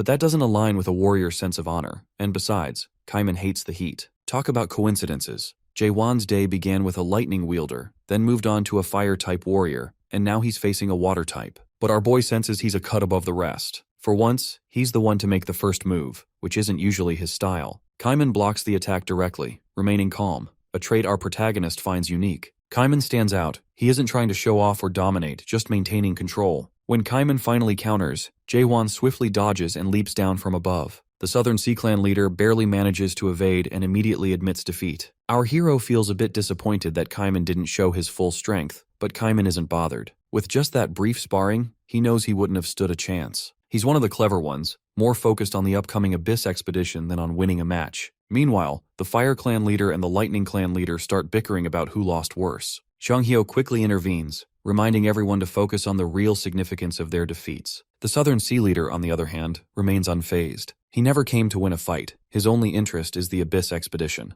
It turns out he was close friends with the last fortress master, Amal Grochesk, and had wanted to join the previous Abyss expedition, but wasn't strong enough at the time. He confides to Cheonghyo that witnessing the previous failure firsthand left him desperate to join this time. Cheonghyo then wonders aloud about Kang Hwang's decision, prompting the Fire King to declare his participation in the expedition. He knows he has no other choice after losing. Just then, Yoon Yang dashes over to our protagonist, only for Cheonghyo to start scolding him. As our boy raises his blade, Yoon unexpectedly kneels and swears loyalty. Jaehwan finds it a bit unsettling and tells him to relax, but Yoon Yang continues his declaration of absolute devotion, even if it costs him his, already ended, life. The irony isn't lost, considering he's already dead. Unable to argue, Yoon simply begs to be accepted, even as a captain, promising not to steal any skills and pleading for a place. Cheonghyo then asks what will happen to his clan, and Yoon replies that the Thunder God clan no longer exists in chaos. Only 7 members remain, including himself. Just a week ago, his entire clan was wiped out. Yoon mentions that his clan was defeated just a week ago. Cheonghyo wants to clarify the situation. The Lightning God clan was wiped out. Yoon fled to Gorgon, and by coincidence, the Fortress Master announced an open challenge for the title. Yoon decided to fight, lost miserably, and now that he's powerless, he wants acceptance from the Fortress Master? Yoon nods brightly in response. Cheonghyo, however, is puzzled. He wonders how such critical news arrived so late, especially since Manticore and Gorgon are not that far apart. A week should have been enough for word to travel. Before they can dwell on it, Yoon realizes the others have no clue about what's really happening. He asks Cheonghyo to repeat how our boy saved them. Cheonghyo reiterates that the Golden Sky clan had tried to bring down Gorgon. Just saying these words makes him pause. A new realization dawns. The same Golden Sky traders who attacked Gorgon must have been behind the ambush on the Lightning God clan. He wants to confirm his suspicions, and it turns out the Lightning God clan wasn't the only target. The operation was far more systematic. Both the Rank 3 Dark Forest clan and the top-ranked Heavenly Dragon clan were also destroyed. Kang Hwang, Kaiman, and Cheonghyo immediately grasped the implications. The entire Manticore fortress has fallen to the Golden Sky clan. The fog of confusion begins to clear. Only by blocking all communication could such widespread news be suppressed. Manticore Fortress must have sealed off all channels. The Fire Clan leader struggles to process this. Essentially, Yoon is explaining that 3 of the 10 clans were overthrown overnight, allowing the Forbidden Heaven to seize control. Worse, they also took over the communication system, manipulating messaging skills to suit their needs. Kaiman is stunned as well, but he starts connecting the dots. He'd long heard rumors that the Forbidden Heaven clan was amassing power for something big. Taking over Manticore Fortress in just a few years is a shock. Meanwhile, our protagonist is quietly working through the details that interest him, particularly the connection between clan rank and strength. He notes that the lower the clan's rank number, the stronger they are. Yoon, unimpressed, comments that it took the Fortress Master this long to figure it out. Realizing his mistake, he quickly bows an apology, hoping not to offend Jaehwan. Cheonghyo can only marvel at how any of them have survived so long. The workings of the fortresses become clearer. There are 4, Gorgon, Manticore, Dryad, and Garuda, each ruled by the 10 clans. Our hero at least knows this much, but Yoon explains that the clans aren't equal. They're ranked from 1 to 10, with rank 1 being strongest and rank 10 the weakest. It's shocking to all that the Lightning God clan, rank 9, Dark Forest clan, rank 3, and especially the Heavenly Dragon clan, rank 1, have all been toppled by Forbidden Heaven, the supposed weakest at rank 10. The unnaturalness of it all makes Yang suspect there's powerful support behind this sudden invasion. As talk turns to Forbidden Heaven's plans, Jaehwan goes deep into thought. Initially, he believed their mischief was limited to kidnapping the Dreamed Even, but now it's clear they've gone much further, attacking Gorgon, seizing Manticore, and pursuing goals eerily similar to our boys, the destruction of this world. He wonders if they've hidden the mayor in Manticore Fortress, remembering Janya's refusal to disclose the mayor's location even after being decisively defeated. It's clear Janya fears someone, preferring silence, or even death, over revealing the truth. The scene shifts abruptly. A figure lounges on a throne, surrounded by severed heads strewn at his feet. This is the brutal first appearance of Lim Jinhong, the leader of the Forbidden Heaven clan. Lim Jinhong is soon told by his men that the Heavenly Dragon clan leader has been apprehended and is now in prison. He also receives an update about the Dark Forest clan leader, who is still resisting. Jinhong throws his knife at one of the corpses for amusement, laughing at the pointless efforts. It won't be long before they dominate that faction as well. He is a bit more interested in what happened to the Lightning God clan leader. One of his men replies that they haven't apprehended him yet, and suddenly a knife is thrown at the man's shoulder for that news. Trying to control the pain, the man apologizes to the clan leader, and the clan leader acts as if he has shrugged it off, following it up with a question about the Lightning clan leader's current whereabouts after they annihilated his entire clan. Another man reports about the Gorgon situation. Jinhong thinks on that for a moment. He has heard of this new castle lord, who decided to hold a contest for the title of castle lord, even piquing interest in ideas such as the expedition to the abyss. He remarks how crazy it is that someone still likes to talk about the expedition even now in chaos. He also talks about how the clan leaders might have joined joint forces after the fall of Manticore, although this doesn't scare him as much, since they were always in small numbers even while bringing down Manticore. The big loss is that of Myhan Keldregran, who had put in a lot of effort to gather the foundation stones, and now he is gone. Even someone like Jinhong knows that taking on the responsibilities that the First Elder had on his shoulders, such as probably meeting the Master of Darkness, the Pitch Darkness Monarch, are no joke. It's hard to believe that someone so fresh could take down Keldregran. Jinhong gets his screen working and looks up this new Fortress Master of Gorgon. Upon a closer look, he does find his face a bit familiar. As he learns that the new Fortress Master's name is Jae-Wan, all of a sudden, the screen has a giant message on it. He almost goes into a frenzy when he receives a message on that screen from the Master of Darkness. The Master wants him to look for the runaway product. Jinhong thinks it's stupid. If someone like a Master couldn't handle this runaway product, how can those in chaos do so? Still, he orders his men to relay back the message that they will keep looking for the product. After thinking a bit, he comments how weird it is that a product could run away from a tutorial, something unheard of, not to mention that the product actually killed a cultivator while still being in the tutorial. Then he throws another dagger at the face of the guy he had already injured, killing him. Jinhong asks his other informer if this makes sense to him. The informer shakes his head. Then he asks what they should do about the Lord of the Thunder God clan. Jinhong couldn't care less. In his mind, what has happened for the best. All of the clan leaders have stupidly come together under the Gorgon roof, hearing about the Fortress Master position being up for grabs. It's quite simple. They now have just one bullseye to focus on in their pursuit of unifying chaos. He suddenly focuses on Emil Grotesk's demise, when there was an extreme evil surge from the castle grounds. He has no doubt that this was none other than the Soul King catastrophe. It's common knowledge that a catastrophe's energy soon fades away, but now they have new information. They now know that the undead can summon other undead. Jinhong declares that those in Gorgon have no idea of a catastrophe's powers yet, and laughs crazily. Back to Gorgon, the talk among our heroes is about the Forbidden Heaven clan, and who could be backing it up.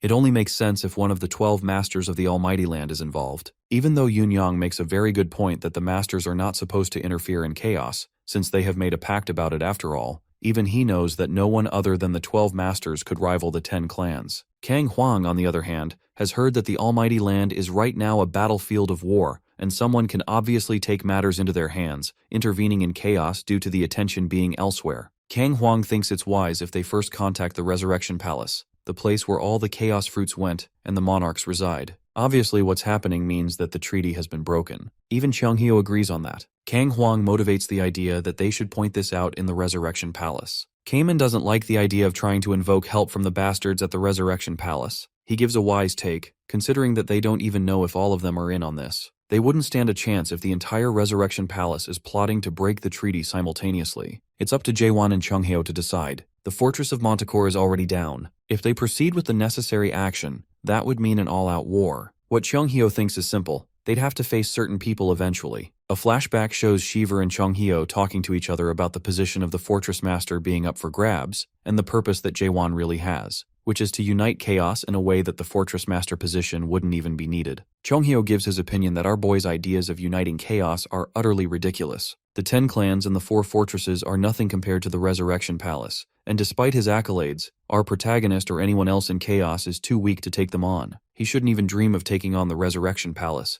and at least not plan on doing this all on his own. But the new fortress master knows this, and he doesn't plan on doing everything alone. This is probably why he has Chungheo with him. Hearing this, Chungheo's jaw drops. He cannot believe Jaewon has included him in such a ridiculous plan. It's been obvious from the start that our protagonist is the inexperienced one, while Chungheo, with his 1,000 years of wisdom, is meant to serve as his counsel. Besides, the elder never actually said he wouldn't be part of it. Chungheo feels dumbfounded that this 60-year-old kid is bossing him around with just a play on words. Now, our boy decides it's time to clarify everything for the others. His top priority isn't the Abyss expedition. Everything else comes after uniting chaos under a single banner. For that, he needs dedicated people by his side, true comrades. Kaiman is quick to raise a point. What if nobody is willing to go with him? Jaewon falls silent for a moment, then replies that he'll do it alone if he has to. Kaiman, though, thinks that's impossible. However, our hero simply states that he's come this far on his own. Kaiman erupts in laughter at that, finding it amusing. Then, Kaiman steps forward and declares that,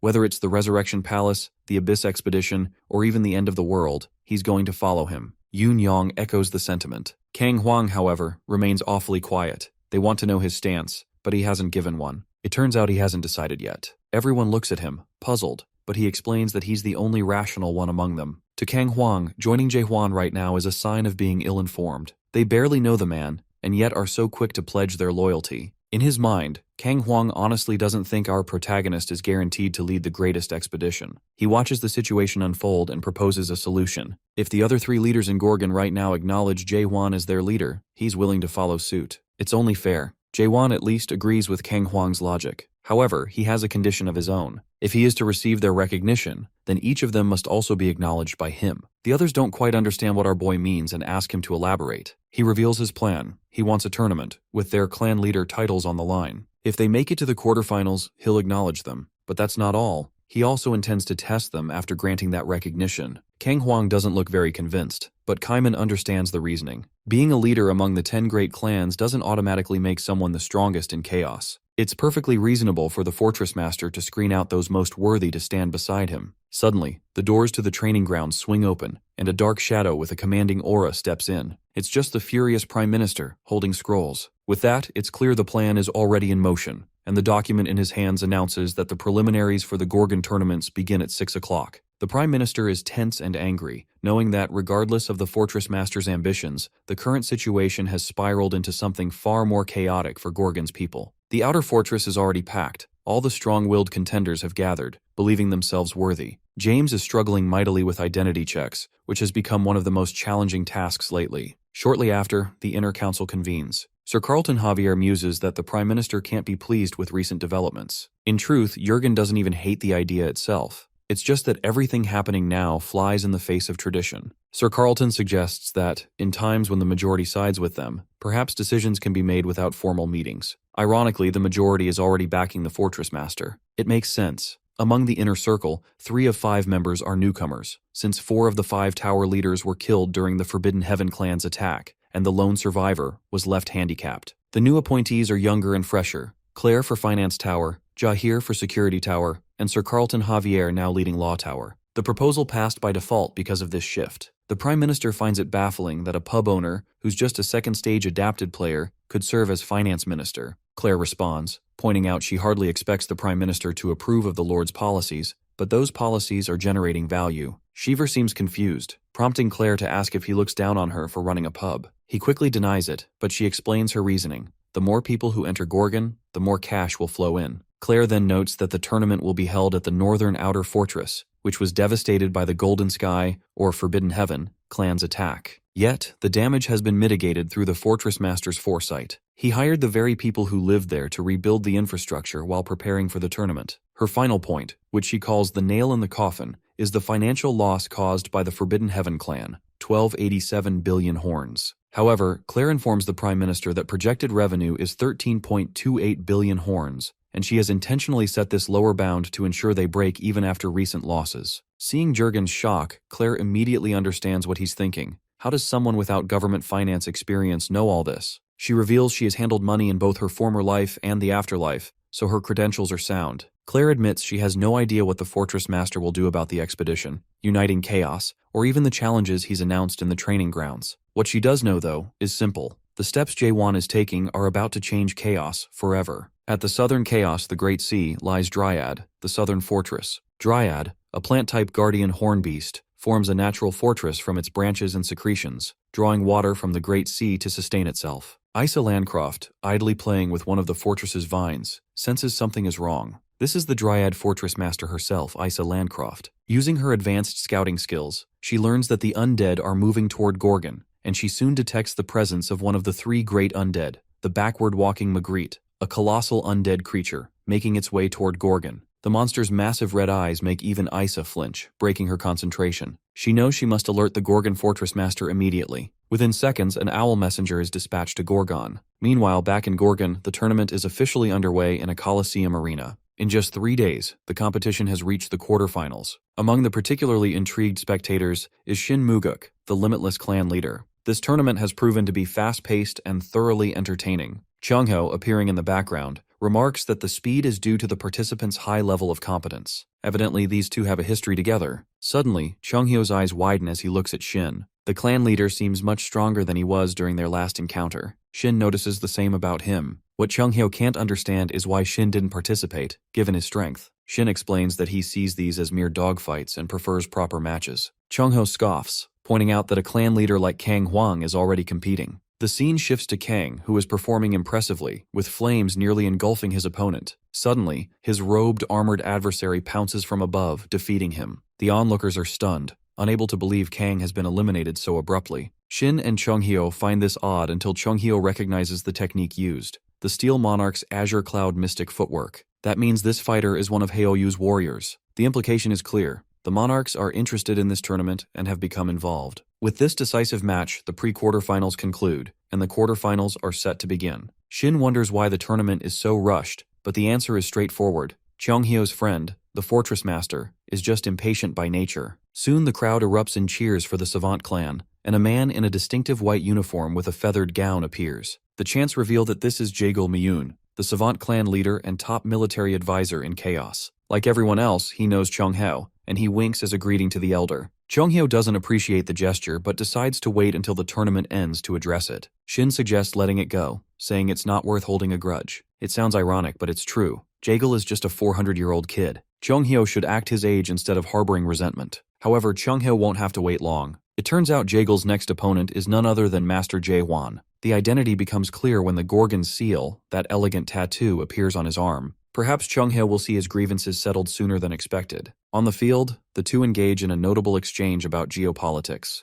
The military advisor states that Jae-hwan's ideals are crystal clear, but don't make practical sense. In the front row, Shin voices doubt that our protagonist can defeat someone as decorated as Jaegul. Still, he senses something different. Though it's his first time seeing our boy, Shin remarks that Jae-hwan's energy is reminiscent of Chunghyo's. If he had to guess, he'd wager Jae-hwan is Chunghyo's student. The old man laughs at that. How could a monster like our hero be one of his pupils? The difference is obvious when, with a single move, Jae-hwan sends Jaegal crashing into the wall without effort. Jaegul Miyun remembers that he had no opponent in the quarterfinals, so Jae-hwan allowed him to face the Fortress Master directly. The reason he entered the tournament was to offer the Lord some advice. Many before him have come to Chaos as Fortress Masters, offering hope to the people, and it never ended well for them. He's thinking especially of the Abyss expedition. That hope, left unfulfilled, always ended up turning into even greater despair. His purpose here is simple. He wants to crush that hope before it can take root. For 400 years, he has never admitted defeat, and he isn't about to start now. Rising to his feet, Jaegul asks Jae-hwan if he really believes he's been beaten. He reminds our protagonist that he mentioned a one-on-one battle, but never specified the type.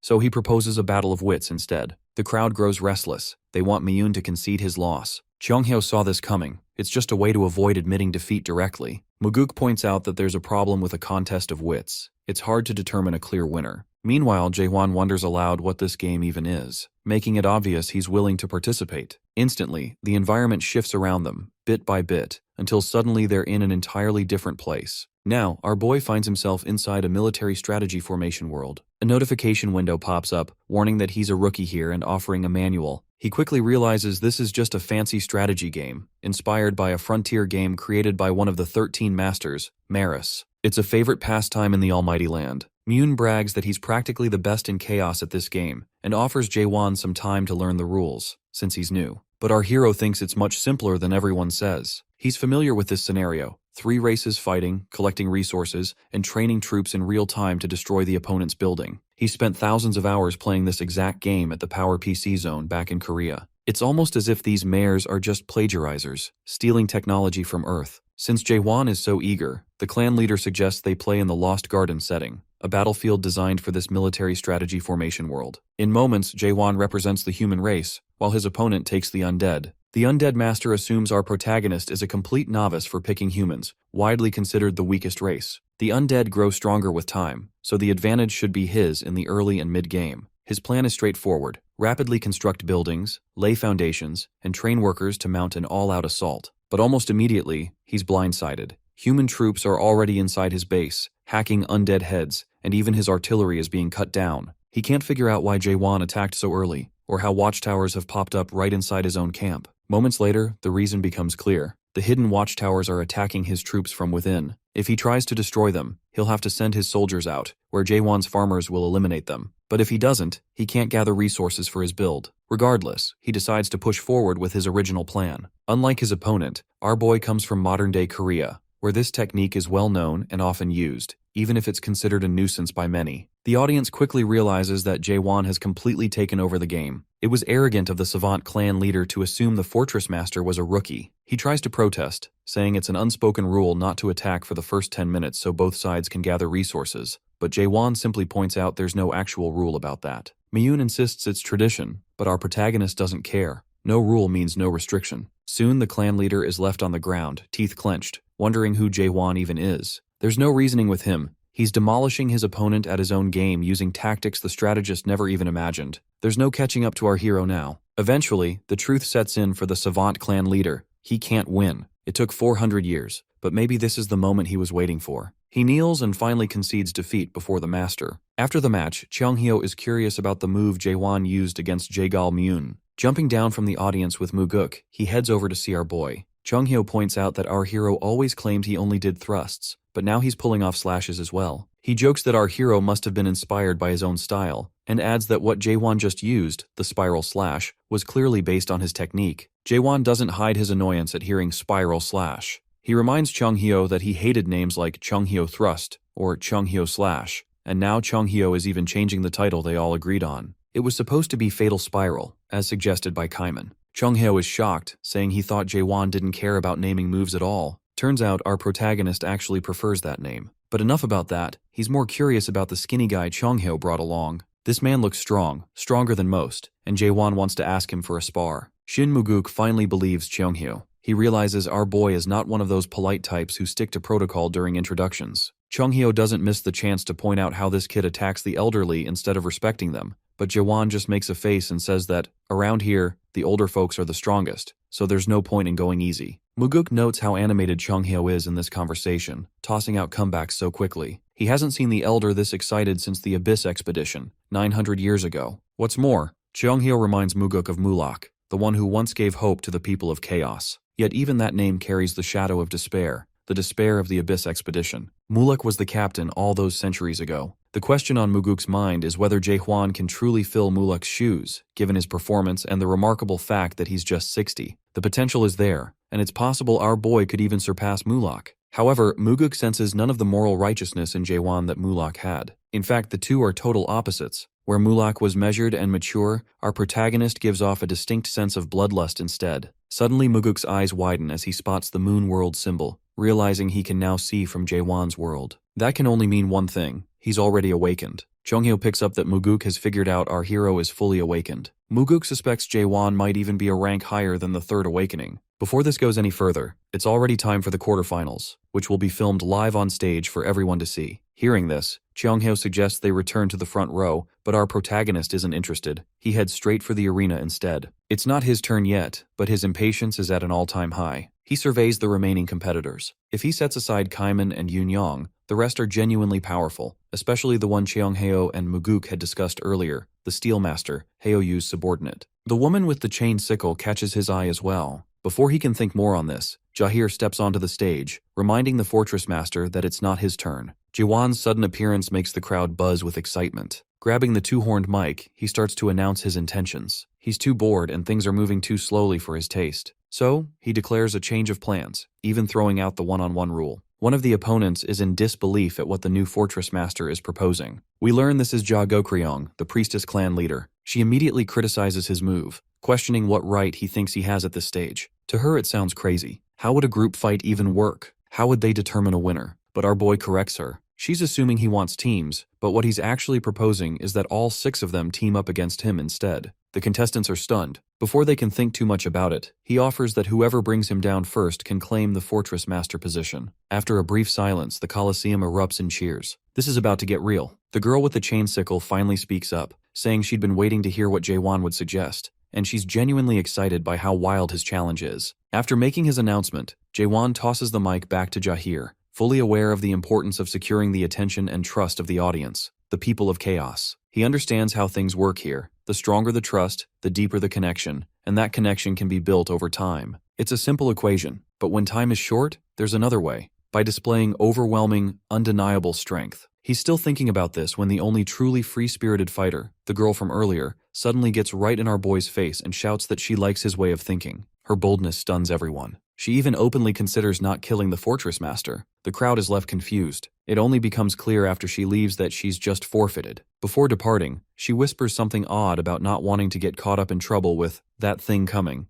However, our protagonist doesn't really understand what she means. Out of nowhere, Yoon Young speaks up as well. He declares that he too is forfeiting, admitting he can't beat the fortress master at his current strength. Technically, he hasn't lost until the quarterfinals, so he still keeps his title as leader of the Lightning God clan. Kaiman, disappointingly, follows suit, also forfeiting and excusing himself with similar words, even praising our hero in the process. That leaves only 3 opponents left. Jaewon had wanted to display unmatched power. Now, even if he defeats these 3, it won't be the dramatic display he envisioned. Still, if all 3 attack at once, maybe he can show something phenomenal enough to cement himself as irresistible. Ja Go Kryong points out that things aren't exactly going according to plan. Jaehwan decides to fight the remaining 3. After that, the Priestess clan's vice-clan leader, seeing how confident he is, suggests the clan leaders should teach him a lesson. However, the clan leader politely shuts her down, reminding her they didn't come here to fight some over-ambitious, hot-headed fortress master. Haoyu's warrior is there too, the one Lord Haoyu specially requested earlier. The 2 clan ladies ask him what he's after. His approach has been even more effective than she anticipated. She uses the moment to shift the discussion to the Abyss expedition. Since it ended,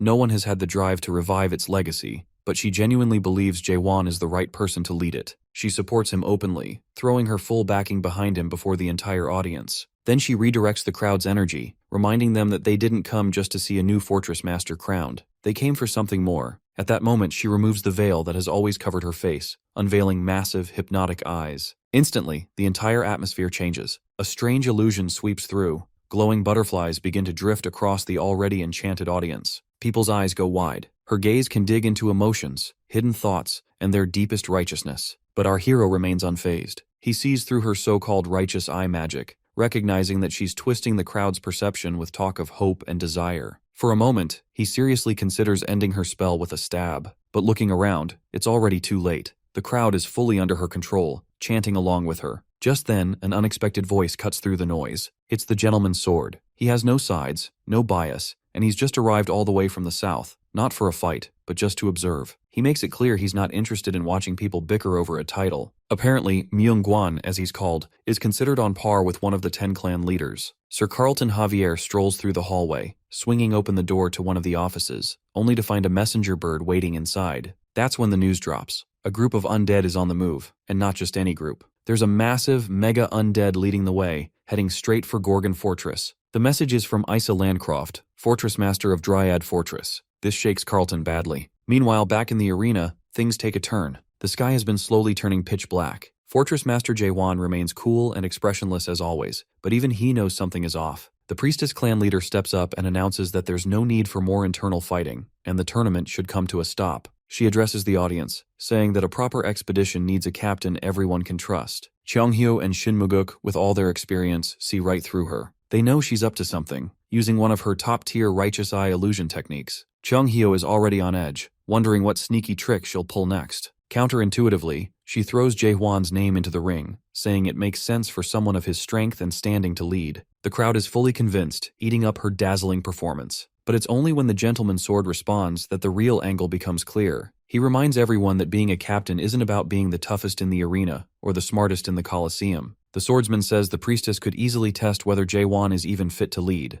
That's when she announces her righteous audit. To everyone else, this sounds like a perfectly fair idea. Even Jahir, who's usually level-headed, is swept up in her spell, clearing the stage and announcing that the priestess will test the mortality of their fortress master. Up in the sky, she conjures huge magical arrows, aiming them right at our protagonist. She turns to Jaewon and directly asks if he's ready to be audited. That's when it clicks for Cheongheo, who facepalms, knowing exactly how the clan master operates. Many people take this test to see if they're ready for the next step, but he's stressed, gritting his teeth, aware she's setting a trap. She's about to gaslight our boy, trying to shake his confidence and make him seem unfit. After all, who wants to follow a captain into the abyss if he might just turn on his own squad for the greater good? One bad answer, and Jaewon could lose everything. Cheongheo knows him well. He's never been the graceful, noble type. But before the elder can figure out how to stop this, the fortress master has already taken the bait. She even double-checks with him for a verbal yes, making sure no one can claim it was a setup later. For a moment, everything goes dead silent. The pause lasts long enough that someone in the crowd finally snaps, complaining about all the buildup. Suddenly the scene flips. Now our protagonist is in the middle of a storm, stuck on a ship in an ocean simulation. According to the clan leader, storms like this are normal in the ocean region. She points at a floating rescue board gliding towards some people. Someone is drowning out in the waves. It's a classic moral choice dilemma. Play it safe or take a risk. Our boy reaches down and grabs one of the drowning people, pulling him toward the board. But here's the twist. The rescue boat has a limit of 10 people. If he brings one more aboard, the whole boat will sink. Then comes the notification, like a prompt straight out of a game. Does Jaewon play by the rules and save the majority by letting the one go? Or does he risk everyone for the chance to save this last person too? There's no middle ground. He's got to decide, and quickly. The priestess turns to him and asks what he wants, what he would choose. It's clear what will happen if he lets the drowning man go. People will throw a tantrum at our boy. If he pulls the man aboard, everyone will criticize his poor judgment. But what the priestess doesn't realize is that Jaewon doesn't play by the rules. He refuses to choose option 1 or 2. Despite all her attempts to prove he isn't fit to be expedition captain, he picks a third path. She is utterly stunned, not expecting him to find the hidden choice, the one that only appears if someone truly thinks outside the box. Unfortunately for the clan leader, the notification board suddenly reveals that same hidden option. It reads, they'll rotate, each taking turns on the support board, with only 10 people at a time and 1 person in the water for a brief period. It's a price everyone is willing to pay so no one becomes fish food. This is probably the best judgment anyone could hope for, and it doesn't strip away the humanity from our protagonist. She realizes he's come up with this solution and it's genius. All signs point to a win for our hero, at least that's how it appears. She notes, however, that he still hasn't spoken up. The priestess clings to a last hope, wishing he'll try some other clever trick instead. But the fortress master surprises her by focusing on the real problem. It's the sea itself. So what does Jaewon do? He declares he'll split the sea since that's what's swallowing his people. It works out for the clan leader, except of course it really doesn't. Cheongheo is the first to catch on to what he's about to do, realizing our boy is about to go way off script. And then, Jaewon literally splits the sea in two with Dokbol. The clan leader's entire setup crashes down. Jaehwan's solution is so far outside the box that he straight up solves the dilemma. Not long after, the people in the simulation are clapping for the fortress master, cheering him for the slick move he's just pulled. Meanwhile, the notification panel glitches like a cheap knockoff game, then crashes entirely, announcing the audit is over. That's when the clan master breaks character. For a moment, it looks like she's about to curse out loud, unable to believe she's been beaten at her own illusion-ridden game. Before things can escalate, a sharp alert slices through the moment. This isn't a drill. Gorgon has made the call. Everything is shutting down. No more fights, games, or dramatic speeches. The fortress is locking down, and everyone, especially the crowd, needs to evacuate immediately. At first, people file out in a civilized way, confused by the sudden order. But once word spreads, there's an incoming undead attack. Not just any, but a massive, terrifying one. True panic erupts. The reality sets in. The sky is darkening not for drama, but because an undead army is coming. Yoon Yang can only whine about his fate, how he was the Lightning Clan leader and sole survivor, yet will now die in the Gorgon undead attack. As usual, Kang Hwang and Yoon Yang start bickering, tossing insults as nerves get the better of them. In truth, Kang Hwang's legs are shaking just as much as Yoon Yang's. In the midst of the emergency, Chung Hao and Shin Muguk focus on bigger issues. Shin is amazed that this kid, Jae-won, not even a couple centuries old, is leading as if he's some kind of caped crusader. It's enough to put some of the old-timers to shame. Chung-heo wants to focus on the present. He admits he never thought he'd see a situation like this again, not even after 900 years. Muguk completely understands the déjà vu. 6 of the 10 clan leaders are already here, and the situation mirrors that old death wish from their visit to the undead palace. Whatever they saw there, something they still don't talk about, might just be about to repeat itself. There's an old rule the veterans have spotted. When there's a medium threat, smaller undead follow. When a giant one appears, so do the medium ones. But this time, King Catastrophe, the ultimate boss, has shown up in Gorgon. The Soul King was one of the main reasons they built the fortresses to begin with. As the story unfolds, the true horror of the Soul King and the monstrous abomination he is comes into view. Following him is an undead beast, a megadead level threat. The situation is beyond dire. Among the chaos, they see the creature with huge red eyes, the terrifying, backwards-walking Magritte, poised to unleash havoc upon Gorgon. The scene twists into a waking nightmare. Death spreads everywhere, devouring the place alive. Civilians scramble in panic, but most aren't fast enough to escape the horror rolling through Gorgon. In the middle of the chaos, the priestess stands completely frozen, her body refusing to move. She watches, helpless, as nightmare undead rip through people, tearing limbs and snuffing out lives without mercy. All her confidence is stripped away. Everything around her is sucked into a darkness that keeps spreading. There's one moment she can't shake. A monstrous, twisted undead snatches up an old man right in front of her. This isn't cinematic drama. It's cold, suffocating, and revolting. Though it seems impossible, her trembling is real. Her wide eyes are stretched even wider, but they're useless now. Her scream comes too late, just noise, powerless to change anything. She's left pleading for reality to give her a break. Suddenly, the gentleman's sword, Myungguan, slices into the fray like a last hope. He hurls himself between the monster and the clan leader, but even he can't change what's happening. He doesn't save the old man. He can't even save himself. He's just stalling doom for a few seconds. The priestess screams again, watching the undead's claw nearly tear into his face. Then her world collapses into slow motion. She's caught on the fact that nothing matters anymore. Every action feels meaningless. Every what if is a joke, and she knows it. That realization breaks her worse than the monsters do. Watching Myungguan's fate, she understands something bitter. Free will means nothing if the universe is just mocking you. Hope is a scam, drowned by the same outcome, death. Just as she's surrendering to being swallowed by the nightmare, giving up because even fighting back feels like lying to herself, an explosion of blinding light rips through the massive monster, slicing it clean in two. The shock is sudden and sharp. There's the Lightning Clan leader, Yoon Yang, utterly fed up with the chaos. He's trying to snap the priestess out of her trance, but it's not working. The girl's still locked in her own shock, frozen and unhelpful. His tone is anything but gentle. The nightmare situation keeps spiraling, and her wide-eyed existential paralysis is just making it worse. Yoon Yang turns his attention to the rhythm of the battle. Kang Huang, Kaiman, and Yoon Yang himself are working like clockwork, fighting for their lives. The priestess, rigid as a statue, watches them with confusion. She can't understand why they're pushing so hard. She thinks hope is long gone, buried under death and ruin. Watching them fight through the madness only baffles her more. We get flashes of Yoon Yang pounding the ground, forcing monsters away from her, while Kaiman's blade cuts down anything that gets too close. Kang Huang is in the mix too, patching up gaps in their defense. To the traumatized priestess, it looks like raw courage or maybe recklessness, but for them, it's just survival and sheer willpower. Yoon Yang, alert even in the chaos, knows the truth. They're barely holding on. There are too many monsters, and they're only getting nastier. Just when it feels like they'll be overwhelmed, a new focus emerges. The Gorgon tattoo on our protagonist flares up, a warning, a signal. He's cutting a path straight for the Magritte undead. No distractions, no side fights, just him versus the biggest nightmare in the room. The thing isn't just a monster, it's a death sentence. 3 cold eyes, jagged teeth, wicked spikes, and claws that promise instant agony. But Jaewon doesn't flinch. He dispatches lesser monsters like they're nothing. His moves are clean, fast, and ruthless. One moment he's thrusting, the next he's slicing, but he keeps his composure, never going full berserk. He knows this enemy is different. The monster bites at anything nearby, turning anyone not quick enough into instant carnage. So our hero keeps his distance, watching, measuring, waiting for the perfect opening.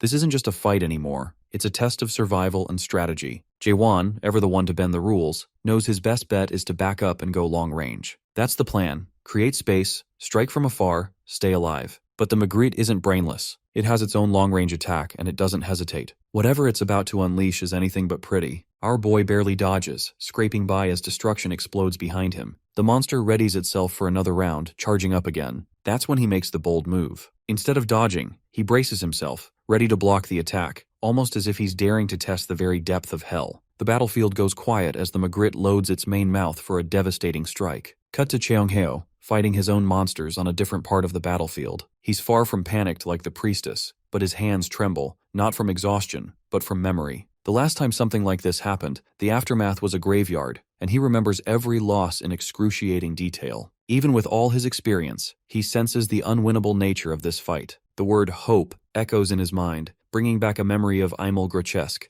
the old fortress master. He remembers Emil saying hope isn't some flowery ideal, it's a necessity. Sometimes people need hope that's so bright it drowns out even the deepest darkness. With all this talk of hope, we're shown Jaewon in action. Our protagonist is already deep in the fray, charging straight at the beast as it charges up. No hesitation. He knows exactly where the blast is forming, and he plunges his blade right into its core. He's done testing. He's aiming to end the nightmare before it can even finish its attack. Moments later, a blinding flash slices through the battlefield, forcing everyone nearby to shield their eyes. It's coming from the exact spot where Jaewon has been locked in combat with Magritte. Chonghyo's gaze tracks the light, and what he sees next nearly freezes him in place. Our boy is standing there, grinning like a madman, fresh off landing a heavy blow on the creature. The monster looks even more grotesque now, somehow more revolting than before, as if the hit peeled back a layer too far. Chonghyo watches, already past the point of trying to make sense of whatever Jaewon is. The guy just doesn't fit any logic. But the Magritte isn't done yet. It lunges, its nasty tongue whipping out, rib-like spikes wrapping around him, trying to end things on the spot. The jaws clamp down like a bear trap. Even so, our protagonist doesn't panic. He blasts his way out of the creature's grip, not giving it a moment to savor its catch. Then it starts, the glow in his eyes, his blade poised to give the monster a taste of real pain.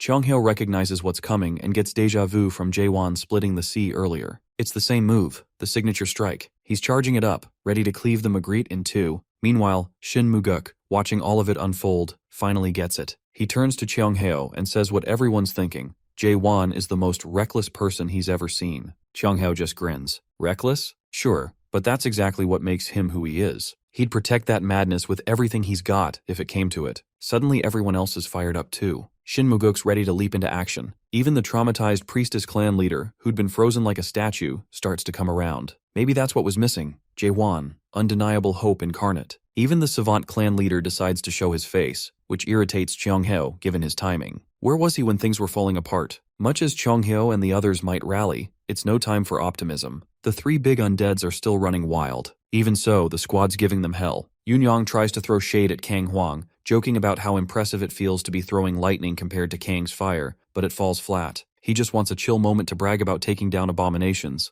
but Huang's too exhausted to care. He's still hacking through monsters and slinging fire like the Fire King he is, but it's tough to feel invincible when nightmares keep coming, teeth bared, while fatigue keeps creeping in. As long as the three big undead are standing, there's nothing to celebrate. Suddenly, a random girl shows up out of nowhere and throws a rock at one of the monsters Huang's fighting. She's got guts but no sense at all. The massive undead locks its blood-red eyes on her, a puzzle of horror, and lunges. But golden chains snap around it just in time. That's Sir Carlton Javier making his entrance, and he's not alone. He's brought Prime Minister Jürgen Schiever and the rest of the gang. Kang Huang finally lets himself relax and even cracks a smile. Backup's arrival gives him the boost he needs. He's not alone. Shin Muguk is already tearing it up. Everyone in Gorgon is out there, showing what it means to have real heart. We swing back to our hero. He's not just fighting, he's rewriting the rulebook. He carves a hole straight into the Magritte, then finishes it off with a gravity-assisted strike. His blade glows, lighting up the whole Gorgon fortress as if announcing exactly who just dropped the hammer. Fast forward 10 days. The smoke has cleared, damage is being tallied, and there's a wild buzz on the streets. Chaos is alive with the news. 3 of the great undeads, including the dreaded backward Magritte, were taken down by the heroes of Gorgon. The entire population is alive with energy. The scene shifts to Mitchell, who's having a one-on-one with a trainee, or maybe a friend, breaking down what's happened in Chaos, especially in Gorgon. He gives off this vibe that things are improving, but he challenges the other guy to think deeper. Mitchell asks what's really changed since the epic battle 10 days ago. The trainee doesn't get it at first. Mitchell points out that sure, the monsters were beaten, but the aftermath is still rough. Infrastructure's a mess, and life isn't easy. He's not just talking about the clan leader's base being there or the resources pouring into Gorgon's market. It's subtle, but below all the victory headlines and political reshuffles, people on the ground are struggling. The hero wins narrative isn't as clean as it sounds. The real shift is in how people act. There's a bit more cheer, like hope is allowed again. People seem alive, the opposite of what chaos usually is. But Mitchell isn't buying it. He shuts it down quickly. The boy's so focused on the future, he probably didn't see the path of devastation. Mitchell references that wild moment, the black sea of undead sliced open by a single sword. But that spectacle cost real lives. Many of them. Mitchell doesn't fully understand what went down either, but he's piecing it together. Everyone was there. People's eyes were full of hope that night, for real. They're clinging to the half-truth that Gorgon's doing better now, which, in his opinion, is kind of foolish. What really bothers him is that people actually think they can live normal lives in chaos now. Suddenly, a massive explosion-like sound shatters the calm. The trainee flinches, looking around as if they've been dropped into a bombing run. Mitchell, calm as ever with his great horn slung over his shoulder, doesn't blink. He tells him it's nothing new. It's been happening for 10 days straight. The younger guy, wide-eyed, speculates it must be because the 10 clans moved their headquarters there. He gets even more spooked as he realizes that could mean war is coming, or has already started. Mitchell doesn't confirm or deny it. Whatever's going on, it feels like war. Meanwhile, up at the training grounds, we see what Jaewon's been up to. He's not relaxing. The blade wielder has been grinding the clan leaders, training them hard, making sure when the expedition comes, they'll all be ready. A sudden glass-shattering sound hits the scene like a bomb, and Lim Jin-hong's face freezes in sheer disbelief. The man looks like someone just told him the sky's purple. He literally has to ask his subordinates to repeat themselves, word for word, because he cannot accept what he just heard. Apparently, some guys just took out a mega undead. There are only 3 of those monsters in all of Chaos. Slaying one isn't something you do casually. It's only supposed to be possible for someone ranked above a lieutenant general. So no, he's not buying it. He immediately orders his men to dig deeper and figure out what's really happening. Still stuck on it, he's convinced this is one big mistake or some kind of misinformation. What he doesn't know yet is that in 4 days' time, he'll be staring at the complete wipeout of the North Branch of the Forbidden Heaven clan. Not just defeated, but decimated. Meanwhile, over in Gorgon, it's a different kind of chaos. All the clan leaders are gathered, looking like they just walked out of a bar fight. Bumps, bruises, and the whole mess. And there's Jaewon, absolutely unloading on them. Yoon-young, who usually jokes his way through trouble, is on the verge of tears. He mutters something, and our protagonist snaps, calling him out. The fortress master wants to go around the room and give every one of them a reality check. Yoon-young? Fast, but that's all. Kang Hwang? Strong, but moves like a rock. Jagal-myun overthinks everything and reacts too late. Jagu Kryong is agile and sharp, but her stamina is trash. Kaiman, though, stands out as the best among them. Solid fundamentals and no glaring weakness. But that's where it ends. He's just the king of average, with no killer edge. To our boy, it's obvious. These folks have been cruising on easy mode for way too long, living off what's been handed to them instead of truly earning it. Chongheo, who usually laughs things off, actually loves that take. He sticks close to Shinmuguk, agreeing wholeheartedly. But Jaewon doesn't spare him either, calling Chongheo out for being too weak. Considering these people have lived for 1,000 years or more, it stings. Chongheo is pissed, but he knows Jaewon isn't wrong. His memories stretch back 900 years, when the 10 clan leaders were monsters, minimum 7th stage adapters, no joke. Leading the Heavenly Dragon clan, top dog even then, was a 9th stage powerhouse. But even with all those heavy hitters, the one who made them look like amateurs was Mulak, the mayor. That guy was on a different level. Yet even with all that power, the Abyss still chewed through them, because the Abyss doesn't care who you are. It's built to break the best. Our hero isn't impressed with what just went down. He straight up shames the current group for getting this banged up just by wiping out a single branch of the Forbidden Heaven clan. If this is their state now, how are they supposed to face the real HQ in Montichor? Forget the Abyss. They'd get destroyed just knocking on the front door. The Fortress Master's patience runs out. He decides right there and then,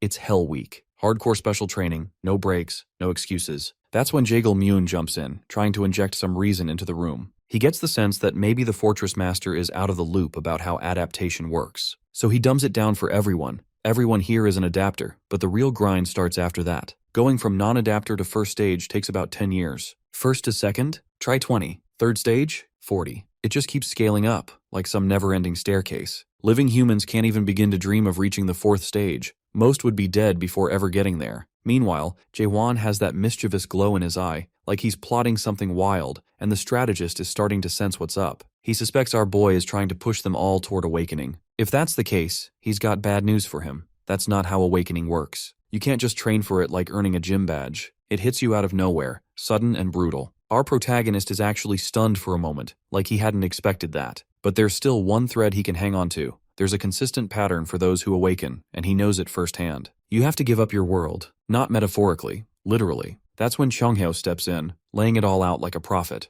There are 3 stages to becoming awakened, but for now, only the first matters. You destroy the world you came from, the world of adaptation. The life you've lived so far, that home's gotta collapse. Not everyone gets it right away, it's too abstract. So Jago Kryong spells it out. Let go of your status, your systems, all the nonsense you've been conditioned to believe. Forget everything you thought was true about power and progress. Yoon-young, for once, finds her words surprisingly insightful. She wonders how a guy like him ever became a clan leader. He doesn't get offended. He's already back to chilling. The man's an overcharged adapter, his potential nearly unlimited. He's got natural ability with everything. When Yoon puts it that way, he sounds like some next-level prodigy, especially since he can grow 100 times faster than your average adapter. That's no small feat. Overcharged adapters are rare. Even the 12 lords are part of that group. Kang Huang rolls his eyes at this. Half of it, he claims, is just good marketing. He points out that everyone here is an overcharged adapter too. Except, here comes the shocker. Kaiman isn't. Out of everyone, he's the odd one out. No special engine under the hood. That's wild, considering how skilled he is compared to the rest of the clan leaders. The thing is, Kaiman doesn't care about any of that. He's ready to toss away all his talent, his world, even his sense of self, just for power. The only thing he's determined to hold on to is his burning hatred for those 12 lords. That obsession fuels him.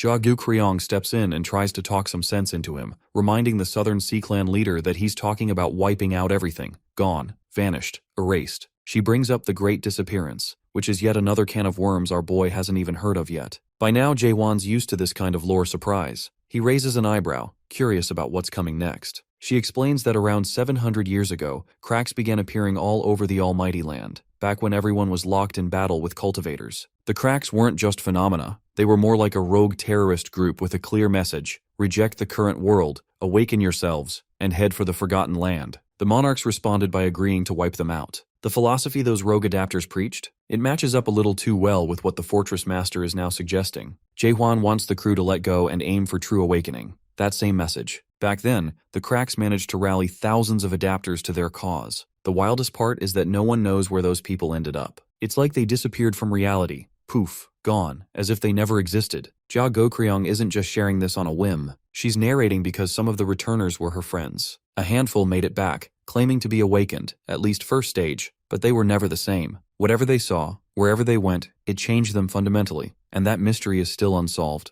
They came back deeply damaged. Our protagonist isn't in this for drama. He genuinely wants to know what happened to those who called themselves awakened, because, from his perspective, there haven't been many around lately. That's when Ja Gu-Kryong drops the real bomb. Every single one of those who returned eventually killed themselves. Straight up, they couldn't handle it. Some suffered complete mental breakdowns, others faded into madness, and a few lost their memories entirely. No matter what form it took, amnesia, insanity, unbearable knowledge, it all ended in the same place: identity collapse. Existential nightmare territory. They all ended up claiming, in some way, that they no longer knew who they were. Our boy gets it now. He draws a clear line. He's not part of the cracks movement or any cult, but he won't pretend this new road is safe or easy. It's as dangerous as it gets, and Ja Gu-Kryong is right to be wary. That's why he won't force anyone. He only wants volunteers, not blind loyalists, but people willing to face whatever this is head on. So there's just one more question to answer. What's he going to do with the ones who don't volunteer? Jaehwan's never been the type to leave anyone behind. He's not going to toss them aside. He'll help them grow in their own way too. Even if Ja Gu-Kryong still thinks this is another setup for disaster, he sincerely wants everyone to grow stronger, to adapt and evolve beyond anything they've known. She facepalms at hearing his evolving spiel again. The Fortress Master still acts like he couldn't care less about the full context. He basically ignored Jaegil Myun's explanation that constant training isn't going to magically leap them up the adaptation ranks in a week. But it seems our protagonist has a workaround. Next, everyone follows him to a strange building none of them have seen before. Mitchell is already there, standing like a proud mechanic, letting Jaehwan know everything's ready to go. Yoon-Yong's the first to notice it. The entire building is built from the horns of horned beasts, elite-level craftsmanship. The Fortress Master makes sure no one is left in the dark. He wants every single one of them to understand exactly what kind of hell they're signing up for. Suddenly, their notification panels light up. A prompt flashes. Do you wish to become tower walkers in the Tower of Nightmares? Chonghyo stares at the screen, his eyes wide, jaw dropped. He knows exactly what that means. So yeah, it's only a matter of time before the tower properly welcomes our squad. They're already picking up on the vibe, a genius move in the making. Chonghyo is especially impressed, quietly wondering how a human managed to pull off something only Maris are known for. It doesn't take long before the group starts pointing out just what kind of place this is. Kaiman notices right away. There's nothing above the second floor. That's exactly why our boy brought them here in the first place. Jaegil Myun finds the whole setup both amusing and kind of an honor. He's already planning to break through, no matter what. Even Yoon-Yong looks more serious than usual. Everyone's in because they want to level up. Enough with the admiration. According to the Fortress Master, if they want to stand around gawking, they can do that on their own time. Right now, it's go time. Here's the deal. The training happens in a time-dilated environment where everything moves at 100 times slower than the outside world. 7 days outside means 700 days inside, almost 2 years of non-stop grinding. But there's a catch. The squad needs to watch out for soul corruption. The denser the time, the higher the fatigue. When they push through brutal routines, the risk of corruption can spike past 80%. If that happens, it's instant logout. The loudmouth points out how Jaewon actually cares about them. Ja Gukryong just stares at him like he's some big shot. Our protagonist's annoyed face says it all. Now comes the split. He already knows some of them aren't down for the awakening process, so he divides them into two groups with different training paths. After the split, it's clear Kaiman's the only one gutsy enough to put himself through hell. The others? They pick the alternate adapter route. With that decided, it's rumble time. Yoon-young can't go 5 minutes without irritating someone, showing off his speed by dodging all of Gukryong's moves. She can't stand his smug attitude, feels like he's looking down on her using his lightning god clan skills. That's when Kang Hwang storms in, going full fire mode, blasting flames everywhere and yelling that destruction beats speed any day. In his mind, smashing faces is far more satisfying than running from a brawl. The Savant clan leader is probably the most full of himself in the group. He throws out the usual condescending remarks, claiming they're all weak and haven't made an inch of real progress. Meanwhile, Shin Mugok just watches silently as 3 of the 4 clan leaders go at it like it's a grudge match. But before we dive too deep into the chaos, we flash back to moments earlier, seeing how the squad planned this whole thing. Kaiman was always going to choose the awakening process, but Gukryong doesn't get how the rest are going to use this tower to level up when everyone else is already maxed out as adapters. The clan leaders are way ahead of non-adapters, and climbing higher isn't exactly easy. According to her, they'd need a god-tier skillbook or some divine revelation to make even the tiniest bit of progress. Naturally, Yoon-young chimes in with his usual shady idea, just steal the skillbooks. It's hard to tell if he's joking, given his sketchy past, but no one is shocked. Our hero, though, has a different plan. He doesn't want shortcuts. Gukryong watches his calm, unreadable face and guesses maybe he wants to play sensei, but that's not it. He wants them to teach each other. Sounds cheesy, but Shin Mugok, of all people, actually thinks it's genius. Not just clever, but the kind of thing that makes you wonder why no one thought of it before. The thing is, these clan leaders are all proud pricks. Never would have come up with something so cooperative on their own. Even now, learning each other's skills is a long shot because they just can't stop arguing about who's the strongest. But even with all that dysfunction, Shin Mugok's got a gut feeling these idiots will level up. Somehow. Miraculously. At least he hopes. Meanwhile, his thoughts drift upstairs to Kaiman. If anyone's really suffering right now, it's him. Cut to the swordsman, drenched in sweat, swinging his blade. He's lost all sense of count. Could be 10,000 swings, 100,000, maybe 1,000,000 by now. His arms are running on pure muscle memory, waging war against himself. Even now, the fortress master treats him like a rookie, reminding him to breathe between slashes, calling him out for skipping beats, saying he'll never hit real strength unless he fixes it. Kaiman keeps questioning the process. Is this really how you awaken? Is this what it takes? But Jaewon shuts down that kind of thinking quick. No room for doubt. They talk about why Kaiman's frustrated. It's just being stuck. The only sound beyond the coaching is the swish of his blade. He's not missing the other adapters. He's not even comparing himself to them. He just thinks he's not that talented, not built for this kind of change. But our hero doesn't buy any of that. He draws a line between Kaiman and the overpowered adapter brats with egos the size of continents. The swordsman's not some cocky clan leader. He's got heart, grit. That matters more. Consistency, purpose, and willpower beat raw talent every time. Awakening isn't for the gifted, it's for those who bleed for it. Just when Kaiman's about to doubt himself, the fortress master gives him a vote of confidence, makes it clear he trusts him, and asks for trust in return. That spark is all it takes. Kaiman doesn't just swing, he shifts, now hitting with real power. If she didn't know before, she would now. Chung-hyo made up his mind ages ago. He's done with the crack's inhuman psychopaths. That doesn't stop Seola from trying. She's determined to convince him he's got it all backwards, that the cracks are actually fighting for humanity. They're the only ones left who still care. But the mayor isn't buying it. To him, the whole thing's broken. The cracks drag people down, use humans as fuel for a twisted plan, all while acting like saviors. As if anyone with sense would fall for that. In his eyes, the cracks don't matter anymore. Their time as a real force is long gone. Now they're just clinging to cult glory. Even the lords once marked them as a threat, but after the Great Disappearance, that faded. Seola laughs at that, soft but sharp. Hypocrite much? She hasn't forgotten.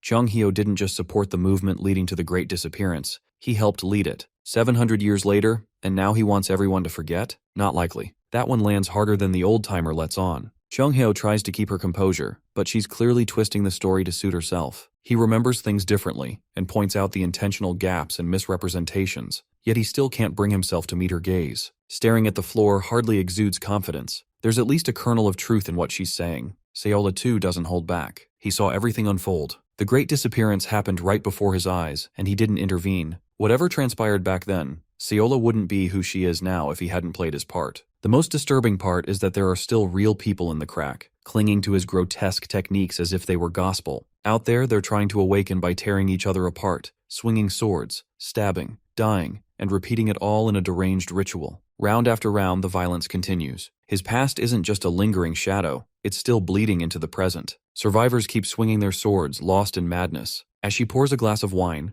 harsh flashes of these scenes surface, people killing cultmates in a blood-soaked well. The worst part is that this brutality is the goal. Only a handful survive after slaughtering their comrades to deaden their emotions. They continue, numb, swinging a billion more times without feeling. That numbness, that hollow inside, is built into the process. Awakening requires tearing away what makes you human, just to see what remains. The old man knows this better than anyone. He hasn't met her eyes in ages, dodging a truth he buried deep in avoidance. Suddenly, Sayola brings up how all of that leads only to the first stage of awakening, dismantle. But the moment she says it, something in him snaps. He's furious. That's not the right way, nor the right word. His sword is drawn before he realizes it, reflex taking over. It's ironic, coming from someone not even fully awakened. He pulls her into his white world, the same space glimpsed when he treated Mino, a blank canvas still untouched. That's the irony. The man who chased awakening like a religion is too afraid to create his own world, scared he'll lose whatever soul he has left. She, on the other hand, isn't afraid. Whatever chaos she's conjured on her canvas is deeply disturbing. That's when he realizes times have changed.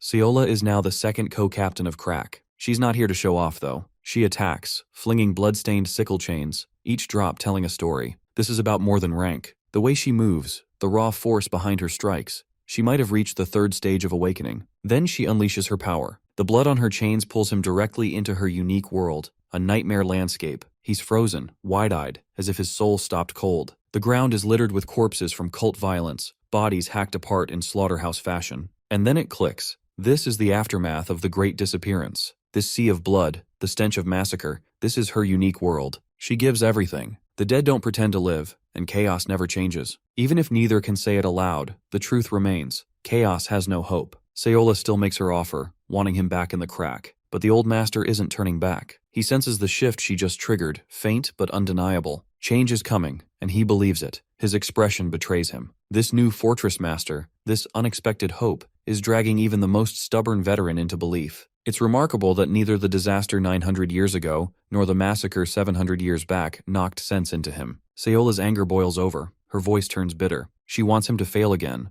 hopes that blood-soaked defeat clings to him like a curse, praying he'll abandon his new allies just as he once left the Crack. Regardless, Crack is watching. They're not finished with him yet. Meanwhile, back at the Nightmare Tower, Kaiman is deep into his awakening arc. Stage 1, the question. He confronts a doppelganger made of his own doubt. Stage 2, understanding the world he just questioned. Stage 3, erasing it all, leaving it blank. He's meditating when Jaewon bursts in, sword drawn, shouting at him for sitting idle. Our boy demands he stop pretending and fight as if his life is on the line. Kaiman feels weak. He knows he can't win. Our protagonist, though, is already on another level. He's not here to coddle anyone. He's tired of excuses. The clash comes fast and hard, existential, as if Jaewon isn't merely attacking Kaiman's body, but ripping through his very core. Judging by the aftermath, he nearly did. Kaiman spirals, wondering if any of it meant real growth, ready to give up. But our protagonist isn't finished. He tells Kaiman to stop letting the world's chains hold him back. Something inside Kaiman snaps. He releases the weight of the world, breaking his shackles. His awakening reaches stage 3.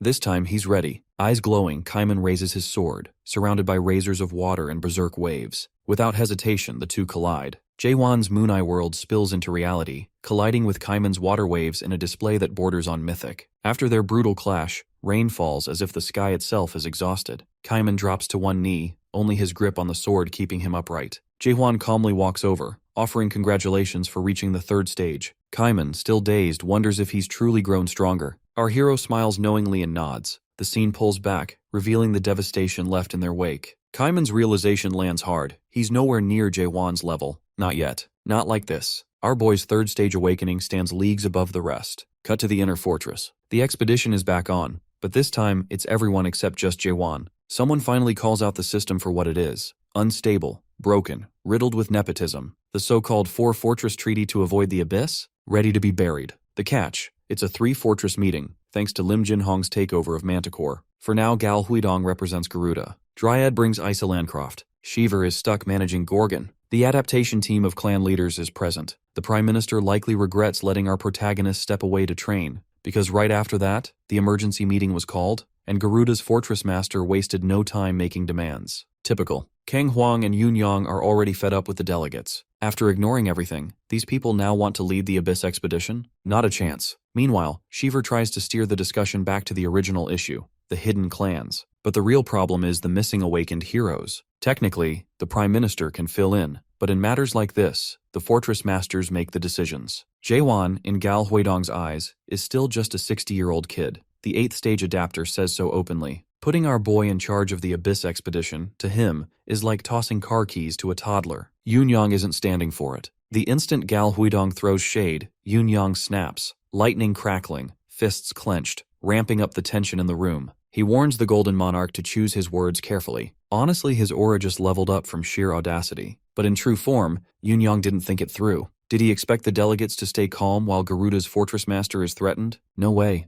At this point, it's beyond politics, it's personal pride. The adapter team has had enough, and with Kang Huang stepping in, it's clear they won't sit this out. Everyone in the room feels it. They won't let Gal Huidong or the so-called Almighty dictate leadership of the expedition. The decision is made. Our protagonist will captain the expedition. End of story. No votes, no debate. Before anyone can blink, our boy Jaewon's ever-loyal lapdog is already out on the training grounds, throwing hands with none other than Garuda's top dog. It's too late to wonder what Yun Yang was thinking. Gal Huidong indulges him with some sparring, not one for talking things out. The kid fires back, suggesting that the Fortress Master is scared of him, which Huidong finds amusing. He tells Yang to take the first move, a break-a-leg kind of gesture, but Jaehwan's follower isn't waiting around. He's already darting forward, moving too fast to track, only the lightning crackling around him betraying his position, a clear warning. The Fortress Master tries to compliment Yang's speed, but he doesn't even finish the sentence before the brat's airborne, coming in with a full-on lightning strike. The veteran definitely wasn't expecting that. A Stage 7 adapter pulling a stunt like this is not the infamous lightning-slinging brat from before. Still, the Fortress Master isn't an easy opponent. Reality sets in.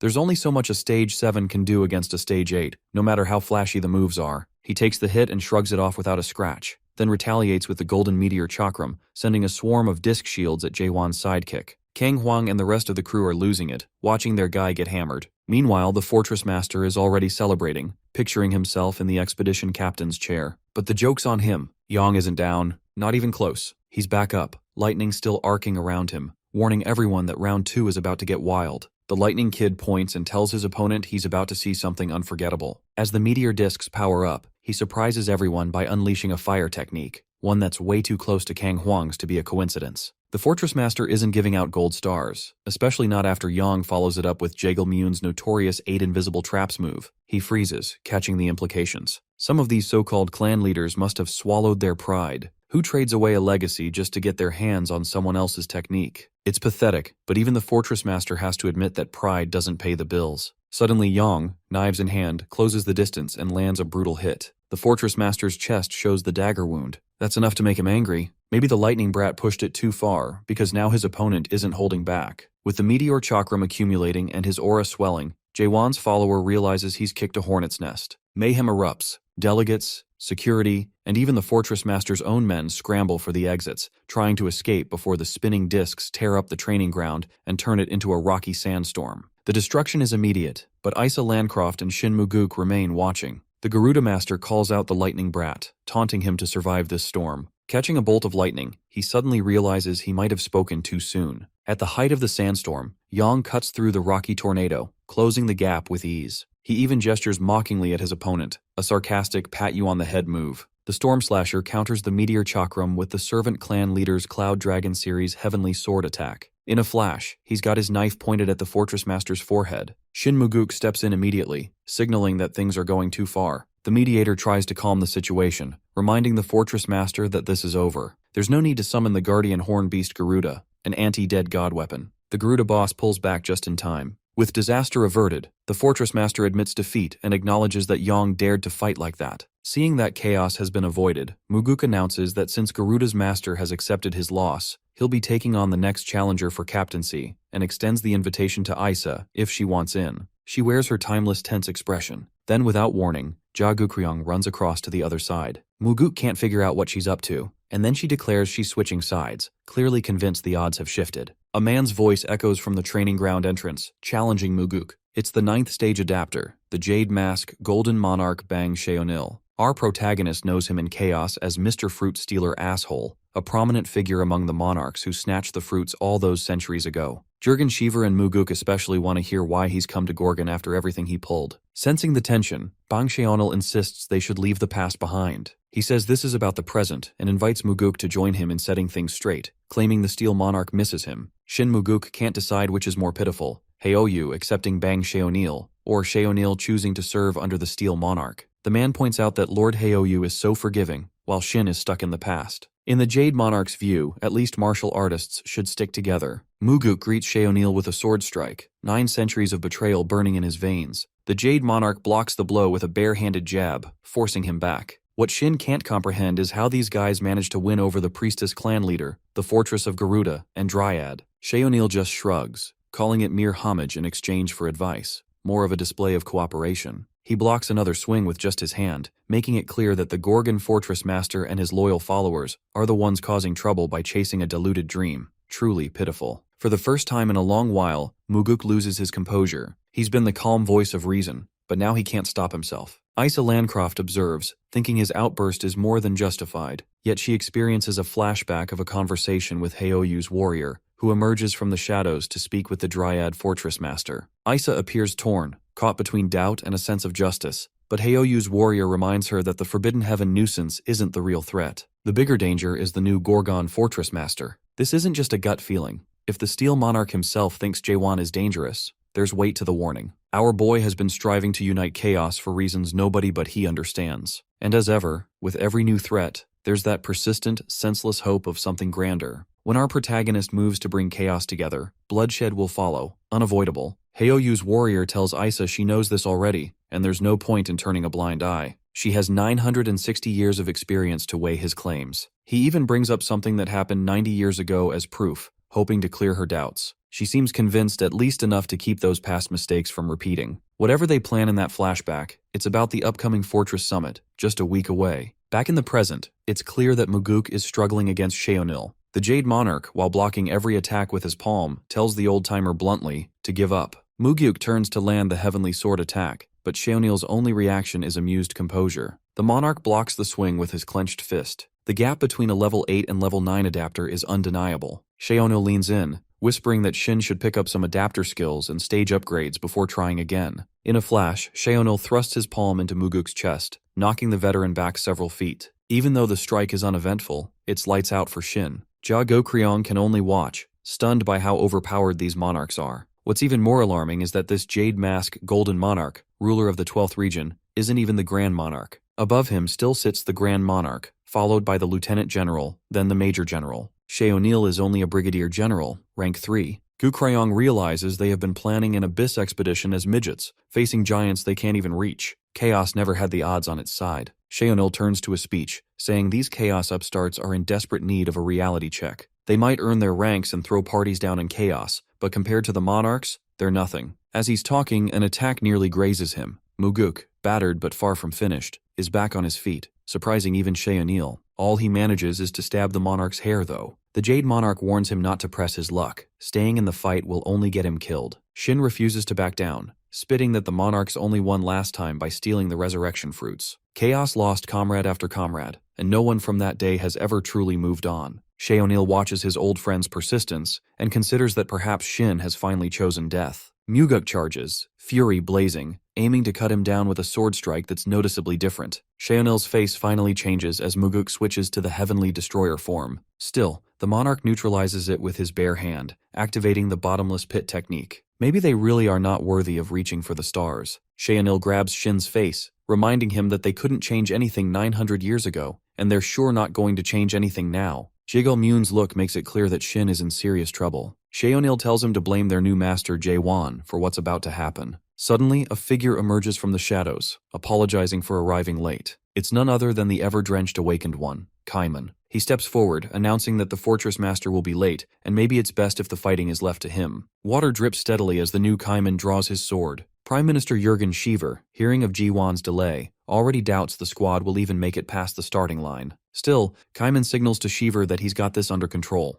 There's plenty of doubt. After all, even Shin Muguk, with all his grit, couldn't manage to win against Bang Sheonil. Yet Kaiman doesn't even blink. He stands calm, absolutely sure of himself. At the same time, Kaiman tells the other clan leaders to evacuate the rest, get them as far from danger as possible. Jigal Myun suggests teaming up against Bang Sheonil might be the smarter move, but Kaiman is clearly working some angle the others don't see. He steps forward, prepared to face the Jade Face asshole alone. Kaiman knows exactly who the Jade Mask Golden Monarch is. What Bang Sheonil fails to realize, at least at first, is who he's up against. Then it clicks. This is the same weakling from back in the day, the one not strong enough to make the expedition cut. Kaiman gives a nod. Bang Sheonil hopes the kid's improved, because he's done wasting time on the weak. Kaiman welcomes the chance. He'd be more than happy to teach his opponent a lesson. Kaiman pulls his sword against Bang Sheonil, and the monarch's eyes light up. Bang Sheonil tries the same grab-and-push move he used on Shin Muguk, but Kaiman reads it like a book, as if it's happening in slow motion. That rattles the monarch just a bit. Bang. Moments later, Bang Sheonil's hand twitches, like it's been shocked. The Jade Monarch looks more amused than angry. He watches, curious, wanting to know what kind of technique that was. It's not the same as Jaewon's signature thrust, but it's just as strong as any normal one. Kaiman makes it clear, he's not holding back. Every thrust from here will be at full power, and Bang Sheonil better not mistake him for some weakling. Unless, of course, the monarch actually wants to die. That line alone stokes Bang Sheonil's temper. The nerve of this punk, thinking he can take out a brigadier monarch. He manifests a dark, monstrous claw from his hand, but Kaiman doesn't flinch. He pierces the incoming monstrosity like it's tissue. Apparently Kaiman crossed a line. In a heartbeat, those creepy dark claws come at him from every direction, yet he stands composed. Right then, a flashback hits. Our boy Jaewon congratulates Kaiman for reaching the third stage of awakening. Even in that moment, Kaiman's got doubts. Still that humble guy, wondering if he's worthy. But our protagonist lays it out. Kaiman has been grinding for far more than just 2 years. 10 billion thrusts? That kind of madness doesn't happen in 700 days. Time bends wild on the second floor of the tower. It's a whole different, crazier, time-dilating beast than the first. Back in the present, Kaiman's glowing again, ready to tear Bang Sheonil apart. With a single swing and thrust, he slices through the claws, and the monarch finally realizes he's facing an awakened opponent. He'd heard about Jaewon being big news, but never imagined Gorgon had another awakened beast. Kaiman gathers roaring torrents of water, looking absolutely majestic. Bang Sheonil scoffs, acting above such a move. But as massive waves rise, Kaiman surges forward with a powerful thrust, riding through the water like a torpedo. Panic creeps onto Bang Sheonil's face as the waves crash over him, washing away his arrogance. Water crashes all around, drenching the field, and Kaiman stands tall, sword in hand. Bang Sheonil is dropped to one knee, his royal smugness gone. Kaiman is ready to finish it, but Ja Gukryong, the priestess clan leader, steps in and cuts him off. He's confused. She's switching sides as if it's all a game. She tells him to stand down. 2 years of training isn't enough to face a monarch. If this were the old Kaiman, maybe that would have shaken him. Maybe he'd have doubted himself. But this Kaiman? Not a chance. It hasn't been just 2 years for him. He's been grinding for 200 years, breaking himself in that tower again and again, becoming something new entirely. Kaiman launches a brutal helix death blow aimed to end the Jade Monarch. The attack is wild, leveling everything nearby. Jurgen Shiver and the others stand there, stunned, realizing the monsters they've nurtured. Shin Muguk understands now. Kaiman actually did it. He killed the bastard. It all makes sense to the others. Our hero didn't just send Kaiman because of a schedule delay. Jaehwan knew they were growing too dependent on him, and that it was time for them to stand on their own feet. Kaiman proved just how capable they've become. That showdown was absolute slay. The news is exploding everywhere. Kaiman, the Southern Sea Clan leader, didn't just go up against the Jade Monarch. He finished him for good. It's the sort of headline that sends shockwaves across the entire continent. Isa Landcroft is reading about it when Kaiman shows up, and she still has that lingering conflict in her gaze. She doesn't hold back her real concerns, though. She's genuinely worried that he might actually be considering teaming up with Jaewon against those at the Regeneration Palace. Taking down the Jade Mask Golden Monarch was huge, yes, but at the end of the day, he was still only a brigadier general. That's entry-level stuff compared to what's coming. The Supreme Monarchs are an entirely different league. From here on, every step means facing monsters who make the last guy look like a warm-up boss. Our boy isn't wavering. He's tired of being held back by the past, trapped in self-doubt and regret. Last time, 9 centuries ago in the Abyss, he froze, but this time there's no turning back. Isa watches him, genuinely impressed. He's not the same person who used to choke on his own insecurities. The Kaiman standing before her now has flipped the script. That endless hesitation he used to carry is gone. Now he's the one leading, clear-eyed and determined, pulling others along with absolute conviction. She stands by the window, taking in the city around the Tower of Nightmares, alive with ambition. They call it the Artisan's Tower these days, but for her, it's still the same old story. Cultivation through towers is nothing new, but Kaiman is different. This place isn't like those typical cultivation towers. No products, no cultivators, nothing of the sort. That's when it dawns on her. The reason he changed is probably the artisan tower. He must have climbed it, pushing himself beyond his limits. And now he's intent on proving to the Dryad Fortress leader that it's no illusion, no trick. No one here is pretending anymore. These people are done running. Everyone in Chaos wants to earn their lives, not beg for them. She can't look away from the scene. It's not just power-hungry maniacs like Yun Yang and Kang Huang filling the streets. Now it's the regular people, ordinary citizens, and in a strange way, it's beautiful. After 9 centuries living a lie, they're determined to build something real, not taken, not granted, but truly theirs. Meanwhile, Jaewon and Cheonghyo are having a quiet conversation beside a peaceful lake. The 3-fortress summit is probably finished by now, Jaewon notes. Cheonghyo agrees, and the topic shifts to Kaiman. Jaewon teases that maybe Kaiman's even stronger than his old friend now, which gets under Cheonghyo's skin. He might be annoyed, but the truth is, this kid is centuries younger and could probably best him in a fair fight. Then Jaewon gets serious. Why start over from scratch? Cheonghyo's awakening was brutal, violent, and traumatic. He never made it to the 3rd stage, bailing before he could. Now he wants a new path, a clean awakening, not one bathed in regret. Cheonghyo slips into memories of his time in the crack, of nights spent crawling out of the mud with nothing but that same cursed word, dismantle. No variation, no freedom, just grotesque survival in a whirl of blood. First came dismantle, then assemble, and finally, self-surrender. A cycle so rigid and cruel it might as well have been carved in bone. We see flashes of him, soaked in blood, repeating the same ritual again and again. He knows it wasn't a profound awakening. It was just a meat grinder with a fancy name. Back then, muttering dismantle every time, there were no questions, just instinct. The assemble stage never brought him pain. There was no space for feeling. But Jaehwan? That guy's existence is built on questions. Everything in our protagonist's journey is a why. Life, world, purpose. Why? That constant questioning tears him apart. There's even a glimpse of the eerie Moon Eye, our hero walking through a world wrapped in barbed wire, filled with unanswered pain and unresolved questions. Even his so-called unique world is no escape. It's as real as it gets. Then, out of the blue, Cheonghyo asks how old Jaewon is. It seems random, but he actually heard from Mitchell about the 3rd floor being completed. Mitchell mentioned that the time density on that 3rd floor is insane, much wilder than the 2nd, yet Jaewon was only in there for 2 days. So what's the real number? Turns out it's 1,000 years. He probably made more swings in there than breaths outside. Cheonghyo is floored by the answer, but he's not about to shower Jaewon with praise. To him, our boy is still just that same punk kid with a fancy title, yet deep down it throws him off. This guy lived through a millennium of hell and doesn't even look satisfied. Who is he really? Then Jaewon suddenly stands up, announcing that it's time to head for the Resurrection Palace, the one place that might finally offer a real challenge. Cheonghyo suggests waiting until Gorgon has more awakened barracks like Kaiman, but our protagonist has already run the scenarios in his head. He knows the monarchs aren't just waiting for new awakeners. Sit around and they'll strike first. The plan is simple. Make a move before the enemy expects it. He doesn't want to raise the place. Just grab the key pieces in the Resurrection Palace. Cheonghyo gets it. The real target is the Mayor's Treasure, an artifact that blurs the line between the living and the dead. And then there's the Narrow Gate, a passage into chaos while alive. If they destroy it, the monarchs lose their monopoly. Without hesitation, Jaehwan and Cheonghyo make for Manticore, where the path to the Resurrection Palace begins. Cheonghyo knows this won't be easy. They're walking straight into a trap set up for Jaehwan, but that's just how it is. And our boy? He walks right up to the gate, throws it open without blinking, and says what he always does. If it comes to that, if chaos comes crashing down, he'll do what he's always done, burn through it. Jaehwan charges into Manticore Fortress with 0 plans, no sneaking, just full send.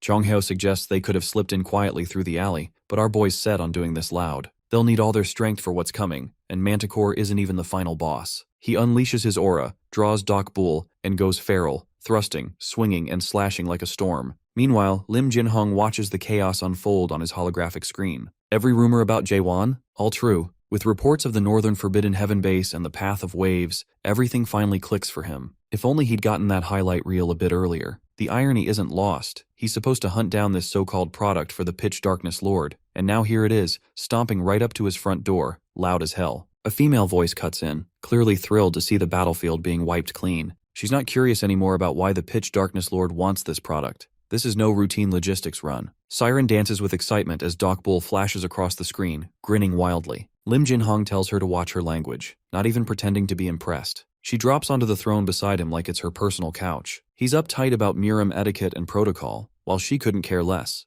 She's here for the spectacle. Our protagonist is out there erasing people one by one, each dropped with a single blow. Listening to her commentary grates on Lim Jinhong's nerves, but she didn't show up just to annoy. She came to deliver news. The Jade Mask Golden Monarch, Bang Sheonil, appeared in chaos. He already knew Bang had been stirring up Garuda and Dryad fortresses, trying to sway the fortress masters, and helped wipe out the undead they'd sent there. Brief flashes show the carnage left in his wake, twisted remains of those abominations. What gets under Lim Jinhong's skin most is how these monarchs treat the treaty to stay out of chaos like a joke. First the Pitch Darkness Monarch, now the Steel Monarch, just another proxy war, a game. It's true, but Siren isn't here for gossip. She brings the real bombshell. Bang Sheonil got himself killed. Lim Jinhong is stunned, even more so when he finds out it wasn't a monarch or massive army, it was just a clan leader who did it. In his mind, not even all the clan leaders together could have pulled that off. But Jae-won didn't assemble pushovers, he built a force. The Southern Sea Clan leader alone proves it. This isn't about clever tactics. These guys are diving straight into madness. Killing the Steel Monarch's Bang Sheonil? That cocky dog? Brave? Not really. Suicidal. A move like that doesn't go unnoticed. The monarchs all watch each other like hawks in the almighty land. One death and the whole balance shifts. Kaiman just kicked the hornet's nest. Before Lim Jinhong can spiral too far, Siren snaps him back. Jae-hwan's coming, so what's the play? He barely blinks. He's smug. The plan's simple. Send the demon warriors. Siren's own handcrafted nightmares. If Jae-won wants a dramatic entrance, they'll give him a hell of a welcome. Jae-won walks with Chung Hyo, roasting him for wondering how a bunch of nobodies wound up steering the Forbidden Heavens world domination plot. Our boy admits he has a point. Then the bandaged figures appear. Just like those undead from the previous Fortress Master's ceremony, they crawl out of the darkness, the nightmare only beginning. The squad is surrounded. Evil energy chokes the air. Whatever these things once were, they're now walking corpses with a pulse. One voice cuts through the mess, delighted as if he spotted a celebrity crush. He calls Jae-won the Pathfinder. Word travels fast. A bandaged figure steps forward, mouth torn to the ear, half his face covered, voice grating. Chung-hyo freezes when the creature calls him by his old divine healer title. How does this monster know that? Then it hits him. This is Heinz, once a guard at the Southern Gorgon Fortress. He used to tend the wounded, collect demon horns, stay loyal for a century. That boy now stands twisted beyond recognition, but Chung-hyo remembers the grateful, righteous guard he used to be. He stumbles over his words, begging Heinz to return to Gorgon and leave this mess behind. Heinz doesn't budge. Then he snaps. Not with anger, but with memory. 100 years ago, the Crimson Masaha clan stormed the southern checkpoint. Peace was shattered in a heartbeat. Blood covered everything. 50 guards, including the inspector, were slaughtered. Heinz was the only survivor, wounded and alone. Chung-hyo, of course, had been absent for the whole massacre. By the time he arrived, Heinz didn't scream. He begged to be trained, to become stronger, to stop it from ever happening again. Chung-hyo just gave him the big picture speech. Injustice happens sometimes. He offered sympathy, but nothing more. Heinz buried his grief the only way he could, through pain and persistence. He bled, broke, rebuilt. Justice died somewhere along the way. He tears off his mask. Beneath it is bone, no second eye, a skeletal horror. Chung-hyo freezes. The kind second-stage adapter he once knew is gone. Standing before him now is the vice-clan leader of the Forbidden Heaven clan. Catching up is over. It's time to fight. Heinz grabs his wicked sword, offhandedly mentioning he's heard the Gorgon Fortress Master only ever goes for thrusts. He sounds almost eager. In seconds, he's got Balkan's 8 fangs aligned, turning his blade's aura into a fanged monster manifestation. He follows up with his signature move, Carotid Sever, lunging in with everything he's got. But Jae-won just tears through the wild, swirling aura like it's nothing. Boom! That beastly energy shatters with a single thrust. Heinz is stunned, unable to comprehend what just happened. One of his followers, panicking, suggests they take our protagonist down together. It's desperate, but it beats getting destroyed one by one. Heinz gives the order, and suddenly it's a full surround. Little do they know, this is our boy's comfort zone. His eyes begin to glow as if possessed. Meanwhile, Lim Jinhong is losing it back at court, unable to believe the dead demon warriors are getting torn apart like background extras. It's terrifying. He knows the only way they can take Jae-won down is if he himself, someone almost as strong as the monarchs, joins the field. Because sure, our protagonist is a powerhouse, but if they pile on hard enough, even he might fall. But there's a catch. Jae-won is still the chosen product of the pitch-black monarch. Hitting him too hard is like picking a fight with fate. If they mess up, it won't just be a lost fight, it'll blow up everything from the roots up. Lim Jinhong yells for Siren, acting like she owes him, but she's so not in the mood. This guy wants more? She's the one who figured out the Spirit Stone, gave him the Black Cloud boost, and built the undead demon warrior squad from scratch. Now he's asking for more? She doesn't even bother replying. She grabs his face, fingers clamped across both cheeks, ready to seal a deal whether he likes it or not. On the battlefield, Jae-won is thrusting through the demon army, moving at full tilt with clean surgical strikes that are almost too fast to follow. Heinz's hatred grows. He can't stand that this 60-year-old kid has achieved more in a fraction of the time compared to his own 2 centuries. The guy turns into a walking horror show. Whatever monster act he had before looks tame now. Transformation erupts. Tentacles burst from his mouth, eyes blaze with hellfire, and it's clear that earlier metamorphosis speech was pure nonsense. Heinz is still lost in 100 years of rage and lets it push him over the edge. He manifests an evil spear staff and, without warning, charges at the occupied fortress master. Our boy dodges the savage spear attack that cracks the ground, causing even Heinz's own henchmen to flinch. Heinz tries to launch into another hard work and new morals speech, but Jaewon ends it right there. No nonsense thrust time. His subordinates can only watch as their vice clan leader's body is ruined, half gone in a single strike. And in Jaewon's mind, he's just wondering why the enemies of chaos are always the same kind of meathead. The others are stunned, their 9th stage vice clan leader obliterated just like that. Our protagonist is out of patience. He's had enough of these for the cause speeches. Bam! Another clean stab, slicing straight through the darkness and lighting up the battlefield. For the vice clan leader, it's Moon Eye World time. He's forced into a reality check. These fools thinking pain makes them justified get a brutal dose of perspective. Above, that massive eye symbol unveils the true meaning of hell to Heinz. Even he, who never bowed to anything, can't ignore the suffering the awakened Jaehwan endures. This is the unique world of an awakener, as it appears to those who refuse to submit. The giant eye watching everything is no exaggeration. Is this what our boy faces every day? Heinz wonders if staying righteous would have meant treading this same path. His final recognition is different. He sees Jaewon as a monster, the toughest breed around. As the rest of Heinz's body collapses, reality snaps back. All the demon army goons look on in terror. With that last single thrust, he cut the history of Manticore in 2. Cheonghyo thinks this move shouldn't be called a strong thrust anymore. It deserves to be called the world thrust. Regardless, our hero's got no interest in killing these guys. He's got his eyes set on the Resurrection Palace now. Cheonghyo, always the wise man, observes that everything Jaewon touched was split cleanly in half,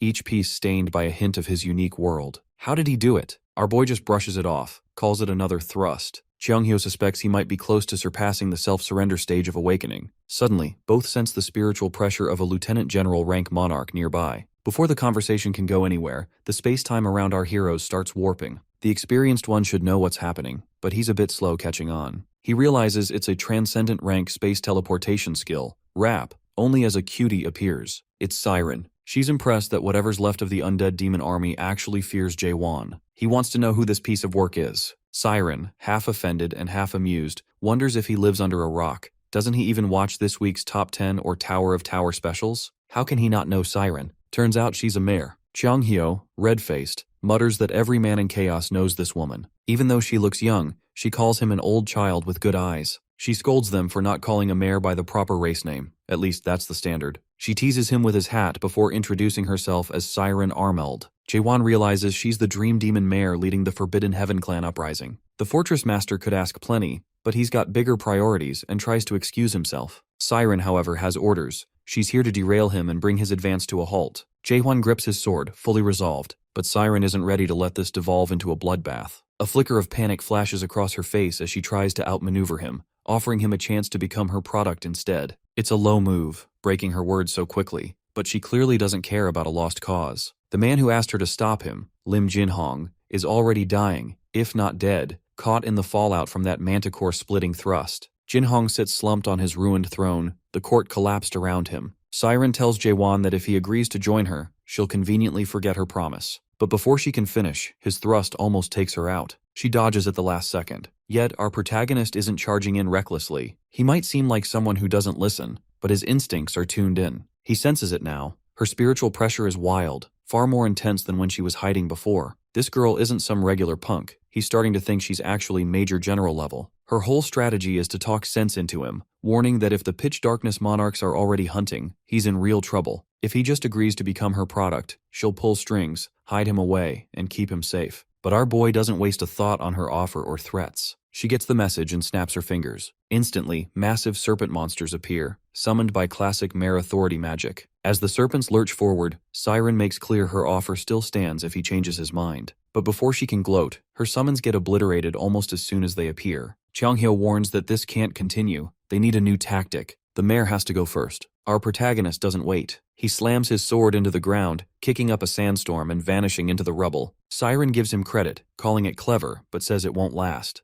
Except he's not here to stall, he's here to finish this. While she watches from her floating screen, he's already making his way toward her throne. She mutters that he's sharper than she thought. Before she can gloat further, reality catches up. He's out of the fog. Whatever tricks she planned, he's already flipped the script. In a blink, he's got her by the neck, asking if she wants to keep pushing it, because he can end this right now. Instead of panicking, he considers options. She might help them reach the abyss or reveal something about Mulak, the first mayor, perched at the top of the illusion tree. He offers to take her back to Gorgon, but she just laughs in his face. In seconds, she slips free of his grasp, dropping to the ground, shaking her head as if she almost won and still lost. The swordsman is left dangling in the air, trying to figure out how she got so far away. Spoiler, she didn't. Suddenly, her hand appears behind him, grabbing him like a mischievous ghost, and she hugs him from behind, dragging him into the 8 gates of hell. Judging by his reaction, this isn't his first time with Hell's Gates, but the one he'd seen before? That was nothing, just a knockoff. This is the real deal, no illusions, no filters. The whole 8 gates of hell is mare-level territory, probably one of Mulak's creations. Now, we get a montage of our boy blitzing through each gate as if it's an everyday task.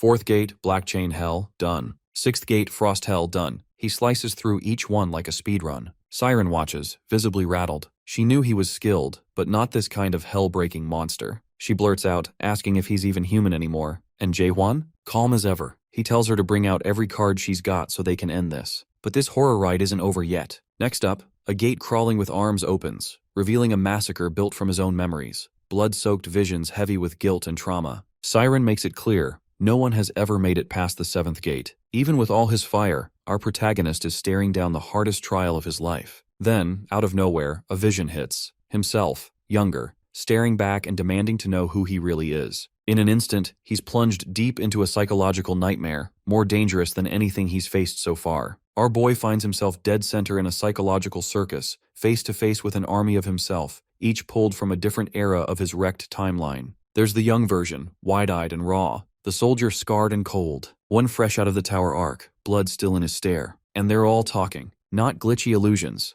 not puppets. These are fully aware, fully him. He knows what this place behind the 7th gate is meant to do. Shatter the mind before it breaks the body. So he draws his sword without a flicker of hesitation. It's game time. But it isn't the faces that cut deepest. It's how these versions think exactly like he does. They move like him, size him up with the same ruthless precision. This isn't just a boss fight, it's self-destruction on repeat. Outdated or not, every last one still fights with his lethal edge. Even so, instinct takes over. The first strike needs to be his, no hesitation. Most don't have the finesse he's earned lately. They thrust and swing, but they're missing the edge. He starts taking them down, quick and clean, avoiding their eyes. Then, smoke creeps in, thick and familiar. He turns, expecting another killer clone, and sees himself again, from those tower days, haunted, silent. But this one doesn't attack. He just pleads, tells our protagonist to stop. The smoke curls tighter. It doesn't feel like illusion. The stink of old wounds, of memories that should have stayed buried, is suffocatingly real. He swings anyway and cuts the figure down, but as it falls, he knows where the smoke is coming from. It's one of those pioneering memories, the kind that chokes him. Nearly all his memories are soaked in violence, but this one stands apart as a paradigm shift. In it, a man enters a blood-splattered room, tears streaking his scarred face as he faces the then-Corporal Jaehwan. He apologizes, voice broken, then raises his rifle under his own jaw and pulls the trigger. Before dying, he says if our protagonist were in his place, he'd understand. The younger Jaehwan screams, not numb yet to horror. That man had been his counsel and successor, harassed relentlessly until the night he shot every superior who tormented him. Jaehwan was the only one he spared, so the man spent just 15 days in detention. His final statement, Jaehwan never participated in the abuse. That was probably when our hero first began to hate the system. Long before he entered a world of skills and screens, he'd already lived inside a broken order, one that hid, devoured, and suppressed its own people. Chaos was only different because it didn't pretend. He's reaching his limit. Every swing, every version of himself he cuts down, is another step into a psychological minefield. It doesn't matter who stands before him. A grizzled veteran, a teenager, even a child. Each demands the same question. Who are you? With every answer left unspoken, something inside cracks. Siren just stands there, watching like it's the best entertainment she's had in centuries, practically craving popcorn. She recalls how those awakened always complain about the self-surrender stage being a horror show. Letting go of who you were and becoming someone new isn't supposed to be easy. For awakeners, it's even worse, since they're hyper-aware, scarred by too much life and too many memories. It's soul-crushing. Chunghyo keeps trying to snap him out, yelling, shaking, but our protagonist doesn't respond. Even Mary's, dream demons, have ended themselves in this place, unable to bear it. And Jaewon is only human, forcing his way through torment made for something far beyond. This isn't just about killing himself over and over. It's about watching every memory dissolve, until nothing is left to prove he ever existed. In a life like his, forgetting is inevitable. The echoes keep coming. Versions of him screaming, demanding, "Who are you?" Eventually the question doesn't just echo, it claws. His senses go dead, body numb, eyes shut, mind dissolving into emptiness. As darkness is about to swallow him, he remembers, Kaiman awakening. Chonghyo's voice returns, reminding him awakening isn't just a power-up.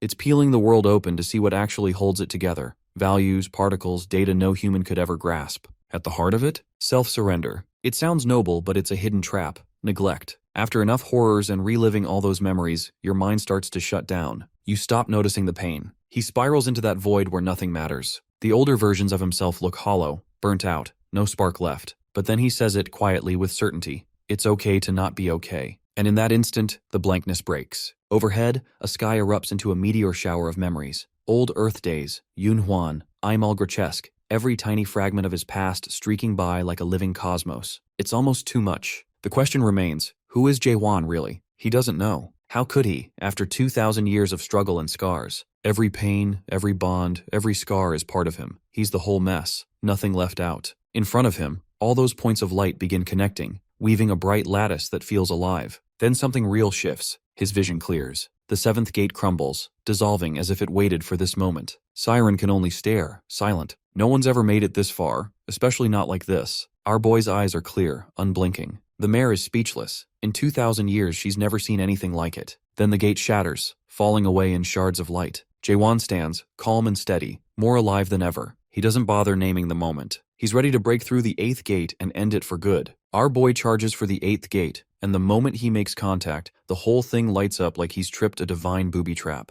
Suddenly it swings open, and what greets him isn't some divine treasure, it's engravings. Carved messages cover the place like ancient graffiti. He quickly deciphers the cryptic scrawl, realizing it's a personal story. Jaewon's no rookie. He's seen this sort of messaging scattered in other trials. But this one? It hits different. It screams history. This is the exclusive sob story of Mulak Armeld himself, the dream demon Mare who led the first Abyss expedition. That name alone puts our protagonist on alert. Cut to Manticore Fortress, where things aren't looking too bright either. Chonghyo is baffled, unable to figure out why both Siren and our boy are still passed out. All he can do is guess. Maybe she has to wake up first for the illusion to break. But honestly, who knows anymore? Suddenly, things get even worse as he realizes the Resurrection Palace fanatics have arrived. A voice starts barking orders. It's Samyung Garang, the 11th stage adapter and hidden scent monarch. If that monster finds him, Cheonghyo's as good as dead. He quickly drags Jaewon and Siren into a blind spot. One of the 9th region's top generals has shown up. The troops notice Garang falling silent, then calmly praising them for holding the area for the monarchs. But a moment later, he thrusts his hand, crushing a fleeing rodent with a single blow. Fear ripples through the ranks as he commands them to capture whoever's hiding below,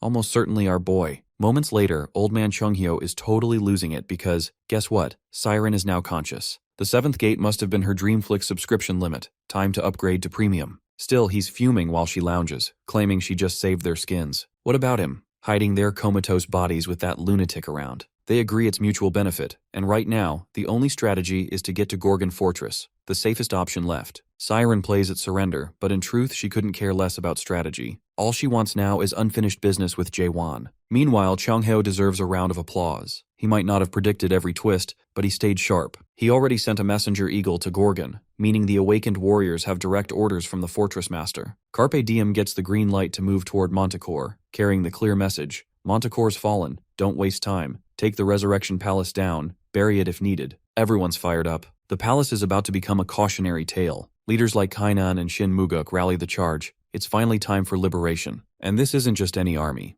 300 awakened powerhouses are ready to go, with the Savant clan head, Jagal Mayun, fully locked in. But as soon as they arrive, it's clear it won't be a walk in the park. Samyung Garang is already waiting, cool as ever, tossing an insult their way. He mocks them for being so overambitious, assuming they could stand a chance. They should have just stayed loyal to the status quo, safe in their fortress. What happens next is brutal. A single strike from Garang creates a shockwave, hurling much of the army back. The mood shifts. This guy is on another level. Garang calmly tells them to retreat or suffer worse. But the cavalry refuses. Kang Hwand, Yoon Yang, and the frontliners stand their ground, determined to fight. Some argue they should target the monarch first. Bold, but reckless. Then another monster-level thrust punch lands, spreading disbelief through Carpe Diem's ranks. These monarchs aren't just legends, they're terrifying. Meanwhile, the so-called elite army from the Resurrection Palace? Not even close to what our crew imagined. Our heroes realize this is a losing battle and decide to retreat as Garang launches another earth-shattering fist thrust. 10 days pass, and even with a stacked lineup,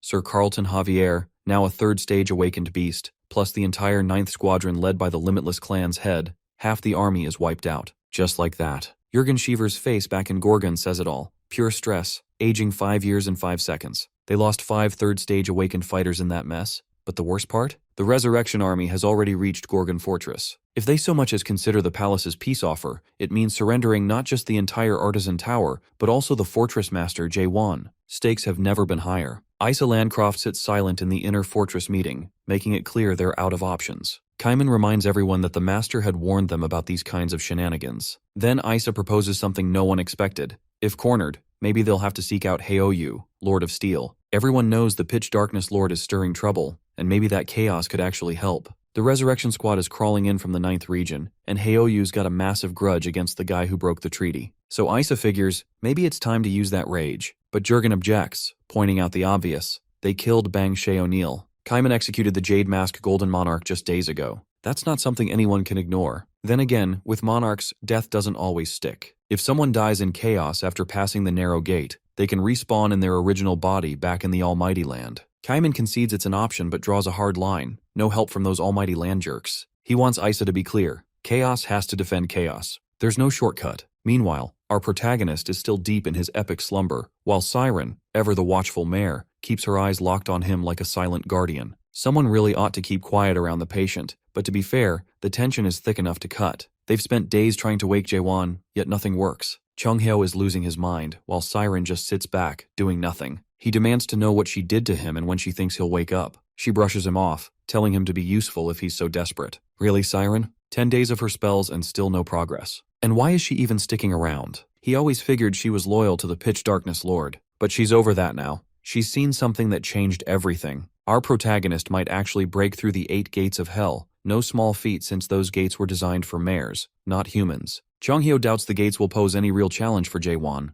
but that hope is all they've got. Siren mentions she taught the skill to the Savant clan, thinking anyone could use it. Few realize just how rare it is to clear the gates. Even in the rare cases when humans tried, it was always humans who cast the gates, not mares. They just aren't made for this kind of ordeal. But Jae-won is different. He broke the 7th gate like it was nothing, and now he's out facing the 8th alone. In context, anyone who survives the 8th gets some serious cosmic spoils. Clearing it should earn someone the title King of Freaking Chaos. Yet the reward turns out to be some raggedy legacy from her godfather, Mulak. Chung-hyo barely has time to make sense of how insane that is before, boom, our boy wakes up, looking anything but fresh. His face still wears the marks of hell. He gets up, silently catches up on everything, and heads straight for the inner fortress meeting, even though the room is thick with people ready to offer him up to stop the Resurrection Palace's power grab at Gorgon Fortress. Chung-hyo tries to stop him, knowing the Fortress Master is worth more than any treaty, but Jae-won just strides past, not even glancing back. Ultimate disrespect, but whatever. The doors to the inner chamber slam open. Jae-won walks in, Siren and Chung-hyo following behind.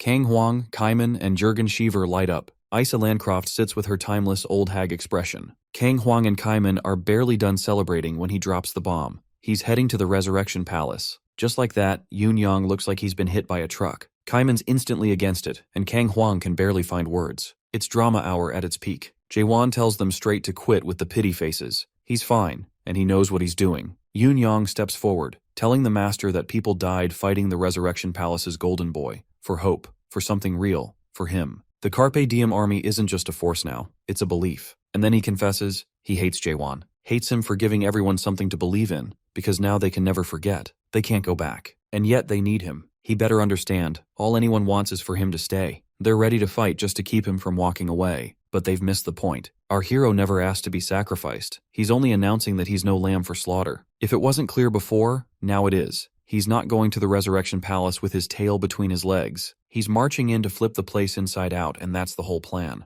Everyone stares. Isa and Jurgen? Sitting silent. Here we go again written all over their faces. The rest of the room freezes, struggling to process what they've just heard after the Carpe Diem bloodbath. Our boy lays it out, no more delays. They move now. Siren almost looks amused, like she's watching a free movie. He doesn't care about their reality's limits, and that's the trouble. because the others are still stuck inside them. Yet somehow they follow anyway. People start lining up to go with him, like they've waited 9 centuries for this moment. The mood pivots from tense to electric. He's reckless, but he's got the charisma that drags everyone into his madness. Then, out of nowhere, he drops another bomb. He's only taking 4. Chunghyo and Kaiman are the obvious picks. Then he throws in a wild card, Siren. Her face goes from amused observer to blindsided participant in a heartbeat. Pure comedy. Siren isn't buying any of it. She makes it clear she's not going. Everyone else is too busy arguing that 4 people can't pull this off to notice her protest. Jaewon keeps brushing them aside, insisting he, Chunghyo, Kaiman, and Siren are enough for the job. He wants the rest handling logistics and support.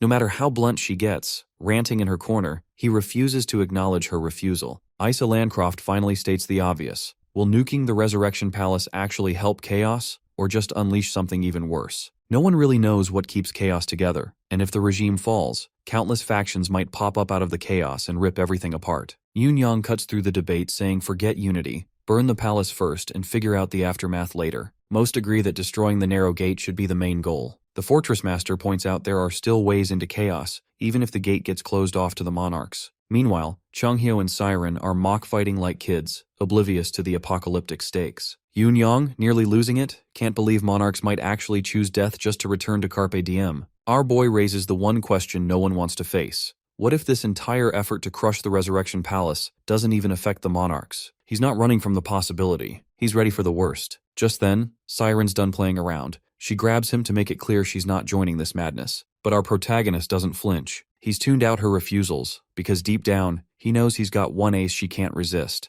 the mystery behind the 8th gate of hell. Her curiosity is burning now. She has to know what Godfather Mulak left behind, and for that, she needs to be in. They strike a simple deal. She helps him, he shares the secrets of the 8th gate of hell. The 4 of them head straight to her workshop. Kaiman calls it a shrine. Dolls, posters, the whole I'm your idol display. Chunghyo grumbles as he skims through the gear, muttering that fame ruins people. Siren snaps back that most of it was made by her godfather, Mulak, so if they don't like it, they can keep their picky hands and judgmental eyes off. She taps away at her hologram screen, ignoring the roasting. The workshop is supposed to be off limits, but the warp drive they need for the Resurrection Palace jump is stored here, so she has no choice. Chungo keeps tossing snark. He finds a tower labeled the 10 trillionth regressor, only to learn the reward is getting blessed by the Mare of Legends, which is her. He bursts out laughing. She insists she built it before she was even 1200, but that doesn't help her case. They keep poking around, dragging her pride through the mud. There's even something called the cultivator that, spoiler, doesn't cultivate. For the boys, it's comedy gold.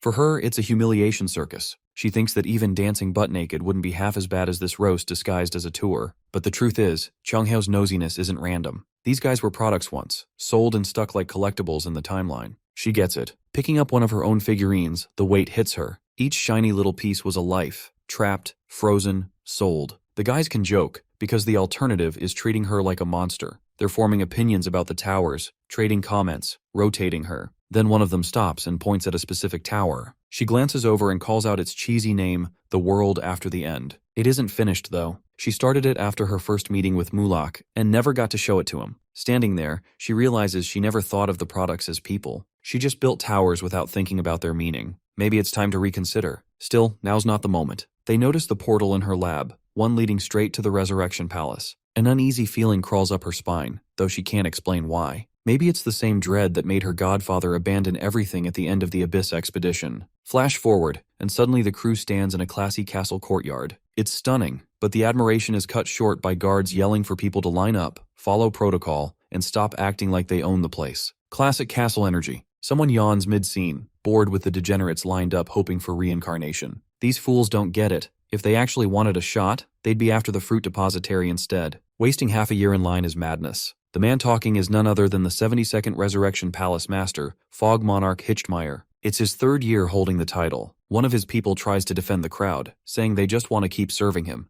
Hichtmeyer's over it. He chokes the air with fog, just to remind everyone who's in charge. We see why he's bitter. When a monarch resurrects, they serve until someone else takes the throne. No exceptions. He's itching for the next sucker so he can ditch this trash heap on Chaos's edge. He suddenly remembers Bang Sheonil, the Jade Mask Monarch, who got wrecked by an awakened down in Chaos. Taking out a Brigadier Monarch is impressive, but the rumor is they're planning to take down the Resurrection Palace itself. How do they expect to pull that off? Being Palace Master right now is nothing but a headache. Still, With the 9th region monarchs having squeezed through the narrow gates, something huge has clearly shifted. Hichtmeyer wants to see it for himself, but let's face it, the title is only prestigious on paper. Meanwhile, the reincarnation queue is as mundane as it gets, until, crack, a wall splits open like it's been waiting centuries. It's an ambush. Chaos isn't knocking, it's breaking in. Suddenly, Hichtmeyer unleashes a wave of fog, total devastation. But the guy he's up against isn't your average chaos commoner. He blocks the whole thing. Hichtmeyer wonders who has the guts to pull off a stunt like that. He sizes up the slick, wave-patterned blade in this man's hand, swings, and realizes his opponent is on par with him.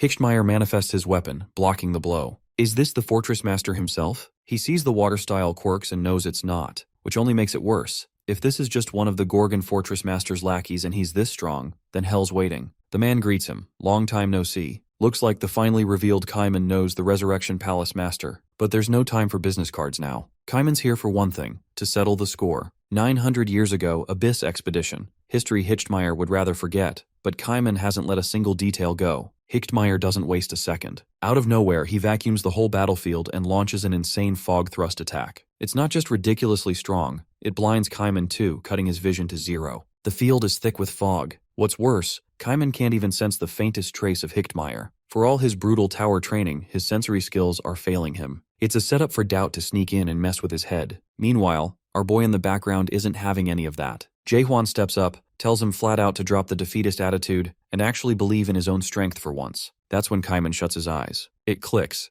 Hichtmeyer's going to strike from above. Kaiman's ready for it. He swings, blocks, and lands a solid hit right in the ribs. The look on Hichtmeyer's face? Pure shock. He thought he was untouchable, invisible in all that fog. With things under control here, Jaehwan decides it's time to press on, taking Siren with him. Their main objective? The Pleasure Palace, where the fruit and the narrow gates are hidden at the Resurrection Palace's top. The vibes coming off that place aren't good. Given the situation, Chongheo and Kaiman are left to hold off any lackey brigadier monarchs who might try to storm the Pleasure Palace. And storm in they do. Soon, two old-timers enter the scene, the Seven-Fear Monarch and the Firewheel Monarch. As the fog clears, a shadow steps forward. The Firewheel Monarch calls it out instantly. No need for stealth, since it's obviously Chongheo. Sure enough, he steps out, wielding a giant staff and making it clear he's ready for business. The two monarchs, however, are unimpressed. They were expecting Jaehwan himself. This? Just the divine physician playing soldier. Coming all the way to the Resurrection Palace without backup? To them, it's a death wish, and they seem eager to help make it happen. Chongheo sizes up the situation fast. His first swing is dodged, and their weapons are anything but decorative. They warn him, brigadier generals are on the move, and soon the place will be crawling with powerhouses. Chongheo doesn't blink. Instead, he locks in a shield, battle ready, and manifests a dragon.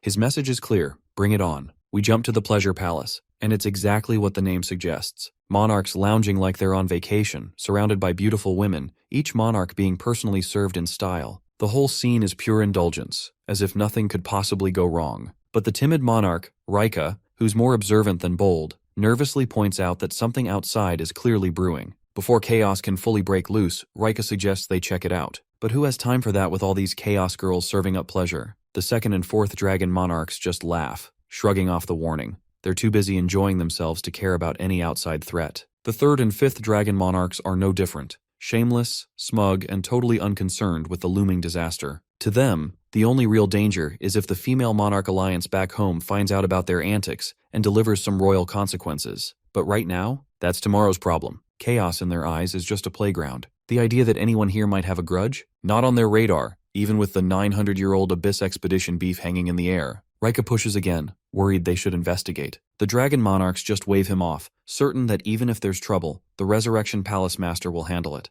The timid monarch tries one last time to speak up, but only gets mocked for his trouble. Rika's frustration is obvious. He knows he'll get no backup, so he decides to check things out himself. But before he can leave, the first dragon monarch shoots him a vicious glare, a look that says, "You're killing the vibe."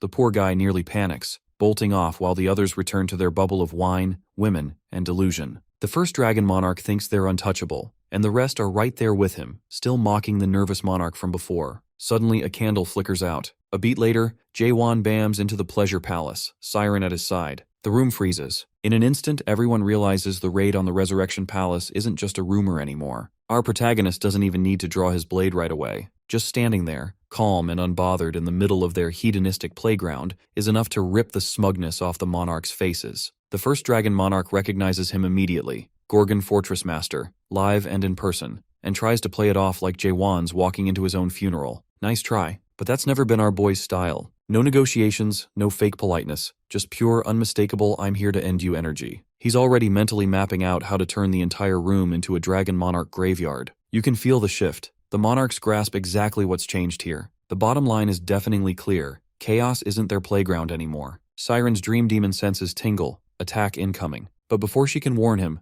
Jaewon is already moving, high speed, body slamming his way into the fray. One monarch tries to flip the momentum, planting a foot on a pillar and rebounding in for a counterstrike, but our guy meets it clean, turning defense into a punishing offense. Another monarch intercepts him with a swift arm swing. Suddenly the numbers game is obvious. The first dragon monarch makes a threat, boasting that Jaewon will pay for ruining their pleasure. He drops the word that shifts the mood from playful to predatory. This is execution time. The monarchs start circling, bouncing around our hero as if toying with him, treating it like a warm-up. Attacks blur, each one faster than the last, too quick for ordinary eyes to follow. At first he's unfazed, weaving through, countering with razor thrusts, keeping them at bay. But solid hits are elusive. His targets slip away or close in, keeping the pressure mounting with every exchange. It's like fighting shadows. No weight, just the tension building. One monarch pounces from above, going for a killer shot. Jaewon's been waiting for exactly that kind of opening. He drives a kick straight into the guy's ribs, the first real connection of the fight. Our hero is comfortable fighting multiple opponents, but a pack of dragon titans is another level. According to these bastards, raw strength isn't enough. Even major generals can't outmaneuver the dragon monarch's relentless combo. He understands that now. Facing each one individually is a losing game, so he opts for a change. He sends them all flying at once with a powerful thrust that shakes the entire palace. The boom is so loud it rocks the fighters battling outside.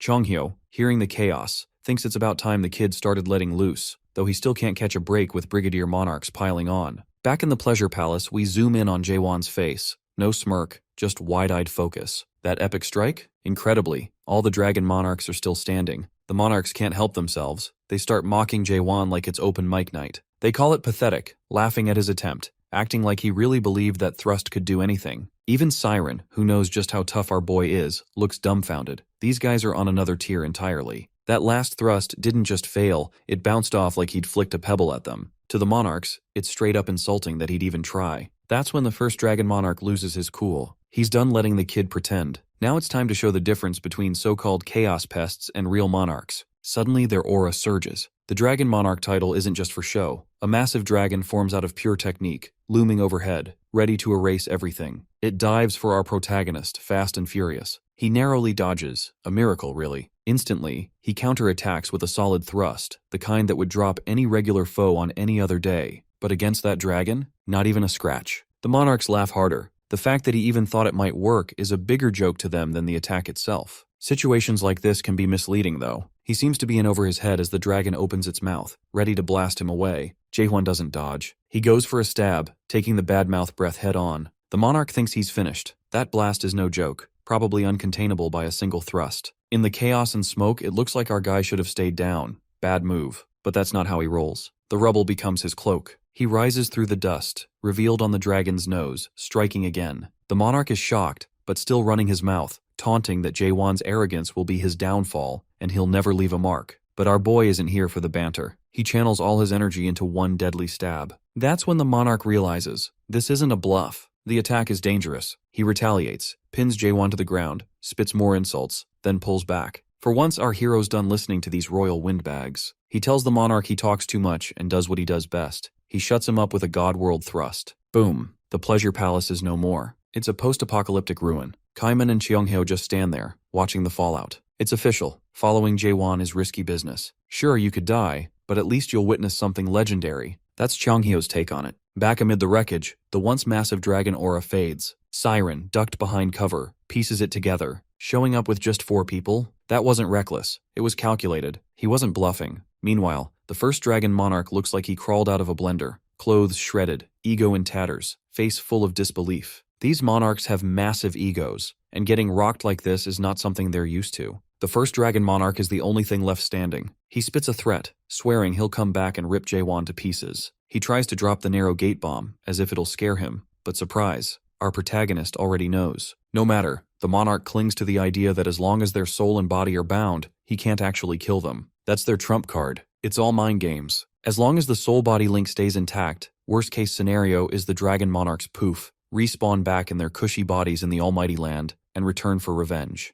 Then, out of nowhere, Jaewon swings. Just one frail-looking slash, and boom. The god link is gone. Not disrupted. Not tampered with. Completely severed. The monarch instantly freaks, like his entire existence just glitched. And Jaewon? No gloating. No speech. He just looks him dead in the eye and asks, cool as ice, if he's afraid to die now. Literal chills. The first dragon monarch looks absolutely wrecked. Physically, mentally, the works. Bro needs therapy after that. Every bit of his smug superiority, gone in a snap. The monarch starts spiraling, whispering like a man who's just glimpsed his own grave. For the first time in who knows how many centuries, the truth slams him. He doesn't want to freaking die. Panic takes over. He starts offering our boy everything. Titles, riches, power. He promises to pull strings, even offering to bring the pitch darkness monarch to the table. He swears he'll steer clear of chaos if that's what it takes. Everyone else just stands there, watching the once feared ruler crumble into desperation. It's almost pitiful. At his lowest, Jaewon ends it. One clean chop, no mercy. It's a spectacle. The timid monarch, just returning, freezes at the horror. The 5 god dragon monarch bullies are finished. 9 centuries of monarch dominance, flattened in a flash. The timid monarch suddenly realizes he's next. He's about to get kicked by our protagonist and killed like a street dog. He turns to run and warn the major generals,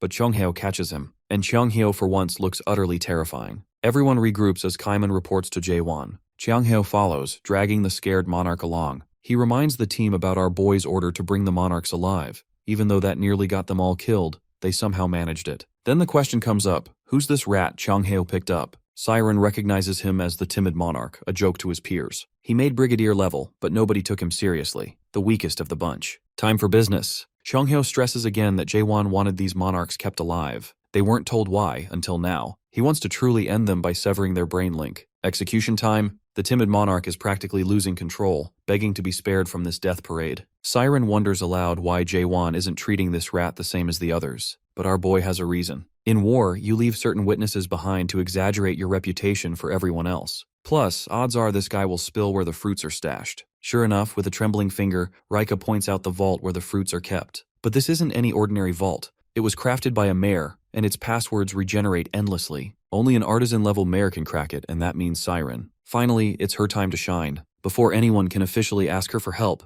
Jaewon is already attacking the vault, ignoring any plan. Chonghyo tells him to get a grip while Kaiman wonders aloud how they'll ever find a mayor. Siren yells that she's right here, but they ignore her, so she gets to work herself. These ingrates can thank her later. Suddenly, our protagonist notes that the vault feels looser than it was a moment ago, and, of course, they don't acknowledge Siren's efforts. Classic. It's a moment. The fruits the expedition company fought so hard to secure, finally within reach. Chonghyo nearly collapses under the weight of memories. I'm all grotesque. Everyone who gave so much. He drops to his knees. But once the emotion settles, it's clear there aren't many fruits left. Looking back, it's obvious. They were rationed over 900 years. The hard reality hits. They'd hoped to deliver life to all of chaos, but this barely covers a single group. Still, Kaiman is transfixed by the fruit's beauty, even knowing the mission fell short. Jaewon sees it too. Kaiman is among the most deserving. He announces that Kaiman should take one. Kaiman looks shocked, never expecting this. Chonghyo adds his support. For a moment, Kaiman is speechless, wondering what he did to deserve this. Our boy tells him plain and simple, make your own choice. Jaewon doesn't play the moral police with Kaiman. He simply tells him to make his own choice. All the weight, the centuries, the bloodshed, the endless grind with nothing to look forward to, comes crashing down on Kaiman.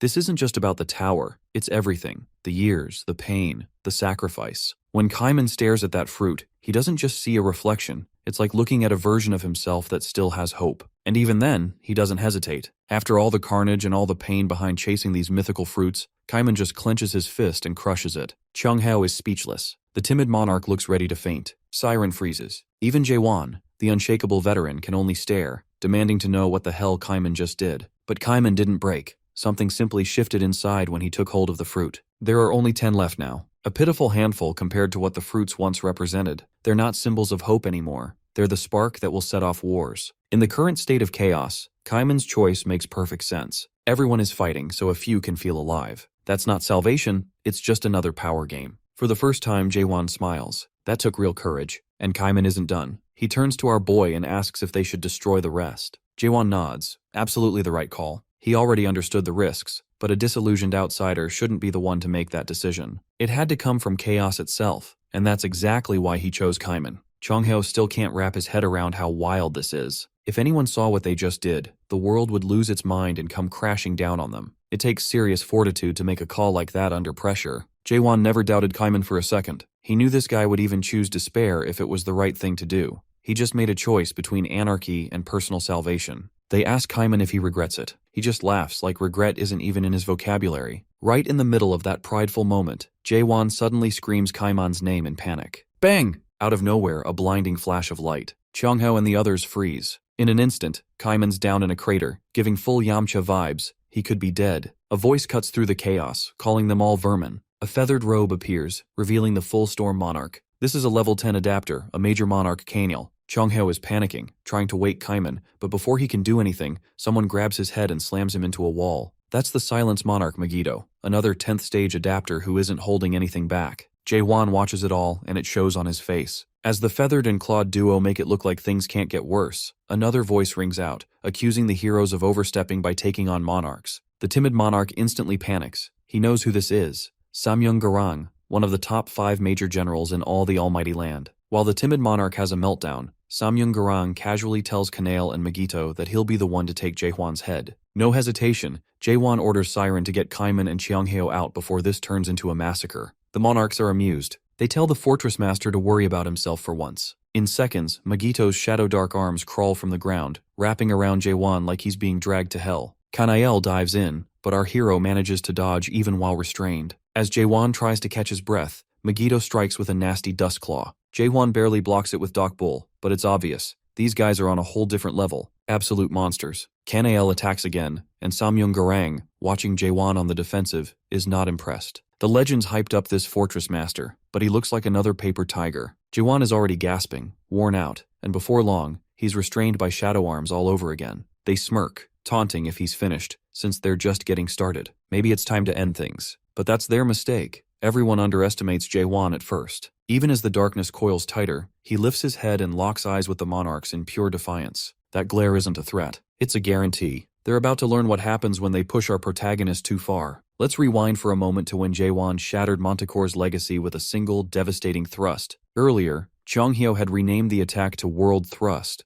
but what wasn't shown to the public was his warning. Awakeners may seem to have limitless energy for attacks, but mentally, it's exhausting. By the time fatigue sets in, it's often too late. So if our protagonist keeps unleashing those thrusts, he's flirting with a mental breakdown. Back in the present, Jaewon reveals that these 3 opponents are just as formidable as when he first entered Chaos. If he hopes to survive, he must finish them quickly. With the Storm Monarch and the Silence Monarch about to clash, our boy doesn't hesitate. He breaks free from the shadow restraints, grabs Doc Bull, activates Moon Eye Unique World, and unleashes 5 relentless world thrusts in rapid succession. No pauses, no mercy, just pure destruction. The blade blazes like a comet, tearing through bone. Megito and Kanail are left shattered. Samyung Garang stands there, his attire scorched away by the attack, while even the distant siren is forced back by the sheer force. It's only now that the monarch realizes this young contender might actually be worth his attention. A flashback unfolds. Years ago, a mayor sought out all 12 monarchs, only to be rejected by each one. His final destination was the 9th region, ruled by the Pitch Darkness Monarch. There, the mayor asked Samyung Garang for the strength to climb the Tree of Illusion. Samyung was indifferent to such ambitions. Mulak, the mayor, appealed to nostalgia, speaking of never forgetting one's roots and recalling his own suffering and anger during weaker days. He insisted change was possible, denounced the world's corrupt values, and claimed that conquering the first nightmare was essential. Surrounded by orange flames, Samyung laughed it off, believing the Almighty Land was all about power, not ideals. If Mulak truly wanted change, he would have to prove it. The two fought for 3 days and nights. On the 3rd day, Samyung, battered and pinned against the rock, finally acknowledged Mulak's determination. He saw that the mayor's relentlessness came from sheer will, not magic. Mulak pointed out that a monarch like Samyung was still adapting, not yet awakened. In that moment, Mulak embodied real resolve, turning words into action. Samyung relented, admitting that if anyone deserved to climb the Tree of Illusion, it was Mulak. From there, Mulak wandered chaos, assembling the first Abyss expedition with the goal of overturning the world. But after the monarchs intervened and seized the fruits of his labor, he vanished. Nothing truly changed. Returning to the present, Samyung sizes up Jaewon as he lunges for a precise stab. The boy's skills are impressive, anything but ordinary, but Samyung warns that brute force alone won't be enough in this war. Raising his palm, the monarch summons a menacing aura and effortlessly blocks the attack. The message is clear. Our hero might possess the right tools, but he's wielding them with the recklessness of a novice. For the first time in a while, Jaehwan takes a step back, recognizing that his opponent just shrugged off the onslaught as if it were nothing. Without warning, Samyung's fist connects squarely with his face, sending Jaehwan crashing into the wall like a cannonball. The pain is unmistakable. He's just been tossed aside with ease. Rising from his knees, our protagonist struggles to regain his footing as orange flames flicker across Samyung's now nearly bare body. The monarch is done with warm-ups. He's no longer interested in theatrics. Almost tauntingly, Samyung urges Jaehwan not to give up too soon, challenging him to prove he's truly worthy of reaching the illusion tree. Our boy can't quite grasp how this opponent is tougher than the elites he defeated earlier. It's not as if Samyung Gurung is using flashy techniques. When our protagonist charges in for another thrust, Samyung simply calls it reckless. With a deft move, he flips the blade and transforms it into a world thrust, slamming his fist into the sword's path as if parting the air itself. That's when it clicks. Samyung's fists aren't ordinary. He delivers a world thrust just by clenching a punch at Jaehwan, each strike carrying a force like the laws of nature, gravity with intent. But Samyung doesn't stop there. He casually nullifies Jaehwan's signature move as if it were nothing, and pounds him into the ground with brutal efficiency. Spirit attacks mean little to the monarch. The type of power our protagonist wields is simply not what the system recognizes. Samyung's next words cut deeper. He claims awakened ones are so focused on destroying the system's world, they forget it belongs to someone else as a unique reality. His power isn't just spiritual, it's primal. He's not using the system, he is the source. Our hero tries to draw him into the Mooneye world, but Samyung brushes it off as uninspired, an unremarkable, unique world. He grabs Jaehwan by the face and slams him down, leaving him sprawled and humiliated. In Samyung's eyes, this doesn't resemble true awakening at all. With a conjured orb in hand, he prepares to end it then and there. At the last possible moment, Jaehwan regains focus and raises Dokbul in defense. The block holds, but his arms are scorched and shaking. He realizes quickly that the Moon Eye trick is useless here, and even his grip on Dokbul is faltering. Samyung watches with cold impatience, demanding that he stop relying on gimmicks and reveal his true power, the origin of the world. Suddenly a flashback. Our protagonist stands before the 8th gate of hell, witnessing what Mulak left behind, a record of the abyss itself. The walls are filled with countless inscriptions, laying out the unvarnished truth of awakening. There are 6 distinct stages. Finally, no hints or riddles, just the complete blueprint. Awakening begins with doubt, then understanding, and finally self-surrender. Jaehwan has already mastered these 3, which fall under the Fallen World category, but it doesn't end there. 3 more stages follow, not just as upgrades, but as the Genesis stages, meant for building something new. The first half dismantles the old, the latter half brings a new creation to life. The problem? Our boy has no idea what Genesis truly means, and it's where his progress stalls. Samyung, meanwhile, has run out of patience. He's no longer willing to watch Jaehwan fumble towards world-making. With just a glance, Samyung can tell that our protagonist doesn't even understand how to access his own world. So the monarch decides to take matters into his own hands. That's when Jaehwan notices a rock nearby. Behind it, Chonghyo, Kaiman, and Siren are hiding, trying to stay out of sight. Suddenly, Samyung targets them, intent on obliterating the group with a deadly thrust. There's a crucial difference here.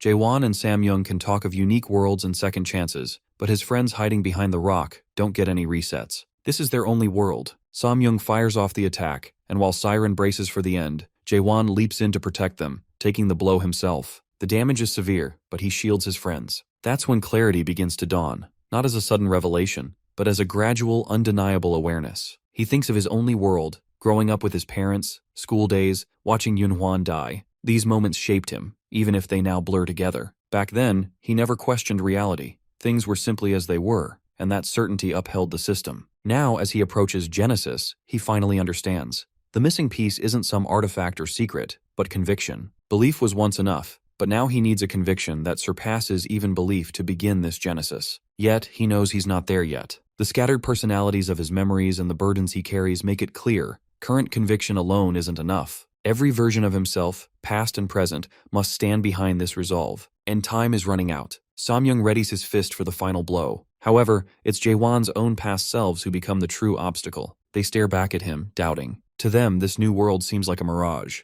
Having never lived it themselves, they see no reason to support him. They simply watch, judging. That's when our protagonist snaps. If his past selves can't stand with him now, then he's done waiting for their approval. Let them rot where they came from. He's moving forward, with or without them. Bam! Jaehwan's face smashes into a pillar. Radiating power, Samyung Gurung pummels him relentlessly, and it soon becomes clear that our hero isn't fighting back because he's completely spent. The voices of his past selves break through, warning that if he throws everything away out of sheer stubbornness, every version of him will perish. They remind him he's endured enough to be hardened by now, forged in the fires of his own hell. Even Samyung seems to feel a twinge of regret, realizing he's beating down someone already at their limit. With renewed determination, our boy opens his eyes, grips the handle of his sword, and rises to his feet. One by one, those past selves step forward, lending their support. The monarch instantly senses that something fundamental has changed. Our protagonist closes his eyes, taking a moment. Then, all at once, he snaps them open. Glass shatters everywhere from the surge of force. Samyung is stunned. From a distance, Siren recognizes what's happening. He's stepping into Genesis. The enormous eye from the Moon Eye unique world appears again, signaling that Jaewon has entered the fourth stage. As the destruction ripples outward, it becomes clear. He now possesses the power to turn lies into truth and belief into reality. This is the fourth stage of awakening.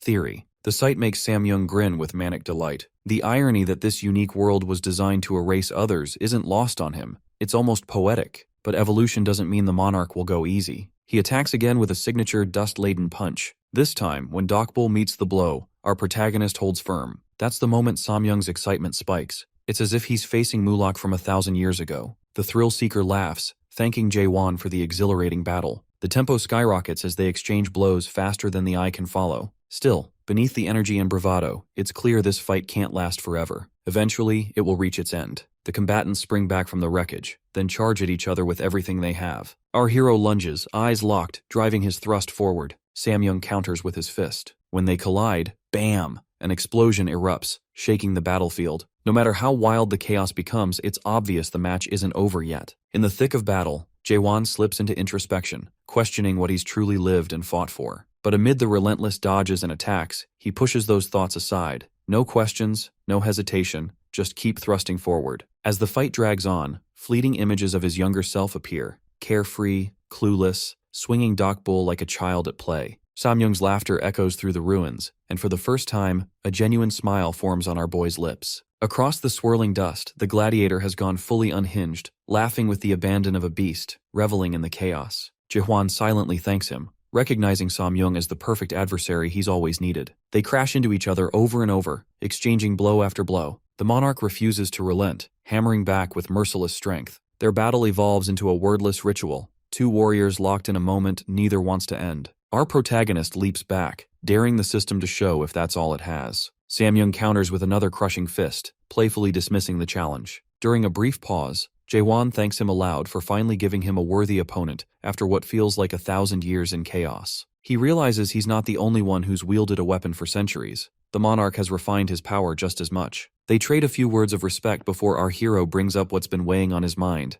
Despite all his power, Samyung is still an adapter, not an awakener. The question takes the monarch by surprise. Those were Mulak's words, after all. Samyung wonders what Jaewon truly seeks. Without hesitation, our protagonist declares his goal. He's going to dive to the abyss's depths and climb the illusion tree. The monarch can't help but recall Mulak, the one who nearly killed him 1,000 years ago. Jaewon's resolve is reminiscent of that stubborn mare, but if our boy thinks Samyung is impressive, he knows nothing of what lurks in the abyss. Most monarchs never made it back. Suddenly, Samyung's aura flares, power surging as he presses his palms together. The transformation is immediate. He ignites into his Black Gatekeeper general form, a madman reborn. He challenges Jaewon to prove he has the strength and willpower to face the abyss. Observing from afar, Siren remembers overhearing a Gatekeeper demigod conversion, realizing now that calling himself the Major General was an understatement. In reality, Samyung has long reached the rank of Lieutenant General, something he kept hidden. His body radiates a nuclear intensity, and as he raises one hand, a spear materializes in his grip. The monarch demands that Jaehwan prove his world's worth. Someone devoted to the system might be able to summon a gatekeeper to defend it, but our protagonist has always known he was meant to shatter the system. That certainty fuels him as he channels everything into a single ferocious thrust. Facing the spear of the gatekeeper, Jaewon unleashes Dokbul at its most devastating.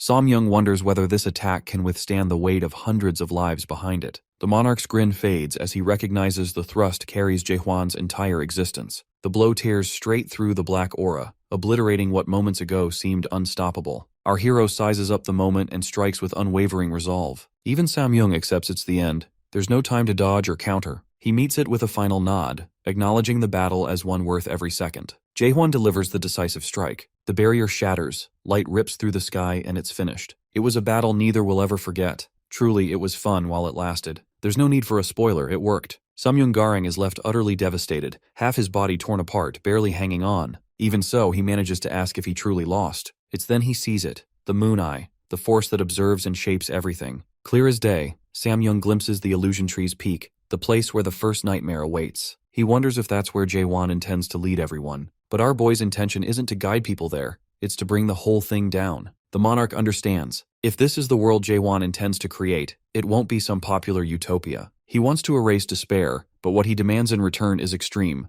a brutal truth few could endure. No one is built to withstand that level of madness. What he offers is a life so hard that people might wish for it to end. Ignorance really is bliss. Enough talk. Monarchs don't die like ordinary beings. Their final breaths aren't really the end, thanks to the brain link. It's time to sever that tie. Our protagonist asks if Samyung has any last words. The battered man speaks of the abyss, asking Jaewon to tell Kanark what happened and to watch out for Mylod. If that guy finds out about Jaewon's unique world, he won't let it go. That's all well and good, but our hero has a lingering question. He knows Samyung could have killed him before any of the World Genesis madness even started. So why didn't he finish the job when Jaewon was defenseless? The answer is unexpectedly noble. Samyung wanted to support another lunatic determined to climb the illusion tree. Even though Mulek's dream collapsed, Samyung believed the world needed normalcy and fundamental human values. He remembers Mulek and his ideals, convinced the world could change if the first nightmare fell. Ultimately, he never let go of Mulek's vision, despite having little faith in it. Everything he did was a way to repay that debt.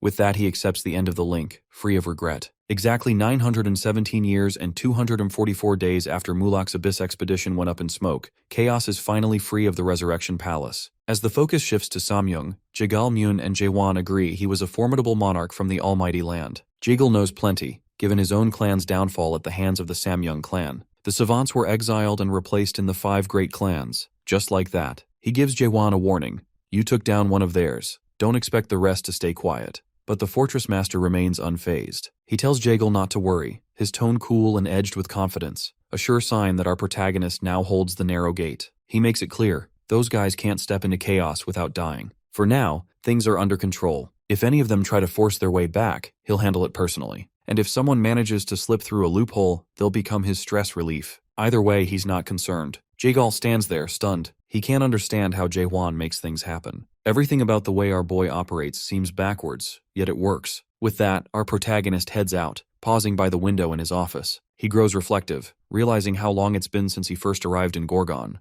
The journey has been intense. He's gone from outsider to fortress master, forging deep bonds along the way. A quick montage flashes through his mind. Mino, James, Jurgen Sheaver, Claire, Mitchell, and others. Then, in a sitcom-worthy moment, Chonghyo and Kaiman enter for drinks. As soon as they sit, the bickering begins. Both are awakeners and equals now. The old man is 1,200 years old. Kaiman a bit younger at 1,154.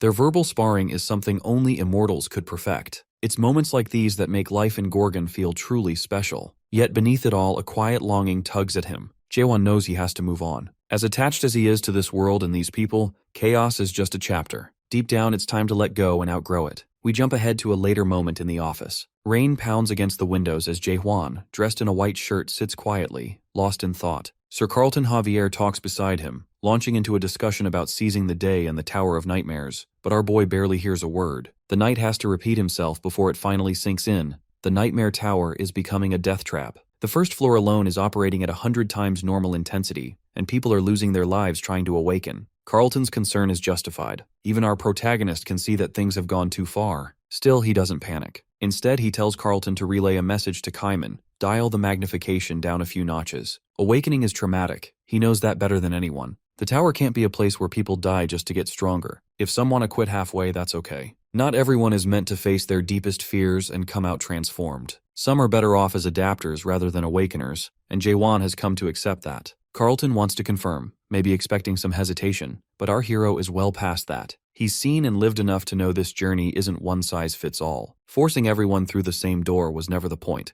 It's about offering a real choice. He senses something off in the knight's voice and immediately asks what's wrong. It turns out, while Jaewon was away, Carlton didn't just sit idle. He pushed himself to awaken. The twist? Even after awakening, he hasn't accessed any unique world. It's rare, but the only explanation is that his unique world is actually the system world itself. That realization hits our protagonist hard. He recalls his battle with Samyung Garang, remembering how awakeners tried to destroy the system's world without ever considering it could belong to someone else. He shares his theory with Carlton, keeping his tone even, though he himself hasn't fully figured out awakening. The knight gets it, and the truth lands with weight. If his world really is the system world, he may one day have to face the Fortress Master, the very one determined to bring it all down. Yet there's something about Jaewon, unpredictable as he is, that always draws people in. Even Carlton, usually the steady, by-the-book type, admits he wants to join the expedition. Not someday, but now. The admission makes our boy facepalm so hard it throws the knight off mid-sentence, confused by the reaction. Carlton thought he'd just made a heartfelt commitment, but Jaewon is simply exhausted. Everyone, from Kaiman to Yoon Young, has been pushing for the Abyss expedition to start, and now Carlton wants in too. It does make sense though. The man is no longer bound by the inspector laws that kept him tied to Gorgon. Jaewon tells him straight, when the expedition begins, he won't be Fortress Master anymore. If Carlton thinks he's showing loyalty to the fortress, he wants him to let that go. He's stepping down in a week, and he means it. The knight protests, urging our protagonist to think of Gorgon and chaos as well as himself. If he steps down, the region's political stability could collapse overnight, but Jaewon's mind is set. He reassures Carlton, then leaves the room so he can finish his final duties as Fortress Master without further argument. Outside, in the open-air ceremonial hall, rain pours over a silent crowd. Some hold back tears, others remain stoic. Jurgen Sheaver offers Jaewon a coat, but he refuses. As everyone stands in quiet anticipation, our boy begins to speak. By now it's clear. This is one of those 3-day soul farewell rituals, meant for every person who gave their life defending Gorgon. It's about honoring the blood, sweat, and sacrifice that kept the fortress standing. He's not there to give orders. He's there to show respect. Some in the crowd are already in tears as the names of the fallen are read aloud. Keepsakes, swords, medals, and treasured mementos are laid out in tribute. Names like Isaac Kendall, Rachel Veldor, and Kashim Hill are honored, their memories returning to the roots of the illusion tree. Suddenly, attention shifts to a massive, shrouded object that's been half-concealed the whole time. Unlike the other memorials, it's clear this one is different. Jaewon steps forward and speaks plainly. The fallen were legends, but the war isn't over yet. Then he unveils the secret, the God Narrow Gate. Some in the crowd recognize it immediately. Murmurs break out. Many believe it should be destroyed, since it allowed the monarchs to keep Gorgon under their control. The mood shifts instantly. Before the crowd can react further, he reveals one more surprise. A prisoner is brought forward in chains, Rika the timid monarch, trembling in the flesh. The crowd erupts in tense whispers, unsure whether to feel pride, shock, or disbelief. Our protagonist draws Dokbol, not for ceremony, but simply to get this over with. True to his title, Rika is shaking uncontrollably. No one looking at him can imagine how this terrified mess ever became a monarch. Suddenly Rika snaps, demanding Jaewon just kill him already if that's the plan. Make it quick, but not before delivering a melodramatic warning. It doesn't matter what they do, they won't make it out alive. The pitch darkness monarch is on a whole different level. He won't just let things slide. At this point, our boy is just tired of monarchs running their mouths when they're cornered. He moves as if to finish Rika off, and in a way, he does, just not entirely. Instead of taking his head, he hacks off Rika's hands, clean and brutal. In his own way, Jaewon unshackles the monarch and announces he's not killing Rika today. He wants the high and mighty in the almighty land to know exactly where to find him now that he has the narrow gate. If they're looking for him, especially that pitch darkness monarch, Jaewon will be waiting at the top of the illusion tree. The scene shifts. Siren is losing it, shouting about how he's stepping down tomorrow yet still managed to drag all of chaos into another mess. She can't believe he provoked the pitch darkness monarch and released Rika on top of that. If he'd really wanted to destroy the narrow gate, he could have done it quietly, without making a spectacle in front of the monarch most likely to take it personally. But our protagonist stands unfazed, acting like it's all under control. If things escalate, the monarchs will just send a subordinate. He knows the supreme monarch won't come personally, not while the almighty land is embroiled in other wars. Maybe a lieutenant monarch will appear. He figures that's enough. Siren isn't convinced. She thinks he's lost it. One lieutenant general? After this stunt, they'll send at least 2 or 3. And if, by some miracle, heavy hitters from the 5 great clans show up, then what? What in the Godzilla-sized hell is Jaewon going to do? As always, he's exactly where he wants to be. He fires back at Siren, pointing out how she suddenly cares about chaos politics when she's supposed to be the detached mayor who doesn't give a damn. Unable to argue, she pivots to her real reason for being there, the promise. Whatever he saw in the 8th gate of hell, she was promised that memory, and now she's here to collect. No drama, no war talk, just the deal. Seconds later, Siren stands frozen, her expression suggesting Jaewon just told her something unbelievable. The audience doesn't hear his words, but she's clearly skeptical and asks for proof. He gives her a look, then calmly recites a memory from the 8th gate, describing a cold winter. Instantly, Siren is captivated, her eyes wide as she listens. He describes the harsh winter in the 6th region, near the base of the illusion tree, and mentions a strange egg Mullock found there, sitting alone as if waiting for something. According to Mullock's memory, it was the first egg he ever picked up, and even he felt uneasy about it. The memory unfolds, The egg cracks open to reveal a tiny baby with curling horns on its forehead. The hair, the face, it all resembles Siren. Malak, holding the newborn, pauses. Jaehwan draws in close, lending the emotional story an eerie undertone. Mulak recalls something her godmother once said, "A child just born is so lovely." The words linger in the air. Siren's expression softens. She's overwhelmed, cheeks flushed with emotion and a hint of embarrassment. Jaehwan recounts a story that leaves Siren speechless, the proof evident in every detail. He doesn't ease her in, just drops the memory unfiltered, expecting her to process it all at once. Still, he isn't sharing this for nothing. Our boy has learned that mares are born from eggs, dream-born by the illusion tree. The winter setting is hazy for him, but Siren clarifies, it was the northern base of the illusion tree in the Almighty Land. With that, the rest of the memory sharpens. Mares aren't born in any ordinary way. They're dream children, waiting in eggs to be found. Even so, she senses there should be something more, something Mulak left specifically for her. He doesn't dismiss her feeling. Jaehwan admits there might be more, or maybe there isn't. What a pain. Siren looks on the verge of snapping. Finally, he explains that what he witnessed in the 8th gate wasn't some cinematic revelation. It was a mess of fragmented symbols and flashes, impossible to piece together. That's all he can offer. Her face says it all. Disappointment and frustration she can't hide. Still, she's resolute. She'll find her godfather, Mulak, no matter how little she has to work with. Our protagonist, ever the sly one, dangles bait. If she really wants the whole story, she'll need to tag along with him. Why? Because the only storage device for Mulak-related knowledge is in his own mind. How convenient. Clearly that's been his plan all along. He sells it like it's the best offer she'll get. A classic move. With Jaehwan about to plunge into the abyss and Mulak last seen up the illusion tree, it all feels like a setup. But Siren isn't fooled. She spots the loophole. He's talking about memories, and memories can be unlocked. She has her own ways to access the truth. Her tone stays cool, but she's already plotting. If all Jaehwan holds are fragments of Mulak, she has a means to pull them out. The next thing our boy knows, he's in her old workshop, a place no one's been allowed in for years. Yet here he is, let in a second time because he might hold a clue about her godfather. Before he can say a word, a hatch opens overhead. Down drops a god crucifix teddy bear. No fluff, all threat.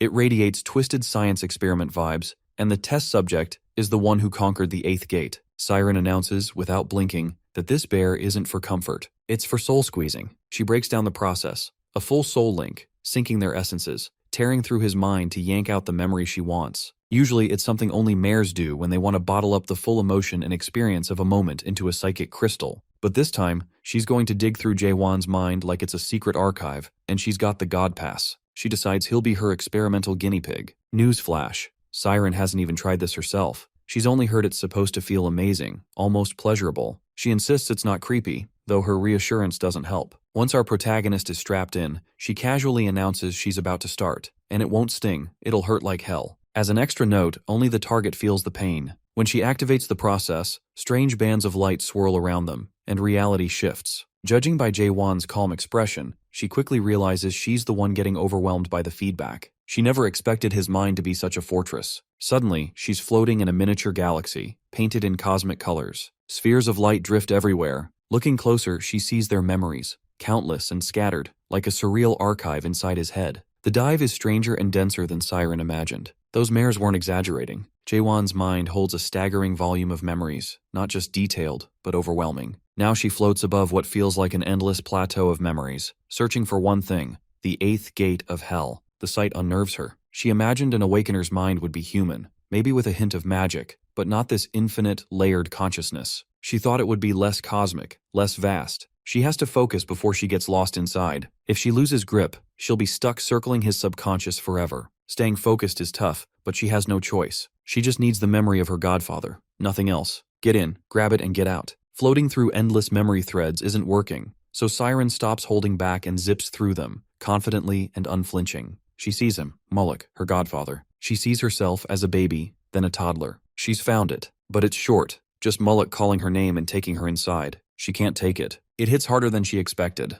Tears spring to her eyes as she calls out, begging him not to disappear. For 900 years, she's been searching for him, and this fleeting glimpse is all she gets. When the truth sets in, that it's only a memory, she clenches her fists and swears she'll find him. But all that sprinting through Jaehwan's mind has a price. She's pushed too hard and blacks out, trapped in his consciousness, the very thing she'd hoped to avoid. When her eyes flicker open, she's disoriented, maybe even a little angry. Looking around, she realizes the setting is strangely familiar. Enormous buildings, busy streets, a skyline that's unmistakable. Then it hits her. This isn't chaos or the almighty land. This is Earth. No question. It takes Siren a moment to piece things together. This isn't some random simulation. It's the 294th world, Earth. Mares visit this place all the time, riding the roots of the illusion tree like a cosmic subway. Earth isn't a backwater. It's practically a tourist attraction. She remembers how this world was once protected, shielded from the rulers by the earliest mares, which makes her wonder what sort of trap she's stumbled into. Suddenly, it clicks.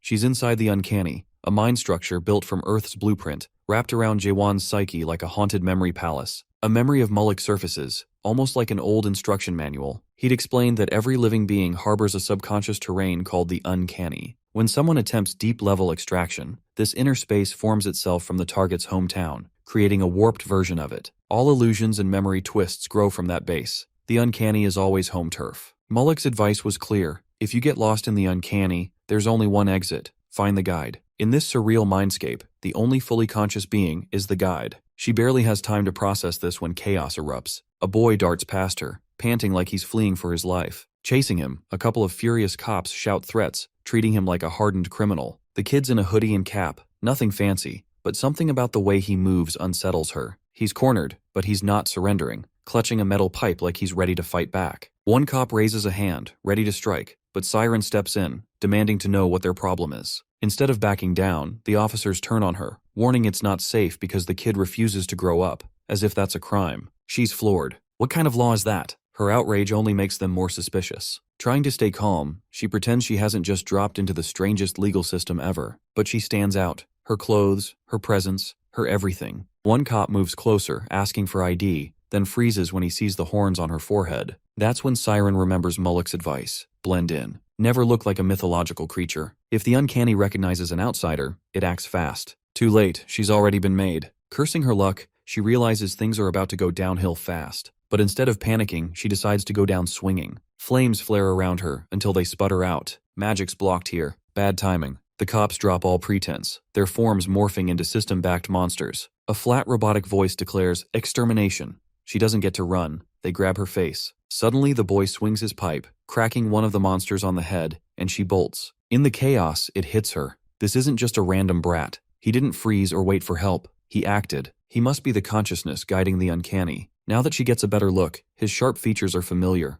The fierce eyes, stubborn jaw. It's all Fortress Master. That's when she realizes, the boy is the ego, the inner Jaewon. Let's call him Mini Jaewon. They dart through alleys, Mini Jaewon leading like he owns the place. Siren scrambles to keep up, squeezing through gaps and feeling ridiculous. He throws her a comment about dropping into a memory canal by accident. He's got zero filter and plenty of sass for someone half her size, but he pulls her out of trouble with ease. Then he drops some technical wisdom. Memory fragments end up here all the time, like lost socks in a cosmic washing machine. But she's flesh and blood, and that's a big deal. She stares at him, and he gets weirded out, looking ready to call for help if she keeps giving him that "what are you" look. She finally blurts out that he should have found a way to escape already, since everyone's out to get him. He just shrugs and lays it out cold. They all want him dead because he's the only kid in a world full of adults. That's all. In this place, sameness is law. Anything different is hunted like a glitch. Mini Jaewon glances up, curiosity sparkling, and asks what the outside Jaewon is like. Siren hesitates, realizing she barely knows him outside the chaos he drags her into.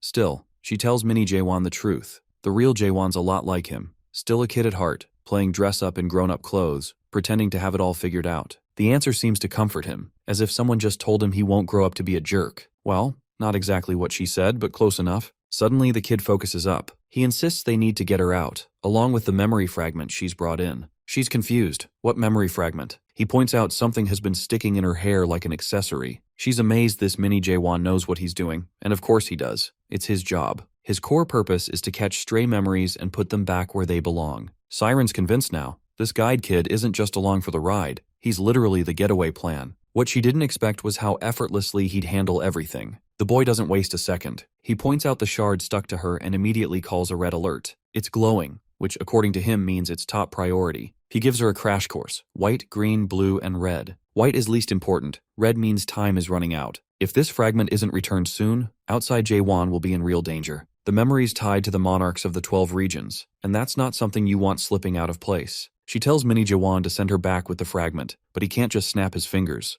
The passageway has its own schedule, opening only when it chooses. Her imagined quick escape isn't happening. She'll have to wait it out. Even the guide doesn't know exactly when the exit will appear. He offers her a place to crash under the overpass. For him, it's no big deal. This is his home. It makes her wonder, how does he track the passageway if he's always here? He doesn't guess. He calculates. He watches for when the Wi-Fi scrambles, a sign the passageway is about to open. Pulling out a battered device, he tracks the signal like it's second nature. Siren wonders if there's a way to hurry things up or bypass the system, but he's firm. They'll just have to wait. Tomorrow, they'll gather supplies and try again. As they settle in for the night, she finds herself thinking about deeper things than just memory shards. She wonders if this ego version of Jaewon is really okay, how he survives in the uncanny. It's as if a mare dumped him here and vanished. Maybe this place is the fallout from a nightmare tower. And though she's a mare herself, she thinks about the towers they build and the people forced to live with the wreckage, like this kid, this fragment of someone who's endured too much. That kind of damage must be buried deep in our protagonist, who never gives up.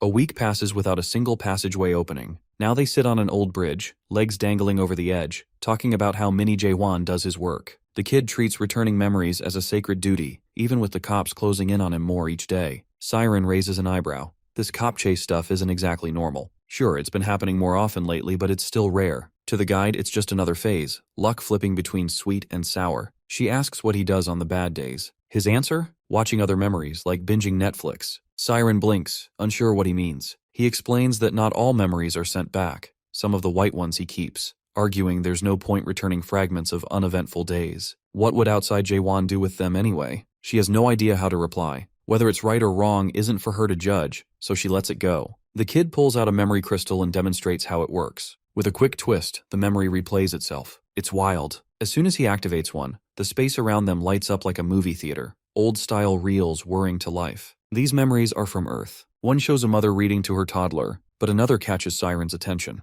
A scene like a page out of an illustrated novel. It feels strikingly familiar. Then it clicks. It's The Little Prince. The book is common enough among mares that Siren recognizes it instantly. She and the guide watch together. In the memory, young Jaewon tugs at his mother's sleeve and wonders if the little prince ever came to Earth. She gives him a soft smile and says he did, then adds the line that always hits home. The most important things in life can't be seen with the eyes. Siren knows this story well. Among mares, it's essential reading. The message lingers. A little prince wandering the world, seeing what adults have forgotten. It's about a child trying to remind grown-ups what truly matters, his imagination, his greatest strength. Siren remembers the prince dies at the end, and maybe that's the point. Innocence only stays pure if it's allowed to end. Toddler Jaewon asks what happened to the world after the prince was gone. His mother gives him a gentle answer, saying the world stayed and the little prince didn't really die. He kept living. She tweaks the ending to spare his heart. That version stuck. The belief that the prince never gave up became the core of our hero's resilience. His story may not have a neat resolution, but its roots in a harsh world give it meaning. Neither Siren nor the kid understands why a memory like that was marked white. Those were supposed to be the ones that didn't matter, not ones loaded with this much emotion. But maybe that's just how the system works. To survive, you have to let go of certain parts of yourself. Sacrifice is built in. While they're lost in thought, the boy's tablet pings sharply. He tells Siren to snap out of it. They've got work to do. She looks up, confused, until the sky cracks open. A portal blooms above the building, blazing with light. No more delays. It's time to move. Of course, there's no way this escape is going to be clean, not with those cop freaks showing up for their usual chaos. Siren wonders if they're being chased just because the passageway opened, since a swarm of creatures is already on their tail, hunting them like it's instinct. Mini Jaewon explains the system's in meltdown mode because something foreign, the passageway, just broke into its code. Barely a minute later, they crash through the building beneath the portal, racing for the elevator like their lives depend on it. Because they do. Every second counts. The passageway won't stay open long, and they need to move. As our boy tries to explain all this, one of the monstrous cops manages to grab him by the throat, choking the life out of him. Siren's about to jump in, but Jaewon's switch flips before she can move. He grabs a pipe and goes full beast mode, smashing the creature with a cold, focused fury that stuns her. Not just for the strength, but for how dead calm he is. No panic, no fear. Maybe he's numb from everything he's seen, or maybe this is just how the ego Jaewon survives. They make it to the elevator and punch the button for the 20th floor, but before the doors can close, more monsters flood in. One's the kid just laid out crawling back, relentless. Young Jaewon shouts that these things aren't even real. They're just symbols, rules cobbled together by the so-called adults running this twisted world. That's him giving a philosophical middle finger to the system. With the elevator not giving them the shortcut they need, it's onto the stairs. No other choice. He tells Siren to make for the passageway the second she sees it. He'll hold the monsters off. She hates that plan, wanting to drag him with her, but he refuses. This is his world, and he's got her covered. She just needs to move fast. She hates leaving him behind in a place that feels like a waking nightmare, but he makes it clear. He doesn't have a way out. They slam the gate shut on the rooftop, trying to hold off the monsters. The kid's done with soft words. He tells her to quit trying to play hero and run straight for the glowing crack in the sky, her only escape. Just before she makes it through the portal, Mini Jaewon yells one last question. Does the outside version even have friends? Siren pauses and with a warm smile nods yes. That gets a genuine smile from him. A small, unfamiliar thing in a world this harsh. He gives her a simple goodbye. The monsters close in, but he's not fading quietly. He swings the pipe, a fierce little menace to the end. Siren watches, heart pounding, knowing she's leaving something unforgettable behind. She wants to tell the older Jaewon about the brave, stubborn kid buried deep inside. This little hero who stood his ground even when everything screamed to run. Whenever the outside world feels too cold and lonely for our protagonist, she'll remember this. And she'll tell him that the little prince was more than a story. That part of him never gave up on his world. Just like that, she's back in the massive, starry canal of memory. But Siren isn't the same. No more drifting. She knows if she chases her godfather's memory again, she'll just end up lost, stuck in endless loops, never belonging. That won't happen. She doesn't know how much time has passed. Days, hours, seconds, but she's no longer lost. Now she has real insight. She knows what to watch for when she builds her next tower. She won't repeat her mistakes. She's done searching for her godfather's memories. She's sticking to what Jaewon told her. She'll follow him into the abyss, no matter how wild it seems. Every so often, when that infuriating guy rambles about the 8th gate's puzzles, she'll piece it together, one painful chunk at a time. It won't be quick or easy, but she'll do it. No shortcuts. Then she remembers the mysterious memory that got tangled in her hair. She'd forgotten about it entirely. Now seems like the time to see what it is. The moment she looks, her breath catches. It's her godfather again. Another memory, but this one is different. The air is thick with terror, and Mulek isn't alone. He's face to face with someone. Her heart sinks. It's catastrophe. The God Soul King, the first awakened disaster. She's heard the stories, sealed away in the strange factory by the masters born from chaos, but she never imagined she'd see him. Now she does, and dread fills her. This isn't just terrifying, it's nightmare fuel. She can't understand why this memory is marked red. Sure, you're supposed to meet Catastrophe in the Abyss, but no one ever talked about confronting him. Even the monarchs wouldn't dare. The realization hits her hard. If she's right, the expedition is heading straight into disaster. She has to warn the others, fast. Abruptly, the story cuts to an empty stretch of cosmic void, nothing to mark the passage of space or time. Chung-hyo's voice breaks the silence. 900 years have passed, and they've finally arrived. Siren, unconscious, is being carried by someone, the scene grim and heavy. Jaewon's voice rings out. They've reached the gate to the abyss. She's out cold, and somehow our protagonist is still awake, even after everything. But with Jaewon, nothing is ever normal. He recognizes the place instantly from Mulek's memories. They're standing before the strange factory. Whatever happens next might be exactly what Siren has been dreading. According to Mulek's record of the abyss, Jaewon says this is the final gate before they enter. Jurgen Shiver asks his fortress master if he's really going to just barge in. Jaewon nods but tells everyone not to call him fortress master anymore. He stepped down, and he doesn't expect anyone to follow or rely on him. Still, Jurgen can't help but see him that way, which makes our boy smile. Despite his warnings that not everyone could come, more than 3,000 people have joined the expedition. Most stayed behind, knowing the abyss is a long-term ordeal, but plenty couldn't resist the pull. The only one who got dragged along without a choice is Siren. Ironically, she's the one passed out after trying to squeeze a memory from our protagonist. She snores as she's carried, but her skills are too valuable to leave behind. Suddenly, the structure of the factory gate shifts, hangar doors sliding open. Some are confused, but the sharp-eyed spot-horned beasts waiting inside. There's no choice but to fight through. A massive saber-toothed wolf with red eyes lunges forward, followed by another. Kaiman calls for everyone to prepare. The battle is about to begin. Meanwhile, the scene shifts to another place with an antique vibe. The ancient palace of pitch darkness in the 9th region. A shivering, hunched man bows before a figure who exudes mastery. Rika, the timid monarch, recounts how his hands were chopped off in chaos. Despite his shaken soul, he managed to return to his body. Quite the cover-up. He's too afraid to tell this monarch about the conditions our protagonist caused, and he has no idea how he'll be punished for coming back alone. The royalty, absorbed in painting, seems more concerned with the fate of Samyung Garang than Rika's excuses. It's hardly a shock that someone so reckless met such an end, but he still wants to know about Garang's final moments. Nearby stand the ice monarch Vargas and the white-haired monarch Masaha a few steps lower. Rika explains that Garang seemed to enjoy himself, but when all is said and done, the mood turns grim. Kanale and Magito, the 17th and 21st Major Generals, are dead, as well as the 1st Major General, Garang himself, the royalty's own kin, the hidden monarch. And amidst all this, only Rika survived. He forces himself to agree, though terror hammers in his chest. It hardly seems real that a mere brigadier general survived when all the elites perished. The royalty orders him to raise his head. Just meeting that gaze nearly makes him collapse. Jaehwan was scary, no doubt, but next to this man, there's no comparison. His presence is overwhelming. This is the true ruler and monarch, the Black Shadow strategist, Samyung-hoon. The crest on his badge matches Garang's. He mentions visiting the roots of the illusion tree, the world the mares concealed, saying he's tired of the almighty land and needed a walk. He's probably talking about number 294, Earth. Rika can't really follow, but Hoon tells him to come along if he's interested. It's not a suggestion. Trembling, Rika steps up, claiming it's an honor. Inside, he's not sure if the monarch blames him. As he ascends the stairs, he tries to reassure himself. He's not the culprit after all. He didn't kill anyone. He was just a bystander. Hoon interrupts by showing him a painting of a cup on a dish. Rika quickly praises his taste in art, though privately thinks it looks cheap. When asked what he sees, he replies it's a teacup, obviously. Hoon smiles and reads the inscription. This is not a teacup.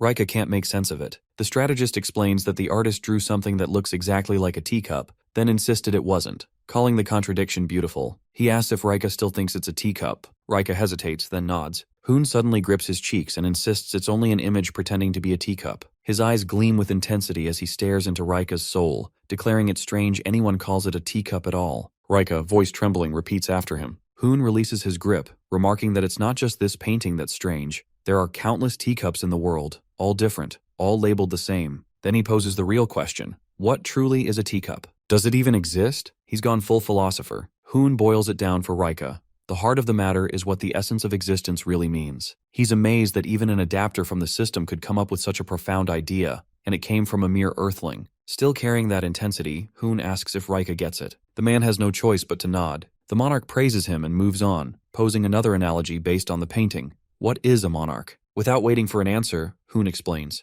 A monarch is supposed to be the most dignified, noble, and important existence in the almighty land. He repeats the words, gentler this time. Then comes the twist. Does that mean the ice monarch, the white-haired monarch, or even himself embody the title? Rika agrees they're the true examples. Then Hoon turns his wild gaze on him and asks, is Rika a monarch? The poor brigadier looks ready to collapse, knowing he failed to destroy a single product and returned alive while his comrades died. Hoon crouches towards him, eyes cold, and asks if such a person deserves the title. Silence. Then a scream breaks out. Blood splatters across the stairs. The ice monarch hands Hoon a towel. The strategist thanks him and studies Rika's lifeless body as if admiring a completed piece. He names this new work. This isn't a monarch. Smiling, he asks where the fugitives have gone. The other monarchs suspect they've reached the strange factory. If so, Hoon wants the 5th and 6th lieutenant generals summoned immediately. It's time to teach those arrogant fools a lesson they won't forget. We enter a room filled with earthly objects, a portrait, a computer, and a cryogenic chamber containing something alive. The monarch steps inside what now resembles a laboratory, recalling his recent visit to Earth,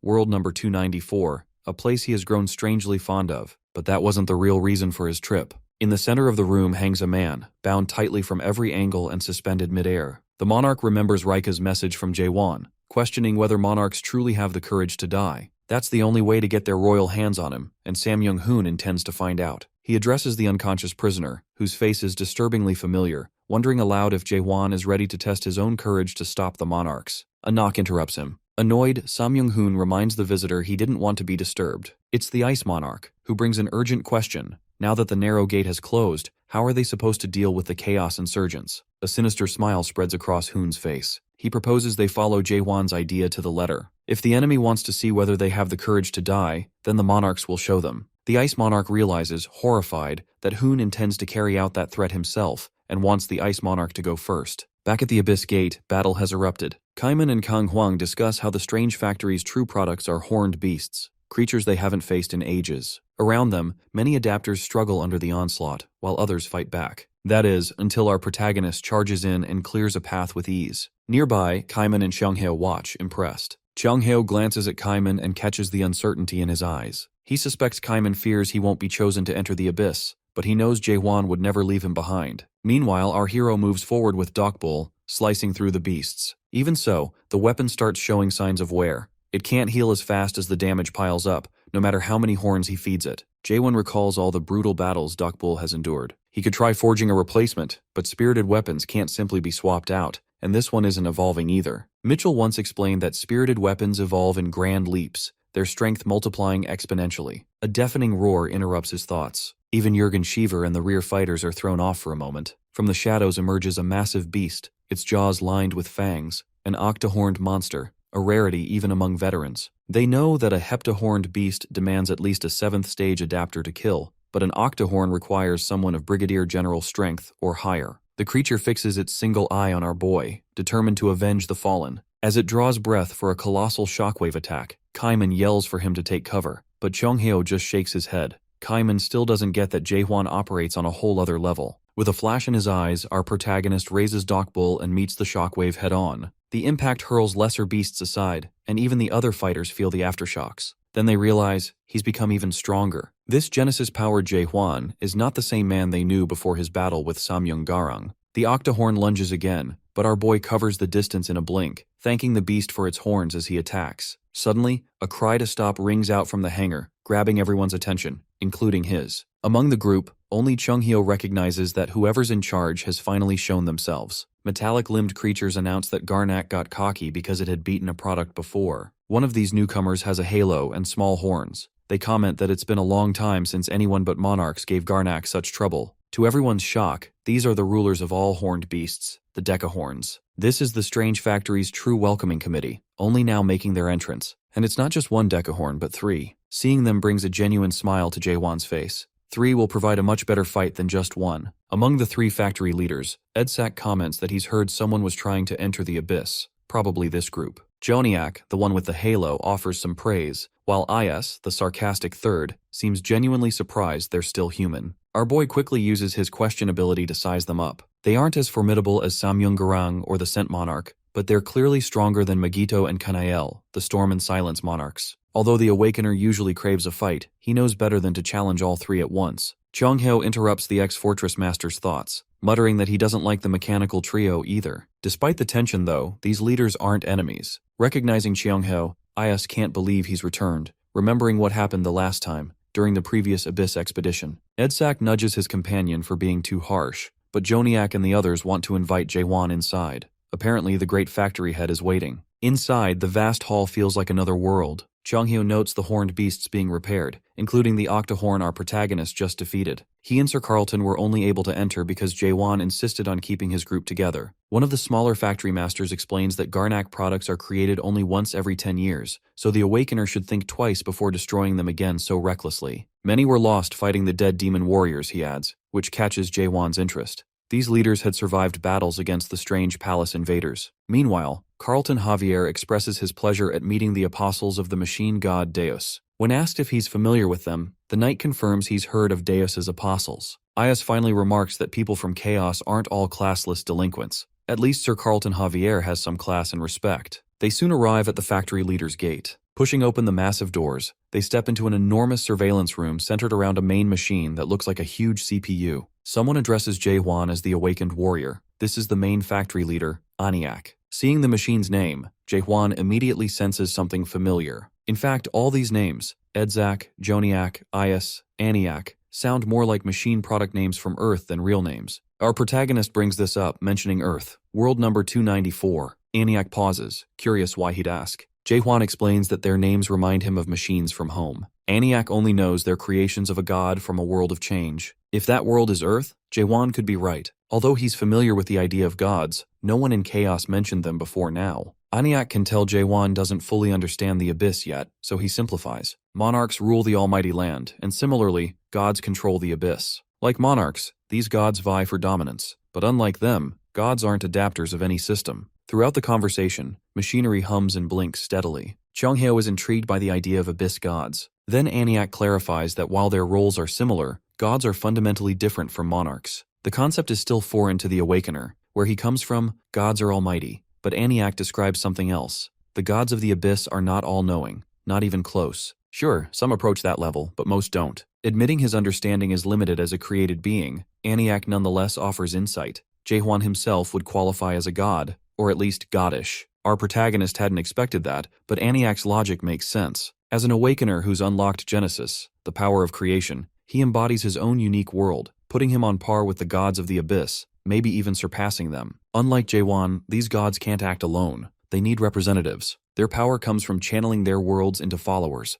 The more followers, the stronger they become. The leaders explain that mortals rarely reach Jaehwan's level. The definition of God is fluid. since gods are created by greater beings through karma. Only by gathering enough karma to shape a form and win approval from Big Brother can they earn the title of god. Jaehwan realizes there must be a being so powerful that even gods need permission to exist. But he's puzzled. Why isn't this info in the Abyss archives from Lance? He asks who Big Brother really is. According to Carlton Javier, it's an organization that guides and oversees the system. Cheonghyo confirms he's heard the same, but Aniak interrupts, saying that's only what ordinary humans believe. This sudden clarity makes Jaehwan more curious, but the leaders refuse to elaborate. The only answer, Big Brother is the god above all gods, the system's ultimate guardian. Suddenly we see a representation of the giant eye in the sky, the same one that appears with Jaehwan's unique world. The factory leaders refuse to elaborate further to Jaehwan, except for one crucial fact. Big Brother is the top onlooker god. The smallest leader, Joniak, even looks a bit nervous, warning the group that it's best to stay out of sight.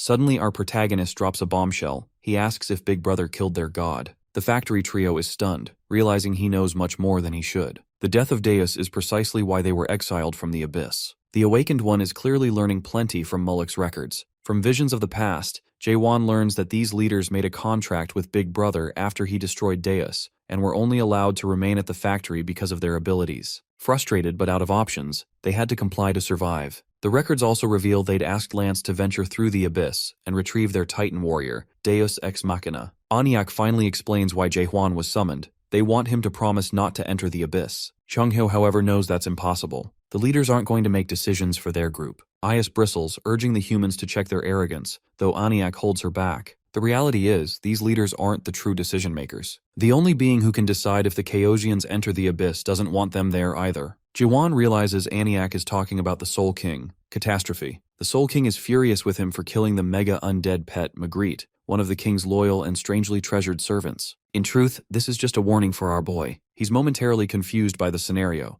To sum it up, the Soul King is throwing a tantrum over his pet getting killed, even though it attacked first. And since he holds the key to the Abyss, he's refusing to let the group through. Jaehwan's blunt take may be rude, but it's accurate. Aniak agrees, but our protagonist still insists the gate be opened. Aniak thinks Jaehwan doesn't fully understand the situation, but he's not easily put off. He says he'll persuade Catastrophe personally. Aniak stands firm. But before things escalate, our hero drops a single name, Deus Ex Machina. The leaders are floored. They have no idea how he knows that name, but he promises he can deliver their missing Titan warrior. Naturally, they're desperate to know where he's getting this information, but Jaehwan won't reveal his source. If they want to see Deus Ex Machina again, all they need to do is let him meet Catastrophe. A moment later, he realizes he's hit the soft spot. Aniak leads him through a warped passage. Even though everything was supposedly decided already, Jaehwan has managed to get this far. Convincing the Soul King may be impossible, but he has to try. Aniak can only wish him luck as they step inside. Then the leader brings up something called the Stigma of Deus, a tool Jaehwan apparently isn't using. Our protagonist has no idea what that is. Aniak points to the tattoo on his forearm, the Gorgon tattoo he's now infamous for. It was a gift from the apostles to humanity, originally given along with a seven-horned beast as a guardian. Aniak can't figure out what happened after the old fortress master passed it to Jaehwan. If he activates the stigma, the horn beasts won't attack, and other apostles in the Abyss will see him as an ally. After a few minutes, they arrive, but from here on, Jaehwan must go alone. Aniak reminds him he has only an hour. If he takes longer, the door shuts for good. That suits him. He never planned on wasting time anyway. As he walks across a bridge lit by rows of pole lamps, Jaehwan admits to himself he's not as confident as he acts, but with Lance's Abyss records, he has a plan. There's no turning back now. This is the only way to reach his final goal, destroying this world. He looks up at the massive door ahead and realizes he's standing before the Soul King's palace. The architecture is unmistakably horned beast made, the scale staggering, a true monument to power and effort. Before he can process it all, the eyes on the door glow and it swings open.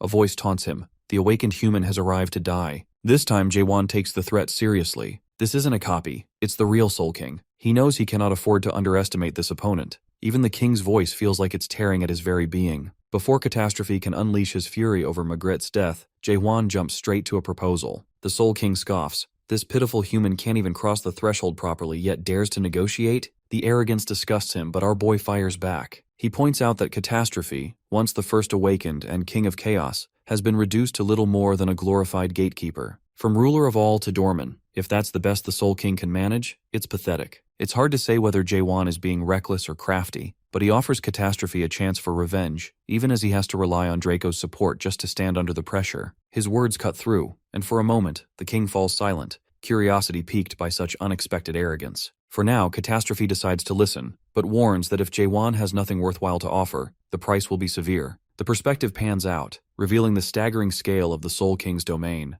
a landscape filled with uncountable ghouls, the undead Sunde. At this point, Jaewon knows. The only way he'll leave alive is by making an offer that's worth the risk. Jaewon knows all about the promise Lance made with Catastrophe. Like everyone else shocked by his hidden knowledge, the Soul King didn't expect him to know about that pact sealed 900 years ago. Our boy doesn't reveal how he found out, but he declares that from now on, he'll be carrying that promise. Catastrophe warns him not to act cocky, given the current situation, but Jaewon promises he'll take the Soul King all the way to the end of the abyss. Meanwhile, outside, Siren finally wakes up. Jurgen Sheaver greets her, explaining that they're right in front of the abyss, facing the strange factory. The look on her face says it all. This is the last place she wants to be. She screams at the Prime Minister, demanding to know where Jaewon is because she has an urgent message to stop him. The Prime Minister, confused by her panic, tells her our protagonist is inside the factory. Suddenly, everyone notices fireflies emerging as the air grows warmer. Kang Hwang warns them not to poke around, but Yoon Young, ever the skeptic, pokes one anyway. Instantly, an explosion rips through the area, setting off a chain reaction that causes even more devastation. The factory itself takes damage. It's the perfect moment for the monarchs to make their move. Sam Young-hoon announces that, just as Jae-hwan wished, the monarchs are here to wage war. At least 4 monarchs appear, with Hoon leading the charge. The heroes go on high alert.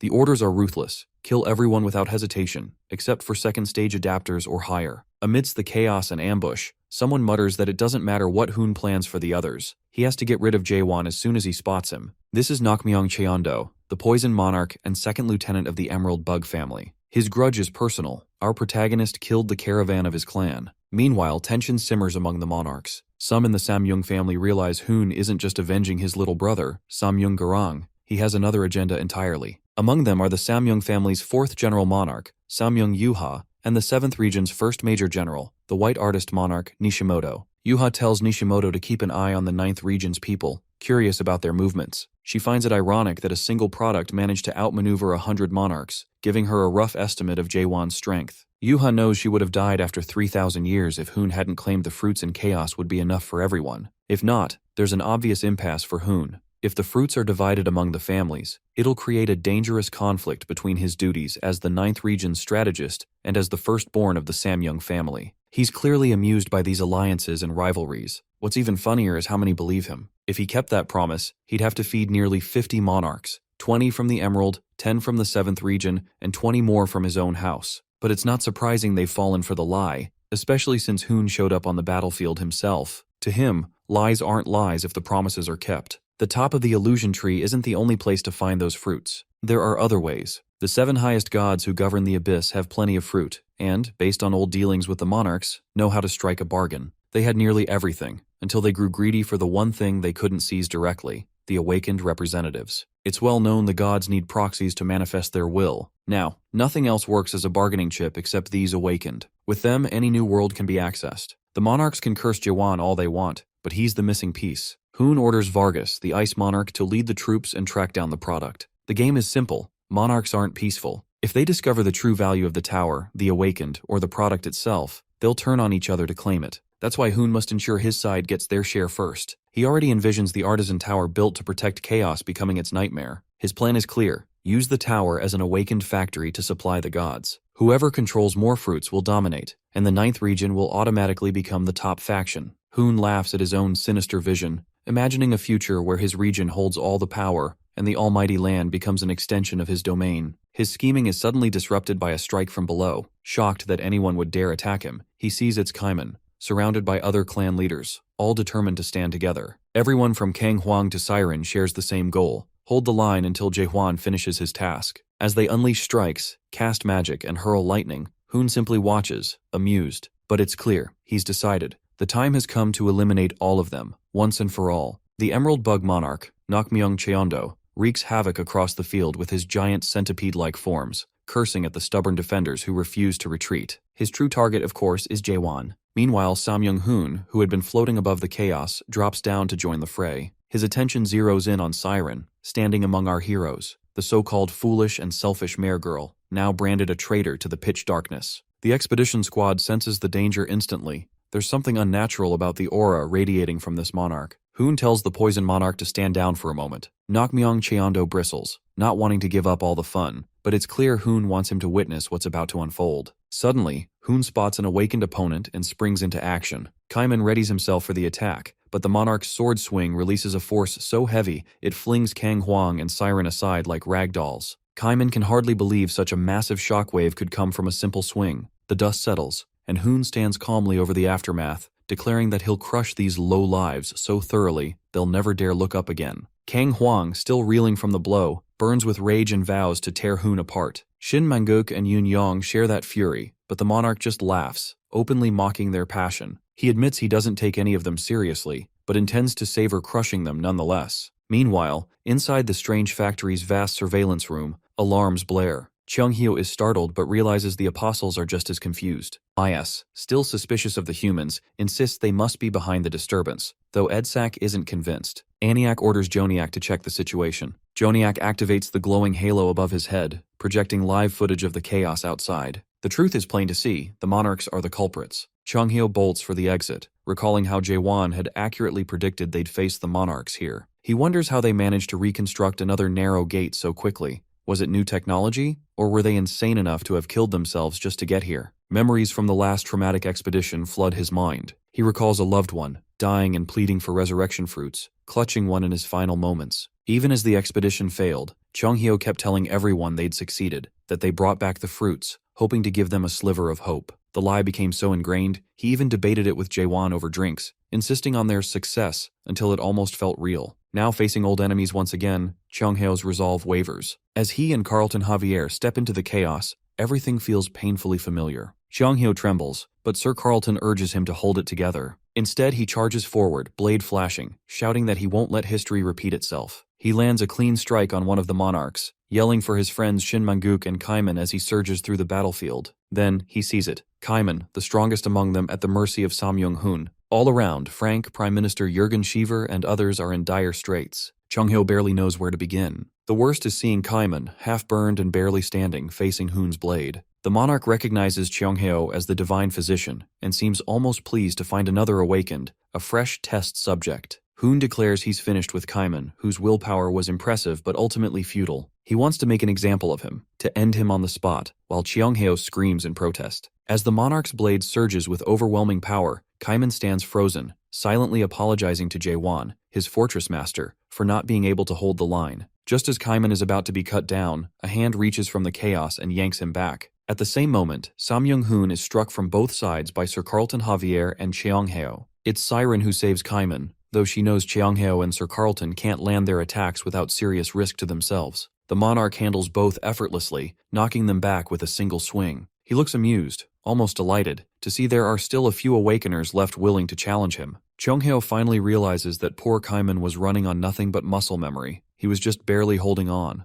Samyong-hoon's overwhelming spirit power is so intense, just his words are enough to make the air feel heavier. Their tense standoff is interrupted when three familiar figures appear. The factory leaders, apostles of Deus. They demand to know what Hoon thinks he's doing, interfering in their business. He greets them with his usual unsettling calm, saying he's just here for a product and will leave once he has it. The apostles ask if he means Jaewon, the one who opened Genesis. It's clear they hate that the monarchs see living, conscious humans as nothing but products on a shelf. Samyong-hoon, cutting through the formalities, insists they open the gate so he can take Jaewon. The leaders hesitate. Losing patience, Hoon curses them out and gives them a final warning. A surge of energy erupts from him, blasting the leaders back. Aya steps forward, spitting curses of her own at Hoon for interfering with the factory. Returning to basics, Hoon reveals he knows all about Catastrophe, the Soul King, trapped in the strange factory, and that the apostles have been useful in keeping him sealed. But Hoon delivers a brutal reality check. Monarchs never interfered because the factory was still useful. It kept Catastrophe, one of the ancient three gods and the strongest deity of the abyss, locked up.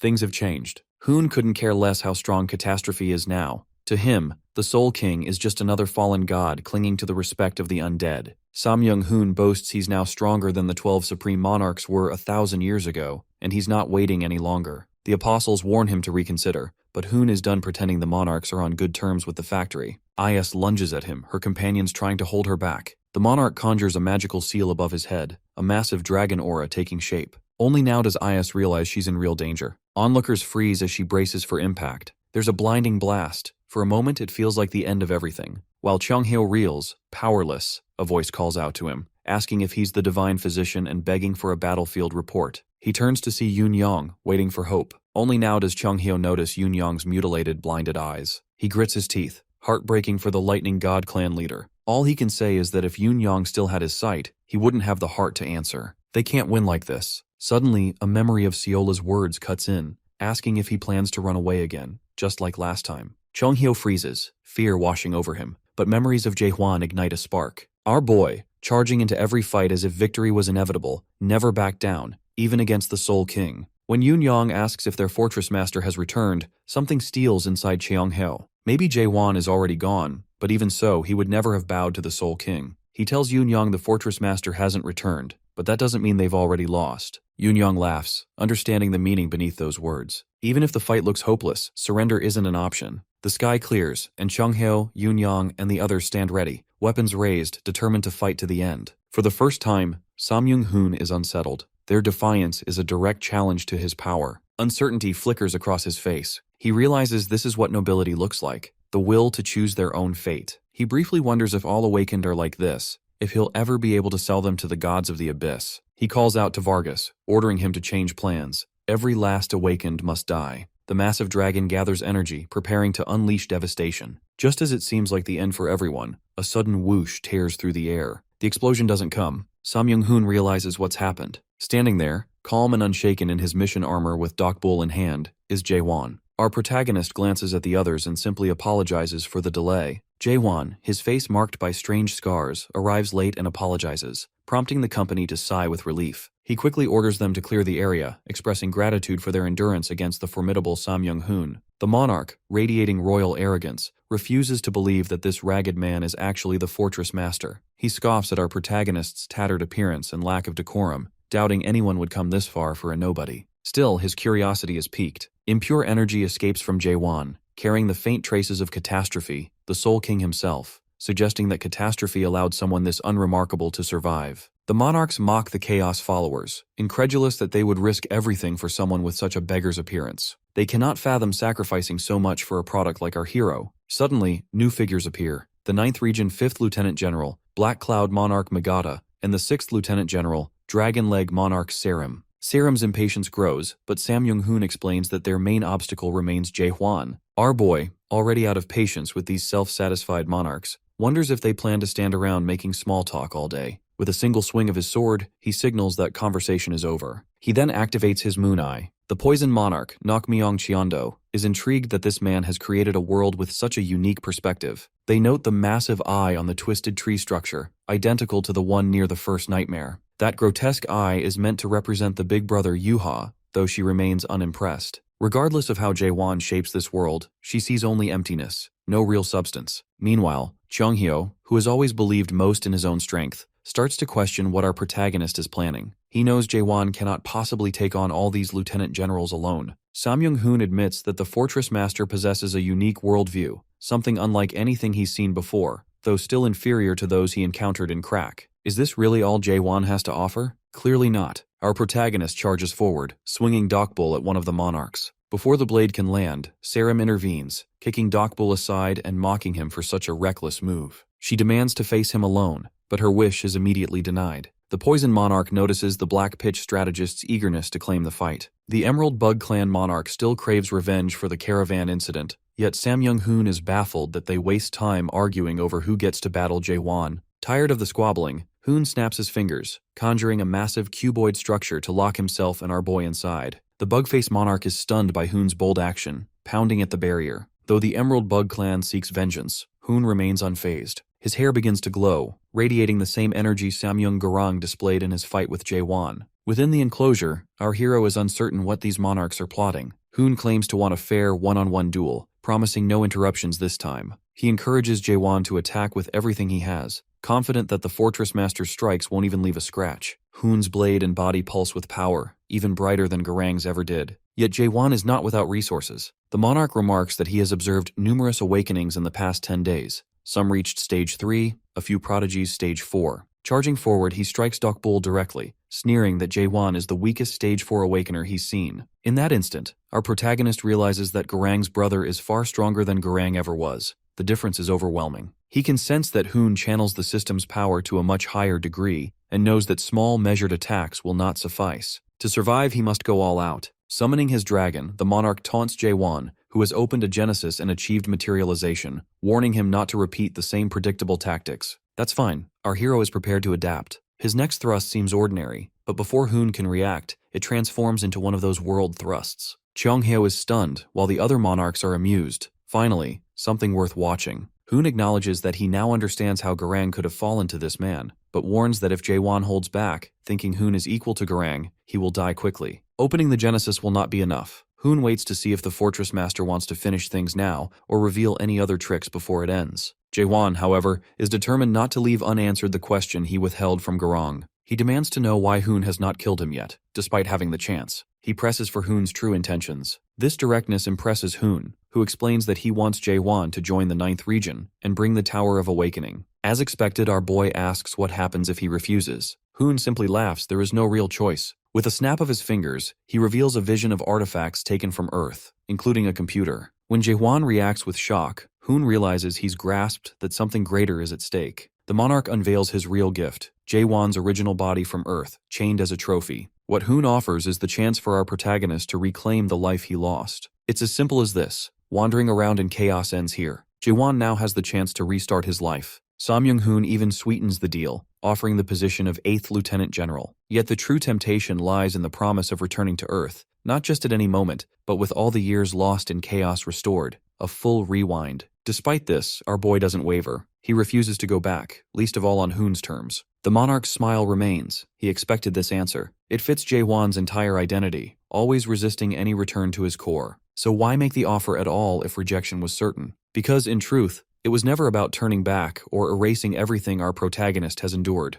That kind of return wouldn't undo the hell he's weathered or the relentless pursuit that defines him, and Hoon knows it. In his eyes, it shouldn't be undone. The wounds and pain are what shape Jaewon. Even this line of thought leads Hoon to wonder if that's why our hero won't go back. He clings to the present because it's familiar, however broken it may be, but Hoon wants him to see the truth. This mess of a present isn't worth holding on to. He urges Jaewon to really look around and ask himself whether this hell is something to cling to. When Hoon tells him that the present stolen from him, the life ripped away, was the one he truly deserved, it strikes a nerve. Memories of his mother swirl to the surface, her voice echoing as she calls for one more story. Even Jaewon feels the pull. His veins bulge as he fights the temptation. The people he loved all remain in that world. If he were to accept the role of the 9th Region's final Lieutenant General, he could return to them whenever he wished. Logically, the choice seems obvious. For a brief moment, it looks as though our protagonist might actually consider it. But then he tightens his grip on Dokbul and delivers his answer to the Radiant Monarch. He's not going back. The place he's aiming for is at the very top. This time, Hoon is the one caught off guard. He pleads with Jaewon to reconsider, questioning if he's truly willing to throw away the only real life he has left for this shattered reality. The monarch's smile fades, his aura flaring violently and crashing into Jaewon, forcing our boy to shield his face. In that instant, he converses with his inner voice. Nothing Hoon said was untrue. He does miss that lost time. His past flashes before his eyes. If he's still human, how could he not long for it? But the separation between past, present, and future has blurred since coming to this world. Jaewon steps forward, breaking through the monarch's overwhelming spiritual energy. Once the shockwave subsides, he wants to know what good any of this would do if he returned to Earth only to watch it fall to these cultivators and demons. He isn't wrong, and Hoon doesn't try to deny it. Cultivation is the law here. It's not anyone's fault, just the way of the world. Kaiman has no memory of life before becoming a product, and that can't be blamed on him. No one faults Siren for growing up in a tower, taught only what she knows. Trapped by the same process, can the cultivators truly be condemned for surviving as they must? Angels and demons are simply playing their roles. But Jaewon already understands this. The only thing deserving blame is the rotten idea that the process itself is justified or humane. The real culprit in his eyes is the world, and that's exactly why our hero wants to destroy it. The monarch laughs at the notion. Everything Jaewon ever loved is a part of the same world he wishes to erase. It's one thing to say you'll fix it, but he intends to destroy it with his own hands. The monarch warns him to get it through his head. The world can't be destroyed or even touched. There is no separate world or system. The system is nature itself. And with that, the unholy aura of the Samyung family closes in once more. Our protagonist knows by now that he can't win alone. He hasn't had time to gather strength or hone his abilities. The only thing that gives him the courage to stand here is his purpose. And if he can't do it by himself, he finds another way. Suddenly, he bites into something familiar, borrowing power from a greater force. Energy explodes within the monarch's cube. Outside, Xianghao and the others have no idea what this kid is attempting, and the other monarchs are just as baffled. It becomes clear that Hoon managed to enter chaos as a living being, his brain link still functioning. No matter how hard Jaewon pushes, he can only force him back to the Almighty Land, where Hoon's physical body waits. The most our boy can hope for is to damage his soul. Suddenly, dark energy surges, overwhelming everything. The cube begins to collapse. Hoon, bewildered, can't comprehend what's happening, especially as most of his face is torn apart, his soul seemingly corrupted. He's stunned that Jaewon managed to pull this off. The monarch finally recognizes the kind of energy at play as his cube is devoured by catastrophe. Soon, something dead and horned becomes visible behind him. Giant, fanged, undead monsters emerge from the darkness, their crazed eyes swirling in the gloom. A laugh, too inhuman to be real, echoes through the valley. Onlookers scream in horror as they witness a new version of Jaewon, his heart exposed and beating in the corrupted air. In a voice both foul and distorted, he greets the monarch. This marks the descent of the true Soul King, Catastrophe. Suddenly, a chat box appears, discussing the recent earthquake, likely originating from chaos. The participants speculate whether the descent of one of the three ancient gods, Catastrophe, means he has been released. The scene shifts to a figure standing amidst a bloodbath of bodies, wearing an organization medallion, and observing chaos with keen interest, especially because Seola is there. Back at the entrance, Samyung-hoon trembles. Massive undead beasts surround Jaewon's possessed form as he sits high above, like a monarch on a throne. Thunder rumbles in Hoon's chest as he recalls the Akashic records. Catastrophe was sealed over 1,000 years ago by the supreme monarchs of all 12 regions. If he once thought bringing so many monarchs for this ambush was overkill, he now realizes even 100 wouldn't have been enough. The situation is dire enough that even the supreme pitch darkness monarch's presence might not guarantee victory. If Samyung-hoon were to gamble, he'd bet on escape as the only option. He manages to call out to Catastrophe, clarifying they have no intention of fighting and only want the product he's taken over. The sinister Jaewon, now under Catastrophe's control, smiles coldly and makes it clear this won't happen. When Hoon dares to mention the promise Catastrophe once made to Big Brother, to never interfere in chaos, the god's aura surges, shaking the landscape and forcing Hoon to bow in apology. He explains he only brought it up because he believed Catastrophe hadn't chosen a proxy until now. Jaewon, however, isn't a proxy. The man Catastrophe has taken over is simply protecting his own world at any cost, making him the perfect candidate for a contract. The look on the monarch's face reveals just how deep the trouble runs. Catastrophe is unmoved. With a flick of his finger, he unleashes a raging tornado, stunning everyone. The devastation tears through the land, and panic sweeps over the other monarchs. The swirling energy convinces them all that death is inevitable, exactly as Catastrophe intends. Samyung-hoon tries once more, invoking the promise to Big Brother, but the god dismisses it as an exception. Though this power bears Catastrophe's mark, it isn't his will at play. The hurricane is moving at our protagonist's command. Hoon rallies the others, insisting that if they want to survive, they must stand together. He suspects the Soul King is using undead dissension to possess Jaehwan's body. No matter how strong Catastrophe is, he's still within a human vessel and will burn out soon. All they have to do is endure 5 minutes. The other monarchs shout at Hoon's reckless optimism, with Nokmyong Cheondo the loudest, declaring that the Emerald Bug family, the Nokmyong, won't join in this suicide. Samyung-hoon can play the hero alone. Catching sight of the Emerald Bug monarch, Catastrophe recognizes them as those who created the Spirit Stones in an attempt to analyze his world. He calls them fools who tried to mimic a god, unworthy even as vessels. His energy surges, consuming everything in its path. From his throne, he grins like a madman, intent on making sure they understand they brought this disaster upon themselves. Samyung-hoon collapses to his hands and knees, struggling to comprehend how things reached this point. Suddenly, someone screams for the monarchs to rise and fight. It's Samyung-yuha. All they need to do is last 5 minutes. Catastrophe seems almost entertained by their display of courage. Hoon realizes some among them are willing to stand together, and the monarchs push forward, fighting through hordes of undead beasts and the now flooded valley. Hoon knows casualties are inevitable, but fighting is better than succumbing to despair. Their counterattack is fierce, so much so that for a moment, they believe they might actually wear down the king. Their hope lasts only until Catastrophe, amused by their defiance, raises a single finger. The true catastrophe begins. Samyung-yuha's head explodes in a spray of blood. Others follow, their bodies torn apart in a gruesome spectacle. All except Samyung-hoon are reduced to scattered remains. The carnage is so overwhelming that Hoon's mind fractures. Still on his hands and knees, he can't comprehend what he's witnessing. A wild, broken laughter bubbles out as he realizes there was never a chance. He surrenders to despair, accepting Catastrophe's victory. But the horror doesn't end. The floating bodies and swirling destruction persist. Finding the spectacle tiresome, Catastrophe pokes a hole straight through Hoon's chest. At that moment, it all begins to bore him. He seems almost weary, as if wasting any more power on such weak beings is beneath him. Gradually, the valley's climate returns to normal. Samyung-hoon lies motionless, indistinguishable from his brother in death. Meanwhile, Jae-won stands atop the throne, regaining control of his senses. He can scarcely believe the Soul King Catastrophe's strength. Even knowing all that power came from his own soul, it still feels unreal. The clone he once fought pales in comparison to this true version, the first awakened Soul King who truly dominates the world.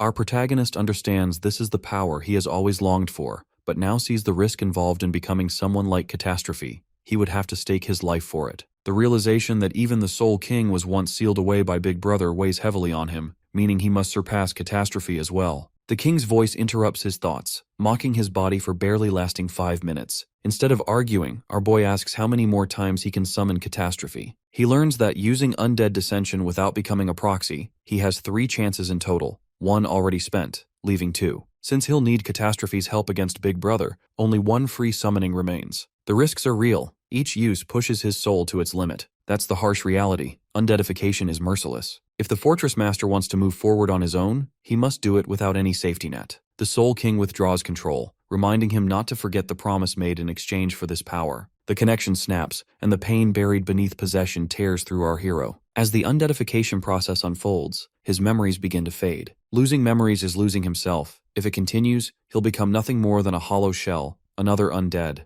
The memories from Earth slip away, and he feels himself drowning in soul corruption, a preview of true undeadification. Then something shifts. He sees Cheonghyo in one of those memories and watches Kaiman wonder aloud why Cheonghyo keeps following the Fortress Master. Cheonghyo's response is simple. The kid is reckless, childish, rude, and thoughtless, never considering others, especially not him. He has a knack for attracting trouble. But honestly, Cheonghyo just doesn't want Jae-hwan to end up alone. In a flash, the real Jae-hwan, unconscious, finds himself being shaken awake by Cheonghyo, who insists on calling him kid.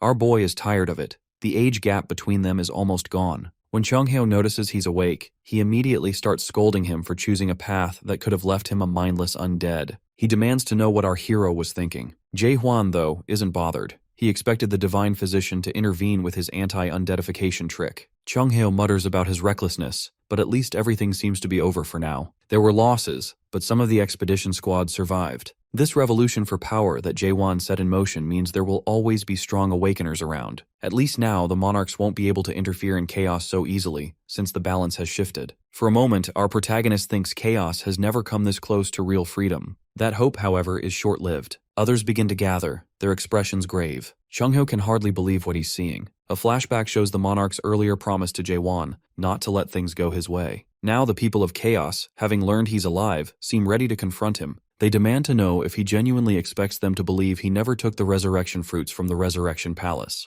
In the background, Kaiman senses suspicion brewing. They think the Fortress Master survived because he ate the fruit in secret. The situation threatens to spiral. All of them saw the footage of his living body chained up in the strategist's cube. Now they want the truth. Kaiman and Jurgen Shiver try to calm the crowd, but their efforts fall flat. Tension mounts as demands for the truth about the fruits grow louder. Jurgen notices that no one is backing down. The so-called miracles Jae-hwan performed only captivated the people because they believed survival was at stake. They never cared about his vision for change. Survival was always their only goal. The fact that he's alive while others aren't, coupled with secrecy around the resurrection fruits, has shattered any sense of transparency between leadership and those serving in the Second Abyss expedition. The people want Jae-hwan to face them and give real answers. Yet this backlash isn't entirely organic. His own achievements have turned against him, fueled by Samyung-hoon's confusion skill. Even in his weakened state, the monarch remains obsessed with the Fortress Master. In truth, he's only igniting feelings that have long existed. The confusion works because there are already logical reasons for the people's doubts: jealousy, suspicion, and the insecurity beneath their loyalty. They've always needed Jae-hwan, but never fully trusted him. Watching the crowd converge on their leader, Samyung-hoon, barely conscious, laughs bitterly. If his own plans failed, the vengeful strategist of pitch darkness will make sure Jae-hwan's do too. Suddenly, Kaiman steps forward, ready to confess that he destroyed the fruit. He's about to speak, but Jae-hwan stops him, rises, and takes responsibility himself. He declares to everyone that he destroyed the resurrection fruit. Silence falls. Shock ripples through the crowd. Siren and the few who know the truth can't understand why he'd say that, but it brings no comfort to the others. To them, he's alive and destroyed the thing they desired most, a chance at life. Now, our hero stands before them and asserts that true life wasn't to be found in those fruits anyway. Even if they'd revived in the Almighty Land, endless conflict would have followed as they fought for the remaining fruits. He could have exposed this ugly truth, but he chooses a more decisive way to end the debate. If they truly need proof, Jaewon concentrates and reveals the real brain link, confirming everyone's worst fears. He is, unmistakably, alive. Murmurs of shock spread through the crowd. How could the fortress master have deceived them for so long? Many begin to believe he used them just to obtain the fruit for himself. In response, and as if to show his indifference to their accusations, Jaewon cuts his own brain link, ending the argument without hesitation.